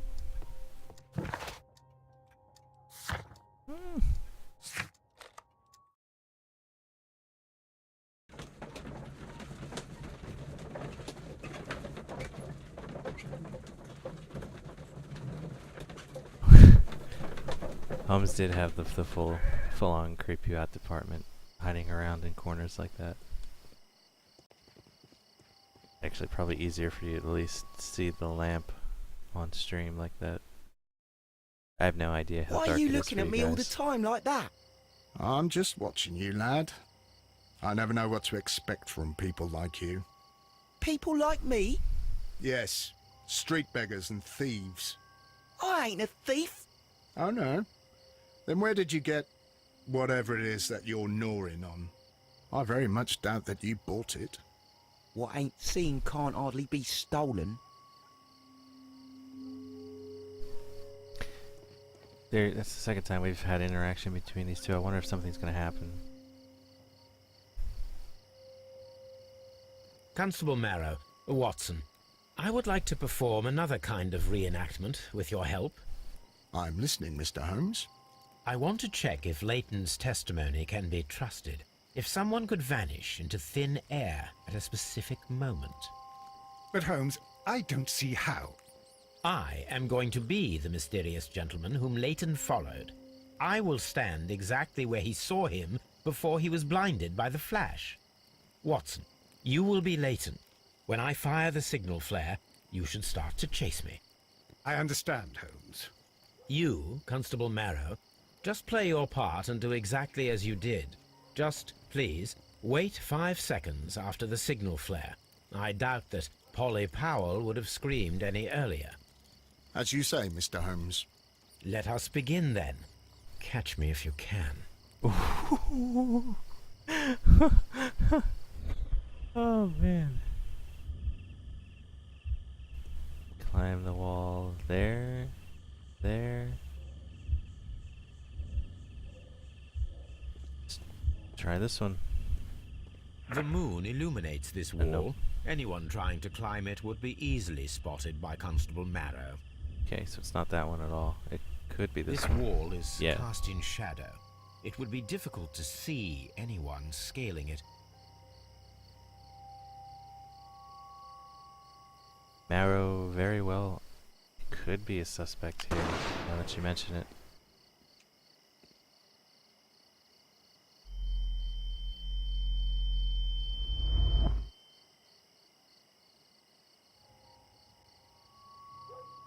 I haven't 100% been excited about Star Citizen yet, Green. I mean, I sort of am.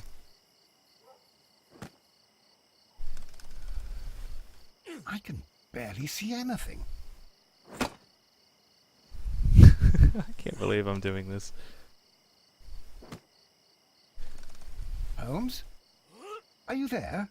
No, Watson, I am not.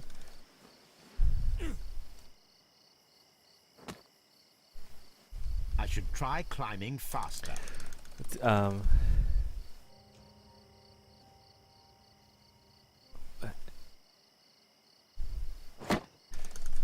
How was that not fast enough?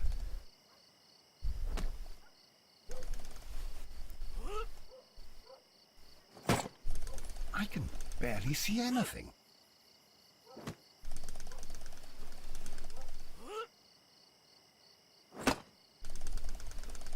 Holmes? Are you there? Where is he? There we go. God, a man can't just disappear like that. Well, he did. You actually had to hit that. Holmes? Holmes? Where are you? Kind of ridiculously I cannot fast see you, for the Mr. kind of game Holmes. this is. Dr. Watson, it seems that Mr. Holmes has disappeared. Don't worry, gentlemen, I am up here, above your heads. How on earth did you get up there, Holmes? I am using crampons and a climbing axe, although the person we are looking for did not leave any traces of such tools. Constable, is there any way to get to the top of this building? Yes, Mr. Holmes, I can show you. The door to the building can be found from Whitechapel Street. Gentlemen, I am on my way down.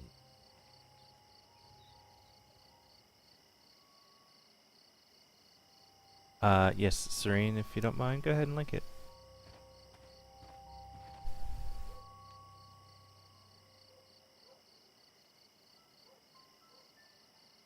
Ooh.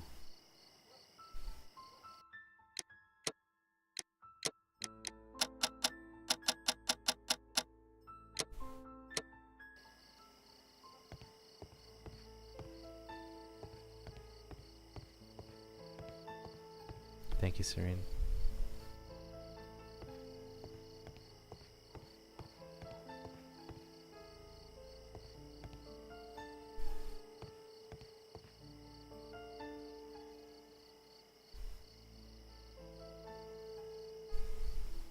It's empty. Someone broke through the window to get inside the attic, but in his haste he ripped his jacket.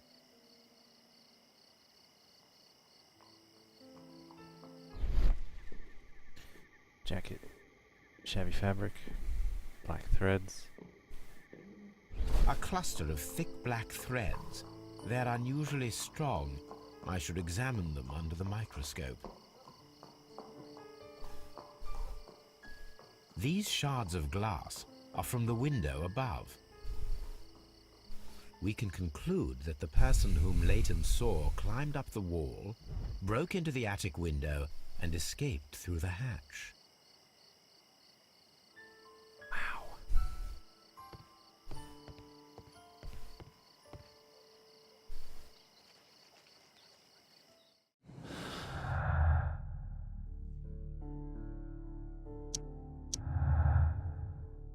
Wall climber.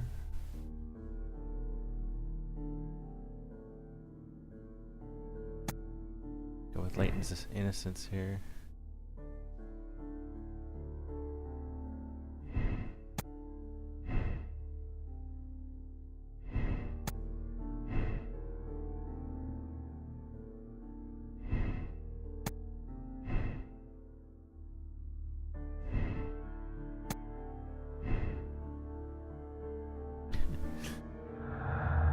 Oh gosh.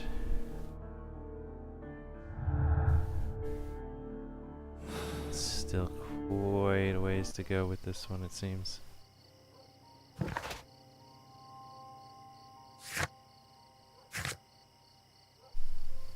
Alright. Let's go do the analysis. We obviously need to keep going. Not nearly enough info right now.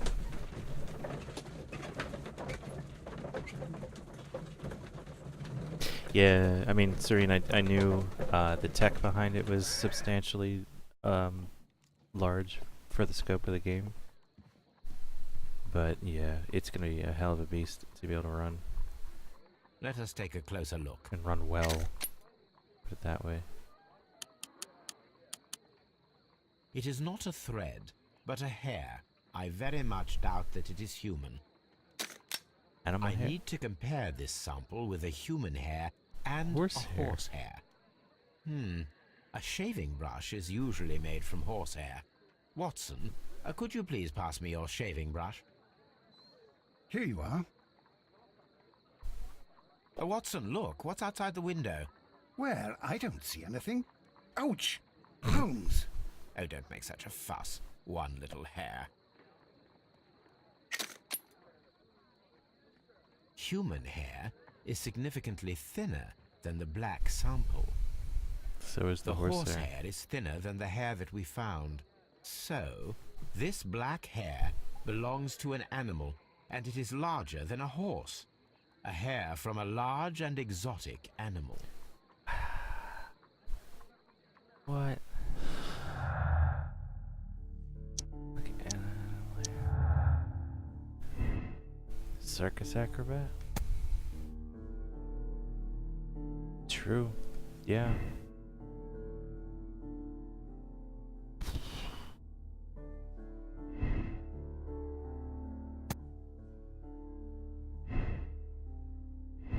No.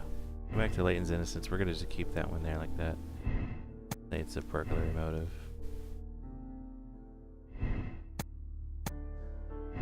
Three shots. And suddenly... headway. Person who was seen only by Leighton escaped the crime scene by climbing the wall. He was a skillful acrobat. The criminal took a gun from one of the dead bodies. Ask Wiggins to find the circus. Wiggins is currently still at Half Moon.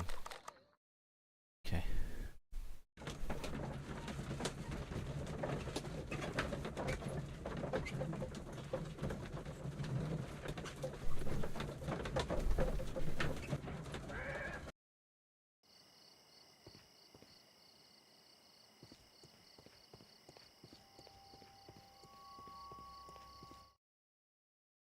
What now between these two? Wiggins, my lad, what are you doing here? You'd best be leaving and be quick about it. I've done nothing wrong. You'd learn more by watching Mr. Holmes.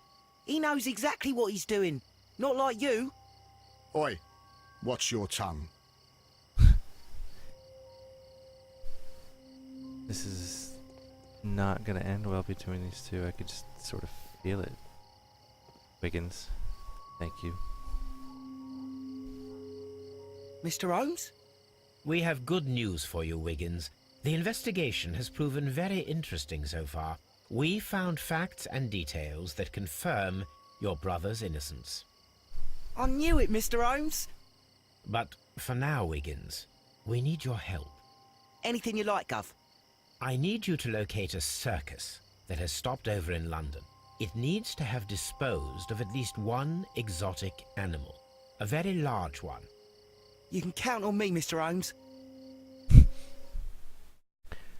1 hour later.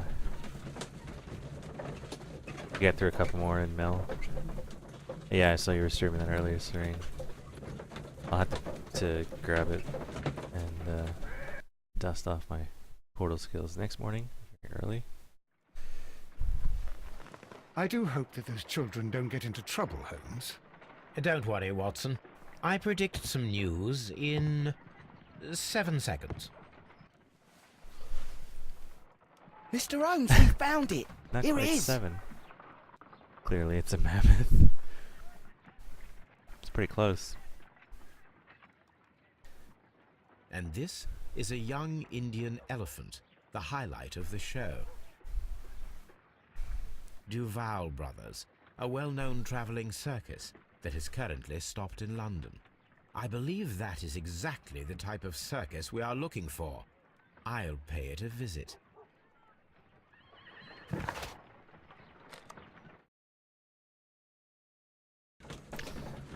And away we go.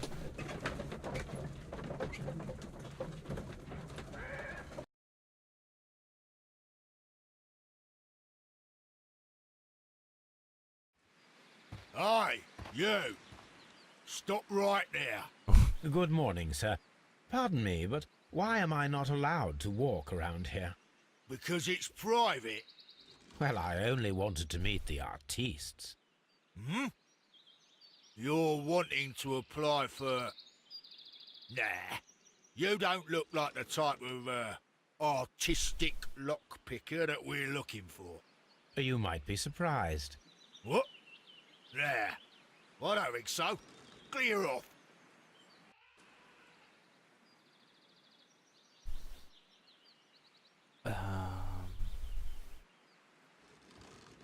Disguise myself. You mean I was able to come over here and I'm gonna have to leave immediately because I have to go back and disguise myself? Okay.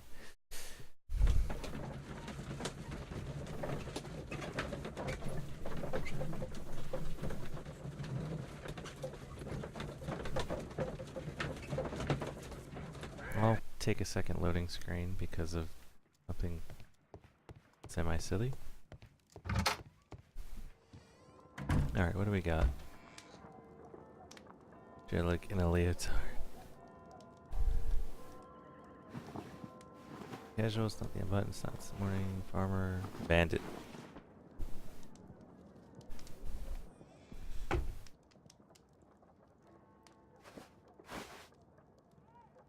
And all of the hair is now unlocked.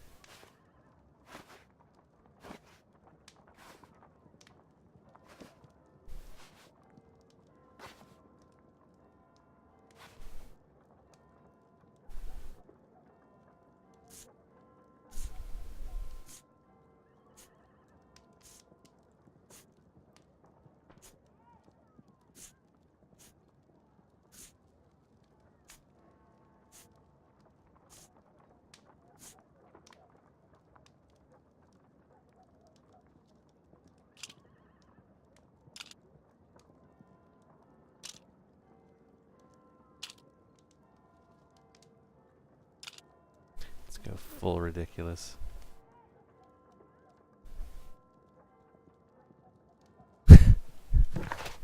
Spectacles are unpopular among thugs. I don't... Fine, fine. No classes. Stay where you are. What are you doing here, and where is Sherlock Holmes? Calm down, Watson. Take deep breaths now. It's me. Thank God, Holmes. I can't get used to your disguises. Thank you, Watson. That means I am ready to go. At least, it didn't let me go and then come back a second time.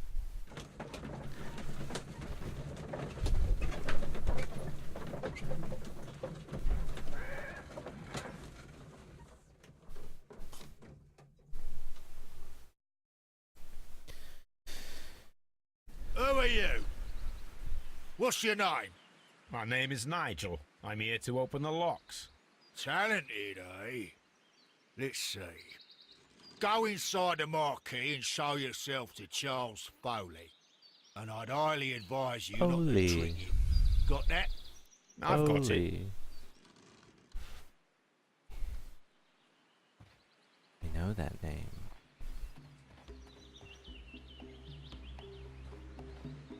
Hey, look, look, look. I knew we were going to see these. I knew we were going to see them. Look. I was kind of curious. I wonder how much, like, reused assets we would be seeing here. The only one that I cared about, frankly.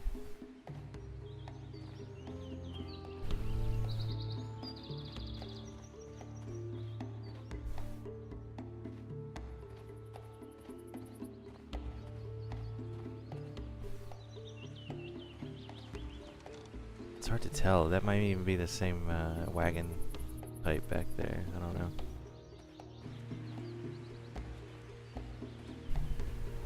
There's not really all that much here, is there?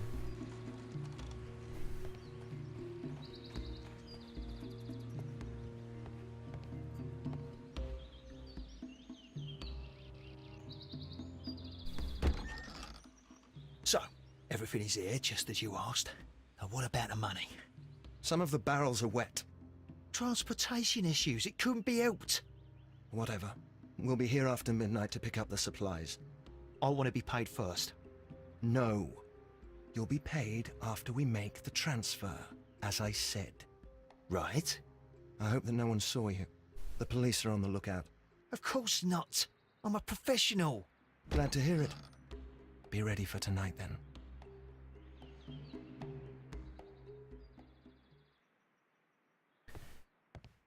All right, then.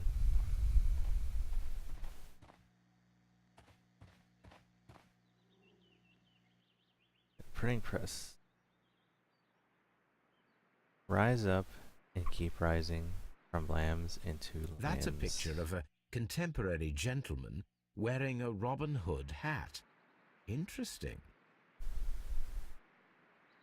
From lambs into lions. Those are words of encouragement and defiance. This poster was clearly made to fire up rebellion amongst the people. Mm-hmm. You think? This printing press is old, but still quite capable of printing hundreds of pages per day. This printing... There are enough posters to paste across half of London's walls.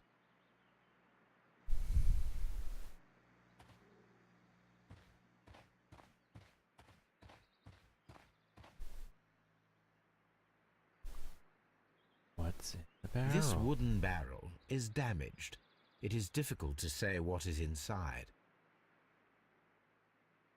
Object of interest with the crack. There is a spot on this barrel that was intentionally painted out. On all of them. The crest of the Honourable Artillery Company. Could it be gunpowder? I need to be sure.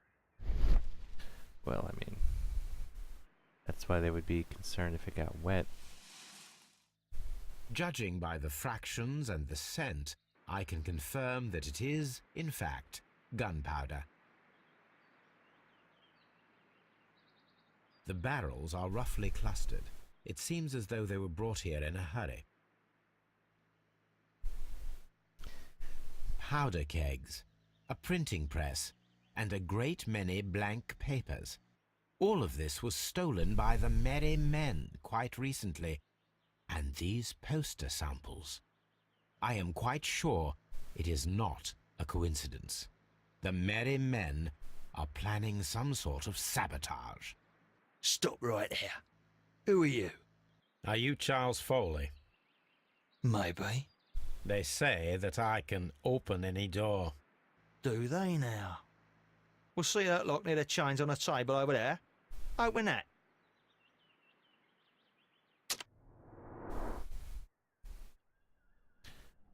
Look at you, buddy.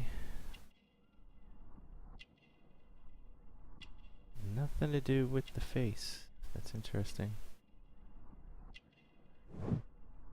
Complex key, protected safe.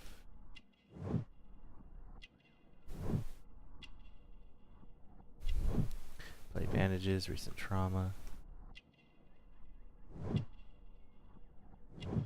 Armed bulldog revolver, cutthroat.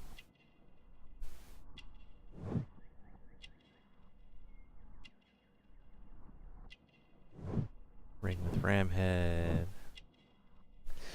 The ring.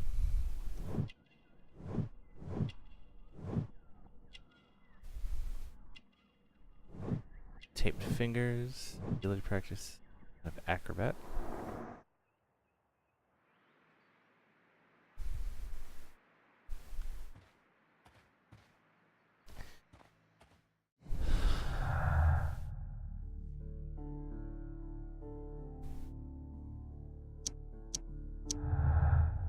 Hey, and a jacket. Charles Foley, if it actually is him, wears an antique ring. Last missing piece of the 5 grams of Mytilene jewel set. Mytilene? And also a revolver retained under his belt. It proves that Charles Foley is our mysterious jacketed man who nimbly escaped the crime scene at Half Moon Street.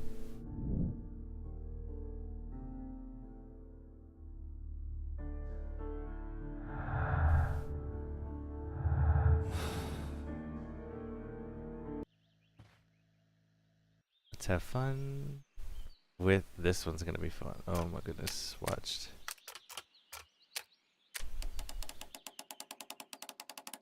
Still only one line on the first tumbler, which is interesting. They could have instantly made it more difficult.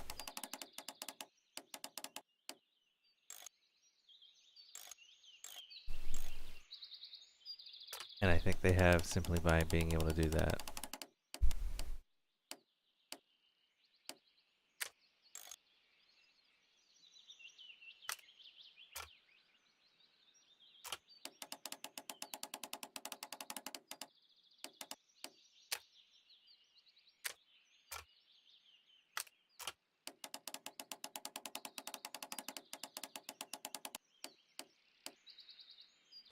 Nope. Still really weirdly easy.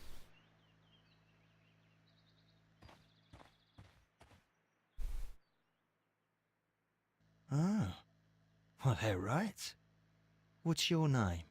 Nigel Shirley, from York. Ah, Nigel from York. Never heard anything about you. How'd you hear about me?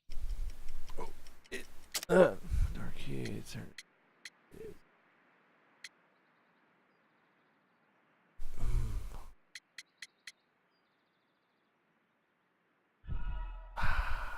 No. Select the correct answer. Hey, look, a fail state. Nigel from York. Never heard anything about you. How'd you hear about me? Not a true fail state. We're gonna have to lie. It's a long story. I met your brother, Vincent the Butcher Foley, in prison. He told me all about his betrayal, and all about you. Before I was released, he told me that you might find a job for me one day, and pay me some money for me craft. Well, he died. 7 days ago, in prison. I'm sorry to hear that. That's all right. The traitor has paid the blood price for it. And you'll do the job anyway, because I need a talented lockpicker. I know just where to search for his legacy. It's all about the Hellenistic treasures, isn't it? Osh, you fool. Now, listen up. You'll come with us tonight, and you better mind yourself. Us? Wait, who's coming then? Billy, Jack and me. And what will I get for that? We'll share the loot. The one you seem to know about. Right. Wait for us at the abandoned manor house on the corner of Ladbroke Grove and Kensington Park Road at midnight. Deal.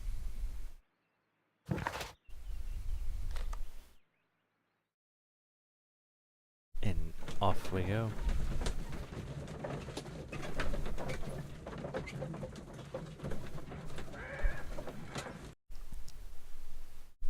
Here I am at the manor. Somewhere inside it are the Hellenistic treasures.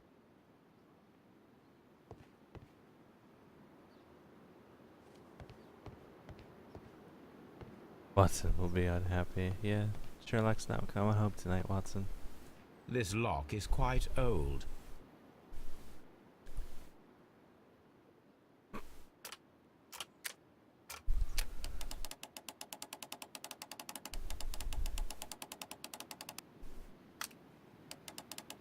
There you go.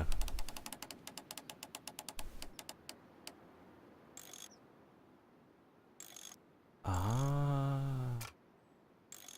And that moves. This one doesn't. Okay. I'm liking the look of that.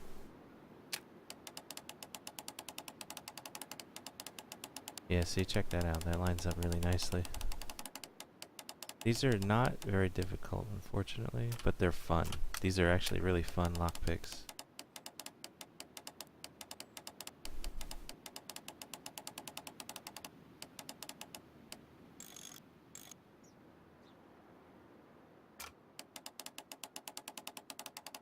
Not quite. I needed to keep rotating it, I think. No, yes, I had to keep rotating it the other way, actually. Go there.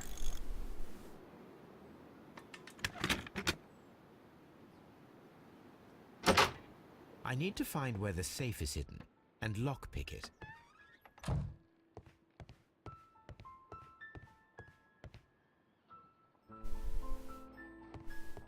This is gonna be good.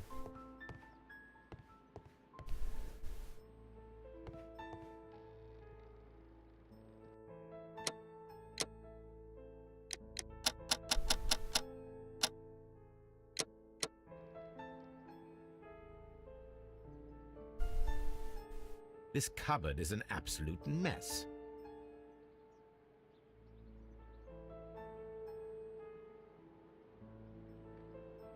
Several books have fallen from the shelves. It seems as though this cupboard can be moved. I'll give it a try.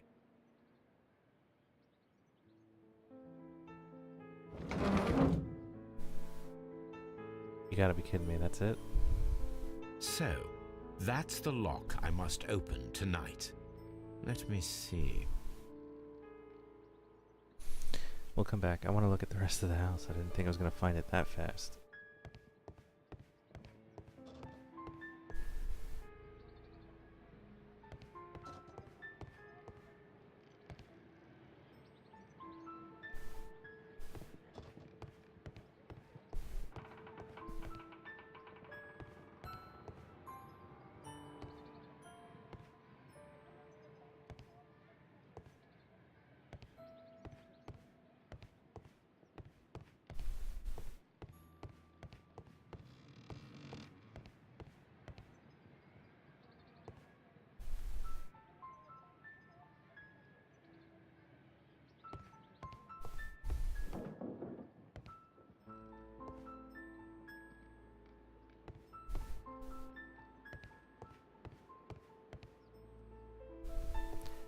Tiny, like tiny.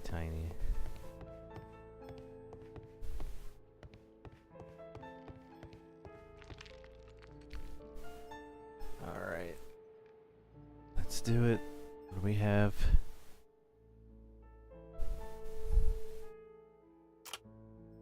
Sure.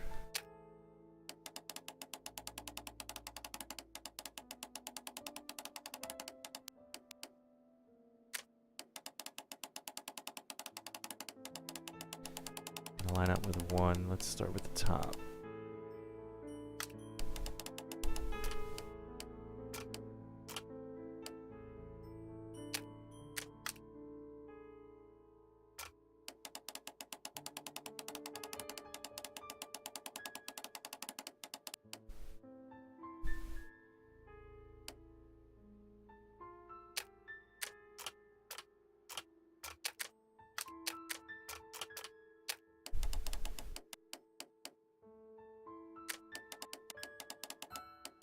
Whoa, this one is kind of awesome. Okay.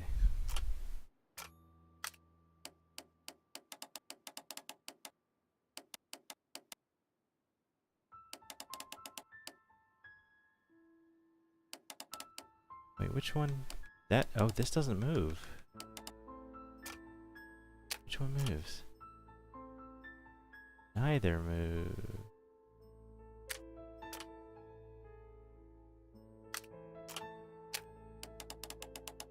But that works. There, that's done.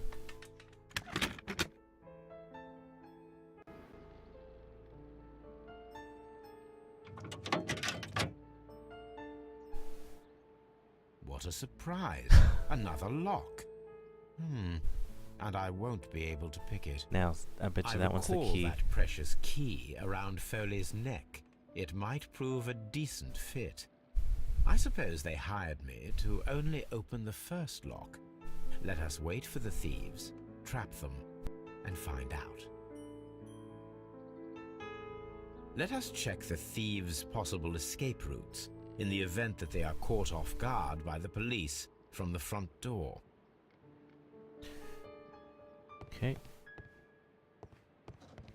This door is a perfect means of escape in an emergency.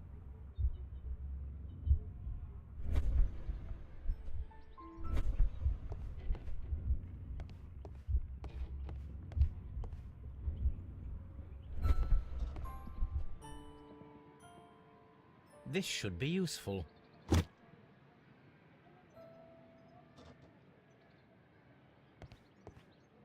This door is a perfect means of escape in an emergency. Can I go, like, put it outside, maybe?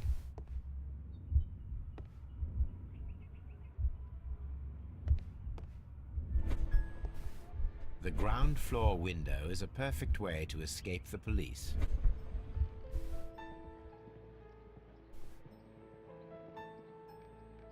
This works very well. No one will escape through this window now.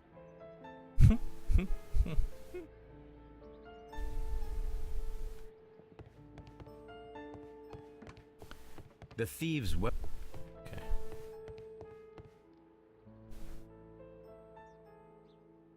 I wonder what this old chandelier... Item required. I suppose that the thieves already...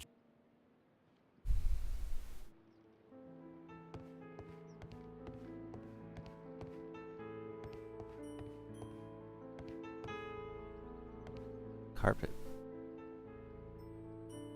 Oh, that's a lovely old carpet. It's object of interest once again, though. Maybe the chandelier. A solid rope. Home Alone is where Sherlock started. Yep. It's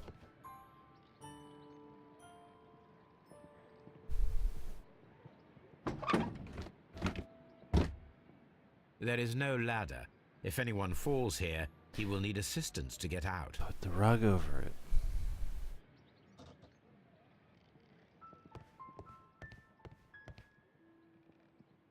Now I can pick it up. This should...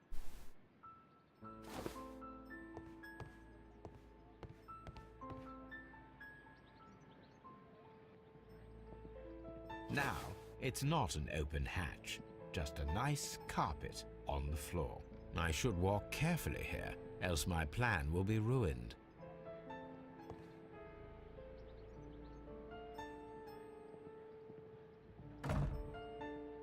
The door is now... Did I just...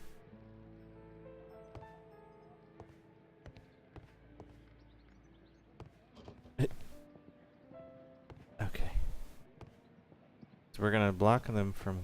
Right. I see what we're doing. We're basically... Now, if a thief runs through the kitchen, he'll pay a surprise visit to the cellar.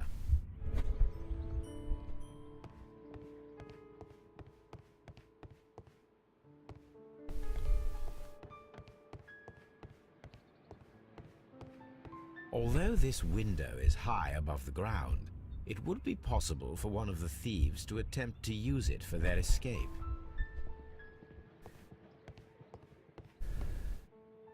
Table? This should be useful. Am I gonna toss the pearls on the stairs? It is Home Alone, man.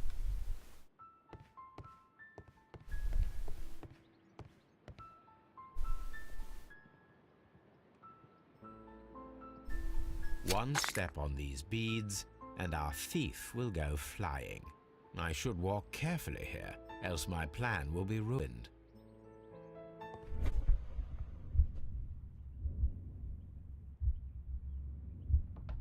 Any thief who finds his way upstairs will roll down very quickly.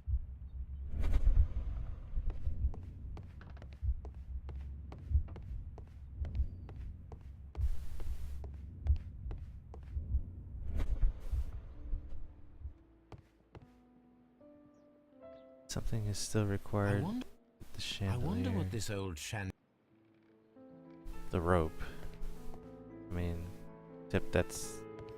kind of trap myself. Up and over. This... Yep. I wonder, was I not able to take the rope before? Okay. And we'll drop the chandelier on the third, I guess. Or something.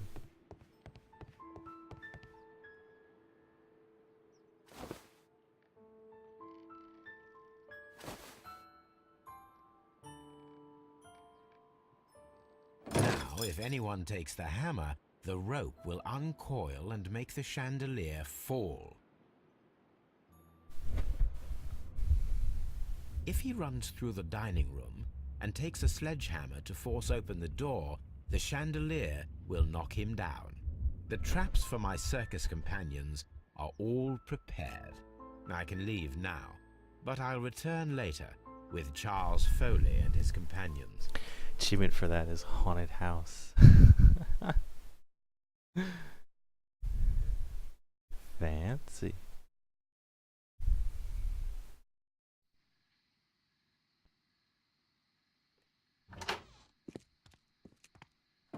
Police! Police!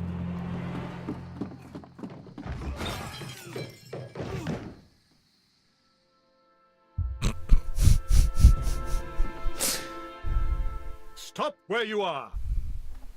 Where are they? Trapped, Watson, with your assistance. How so? You sounded just like a real Bobby, my dear fellow. You startled them into the traps. I did? I assure you, Watson, it was quite an entertaining show. They will not escape the house now. You scum! And this is the pistol used for the murder in Half Moon Street. How'd you know about that? Oh, hello, Mycroft. Have you closed the case yet, Sherlock? Mycroft, what are you doing here? Did you follow me? Sherlock, it may seem that I used you, but you should be pleased to know that you have served our queen well, in this instance. So now, let us catch the big fish. But this man is not one of the merry men? No. Then why exactly are we here, Sherlock? This gentleman, Charles Foley, has been involved in a double murder, and the hunter of a set of valuable antiques, the Hellenistic treasures, which disappeared in a theft many years ago. You're no better than the coppers! Shall we?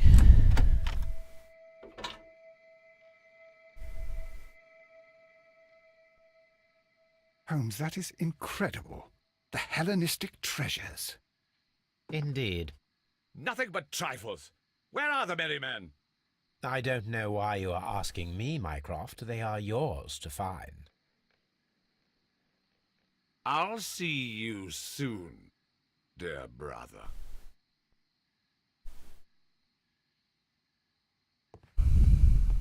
Don't move, you flim-flammer.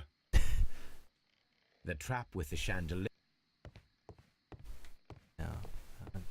The flim-flammer. One of... Where's the other one? Oh, you're one down of there. Foley. Okay.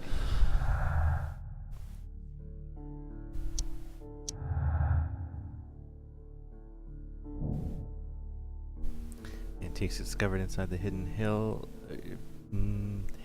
safe of the abandoned manor at Notting Hill represent the collection of Hellenistic treasures that were stolen in 1885 and considered to be lost. Foley's Vengeance.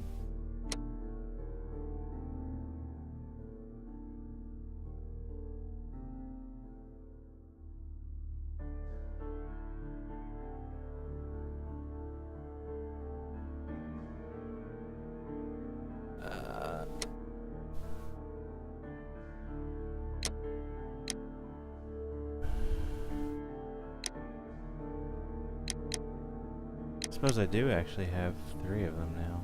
Something still doesn't seem right.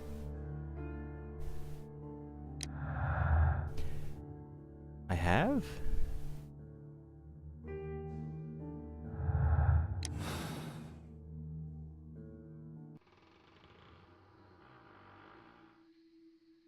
Mycroft is gonna screw something up here.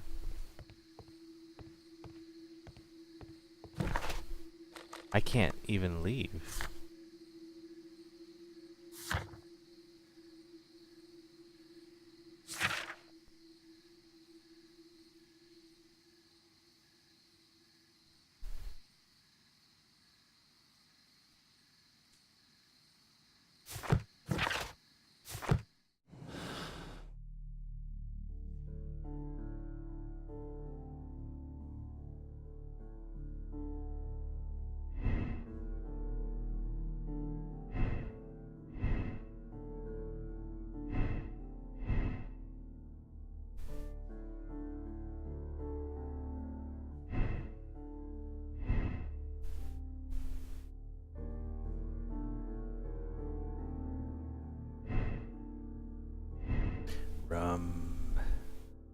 How you doing, Duck?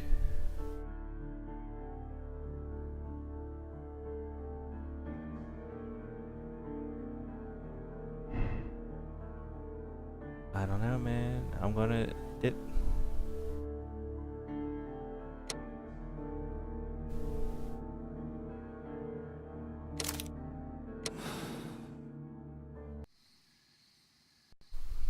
Something's not right Charles still. Foley, you were a witness to a double murder. You were standing next to Vercotti when Butler fired at your accomplice. The jeweler missed him, but they proceeded to kill each other with simultaneous shots. Even if your intention was to retrieve the stolen treasure, you did not intend to kill. I shall inform Inspector Lestrade of that fact, so your sentence should be the lighter. Yeah, but something's You not are right. a fine gentleman, with your fake pity. I do what I think is right. It is never due to pity. Farewell, Foley. I shall leave now, Watson. Gentlemen, please take our friends here into custody. Where are you going? I have unfinished business. I'll see you at Baker Street. Yes, I'm just gonna take that disguise off first and foremost. Duck, we are playing Sherlock Holmes, Crimes and Punishments.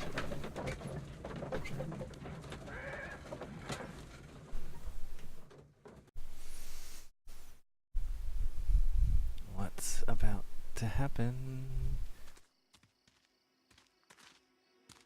Be careful with the lamps. Don't bring them too close to the barrels. Good evening, gentlemen. Oh, there we go. Who's there? That is of no importance. What matters is who you are and the plans that you have here. So you can stop us from carrying them out? Eventually, yes. Oh, I see what he did. Careful. You'll blow us all up. I'm listening. We are a group known as the Merry Men. But I suppose you knew that already. We are the men who've already lost everything of value in their lives. We are ruined shopkeepers. We are workers who were fired from their jobs. Honest people who were robbed. We were forced out from our homes and thrown onto the street. And all of this in the name of the so-called law. The laws that were set out by our government. The laws that make the commoners only more vulnerable and the wealthy more protected. We are not only from the British Empire. Some of us are from the New Lands, America, Australia, and we are many. But men we are still, and we are merry for that we stopped being afraid. For those powers that be had done their best to plant the fear inside our souls, and we accepted it so easily. The fear advised us to keep our heads bowed. It prevented us from fighting. He's not prepared Bankers for and this. politicians, they own our lives, our work, our bread, and they push us to compete between each other, just to see who may serve them better. But in the end, they are the few, so they are weak. They are nothing without their titles. We should not fear them. Our so-called masters should fear us instead. The time has come for our group to stand tall. Our great and many merry men. We are going to blow up the London Stock Exchange. No life shall be lost. But ownerships, debts, and property titles? They shall all be destroyed. They're only papers, after all. So many people will be freed over this night. That is a radical step to take. What result do you truly expect? Chaos. But soon people will understand that they are free, and that they don't belong to anyone. They will be able to work for themselves, together, without letting the rulers dictate what to do, and finally justice will arise. What you are intending to do is a crime. It is not justice. How do you see justice, then? Kids go to prison for a loaf of dry bread. And how many lords do you see punished for stealing from their people? Sending them to their deaths in mines, or overseas to fight for land? Our masters wouldn't hear us. So now it's time to sing the song of the merry men. Will you let us do our duty? Am I gonna have to decide? Are you kidding me?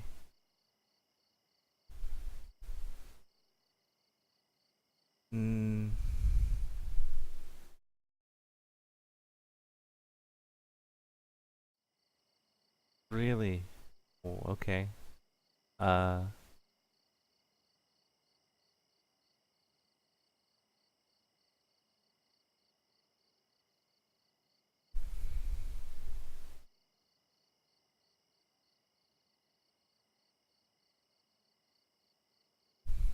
I don't know. Explosions! Right?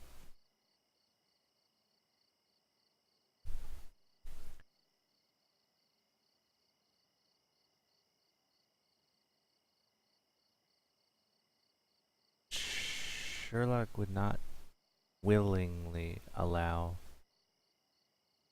that kind of destruction to take place.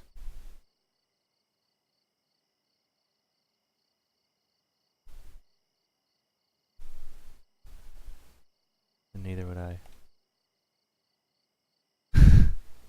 When people fight the Order, they are too blind to see the consequences that throw society into chaos.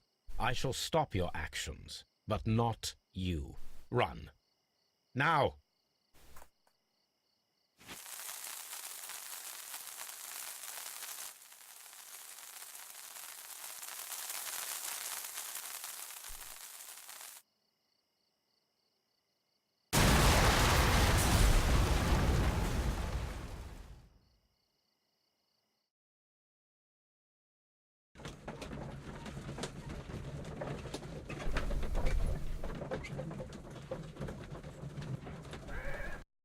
Really? So, you're interested in Russian literature now? Quite, lately. It is an interesting book. I remember a few lines. Really? I tried reading it myself, but I had a hard time understanding it. Yes, Doctor. It's about intelligence. Sherlock, I vaguely recall one of the lines. Sometimes it takes something more than intelligence to act intelligently. He's here patting me There on were the back. also a few words along the lines of, pain and suffering are always inevitable for a large intelligence and a deep heart. Tell me, Doctor, does my brother show any signs of pain or suffering? Not that I know of. Because you see, Doctor, behind all of his masquerade, my brother does possess a deep heart. So deep that he does not recall where he places his love. Well, I'm sure that... His love and his duty that, in the first place, should be directed towards the Empire. For without it, we would be nothing. A country filled with uncivilized men. Where's this going? And the Mycroft? Empire needs order and discipline. It has no room for chaos. People who commit crimes, or at the very least intend them, deserve punishment, Sherlock. Without justice, there can be no civilization. But we serve the truth, not justice. Your truth, Doctor, that may prove immoral. Allowing people to terrorize London, destabilizing the whole empire. Terrorize only the powers whom you serve, Mycroft. Not I, not Watson, not Mrs. Hudson, not Wiggins. Sherlock, the merry men are to be stopped. Not by me. You created the merry men. Stop them yourself. Only make sure that you don't create 10 more merry men by arresting the one. Good night, Dr. Watson. Anything in the post, Watson? Any clients worthy of our attention? Well then. Only a second reminder from Mrs. Hudson about our new neighbour. She urges you to remove your... Oh, I don't care about that. Holmes, the lady who will be moving in shortly has requested the use of our spare room to place all of her boxes. Wait. What? A lady?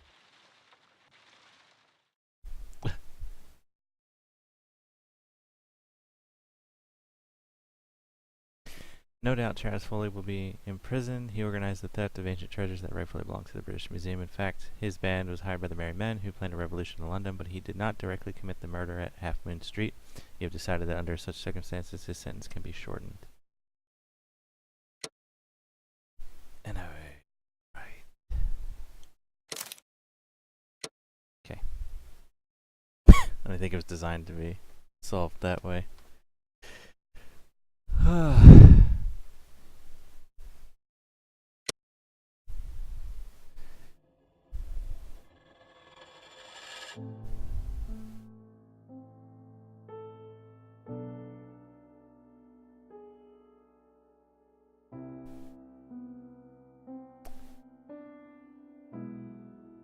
Well, ladies and gentlemen, there you have it. Sherlock Holmes, Crimes and Punishments, completed.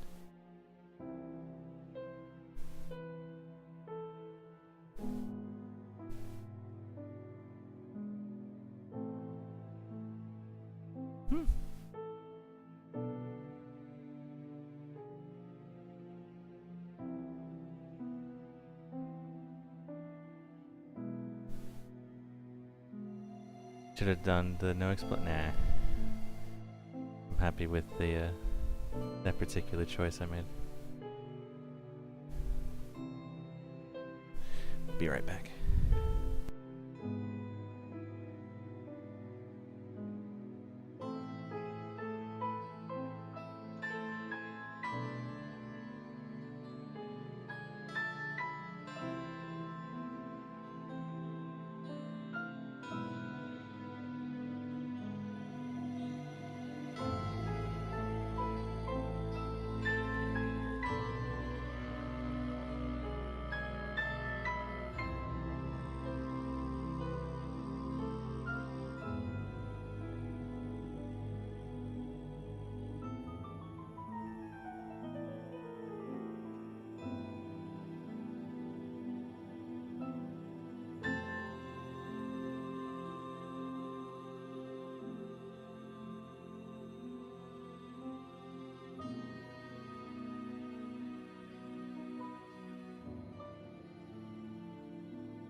Quite a different outcome for that than I was expecting.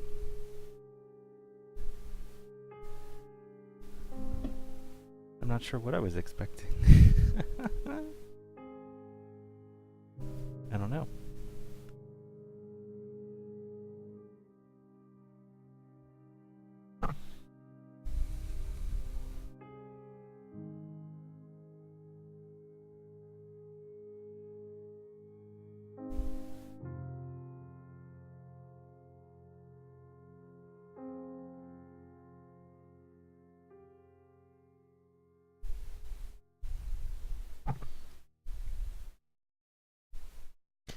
So that was done in the Unreal Engine too. That's not too bad.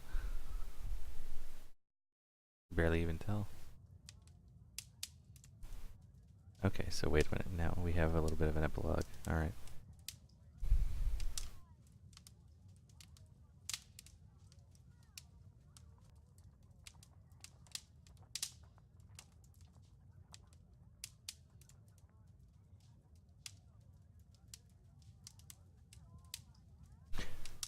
Oh, open casebook.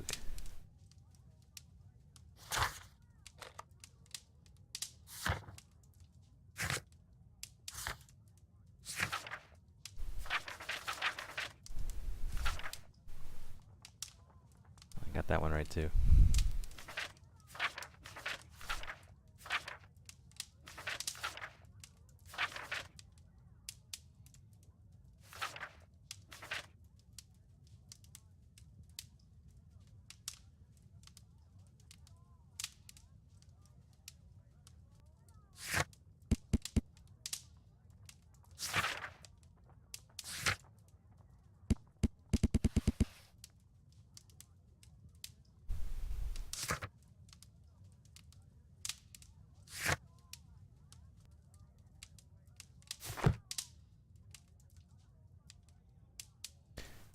Well, that's it. It looks like.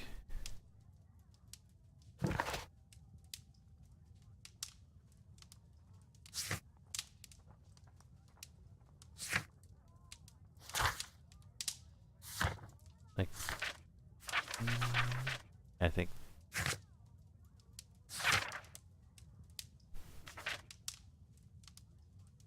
Oh, I don't get, a letter either for the last case there.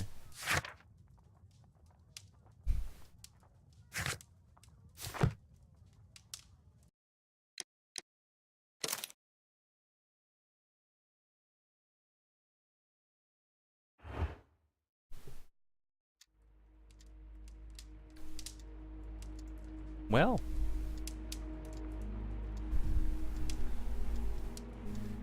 there you have it, guys.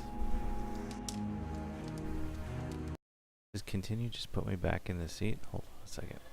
Yeah, I guess it puts me to the credits, okay.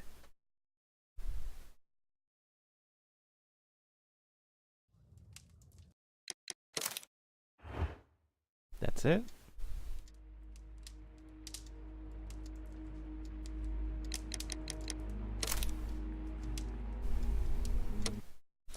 Nope.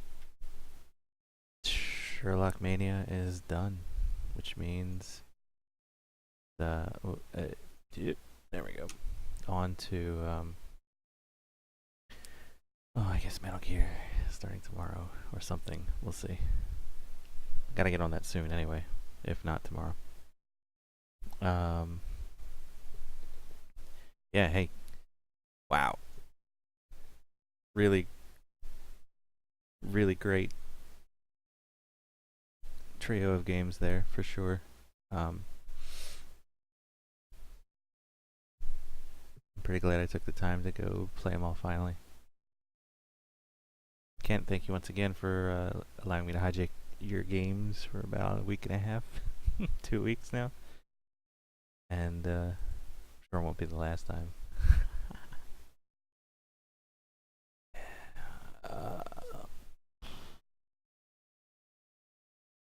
Yep, that's it, guys.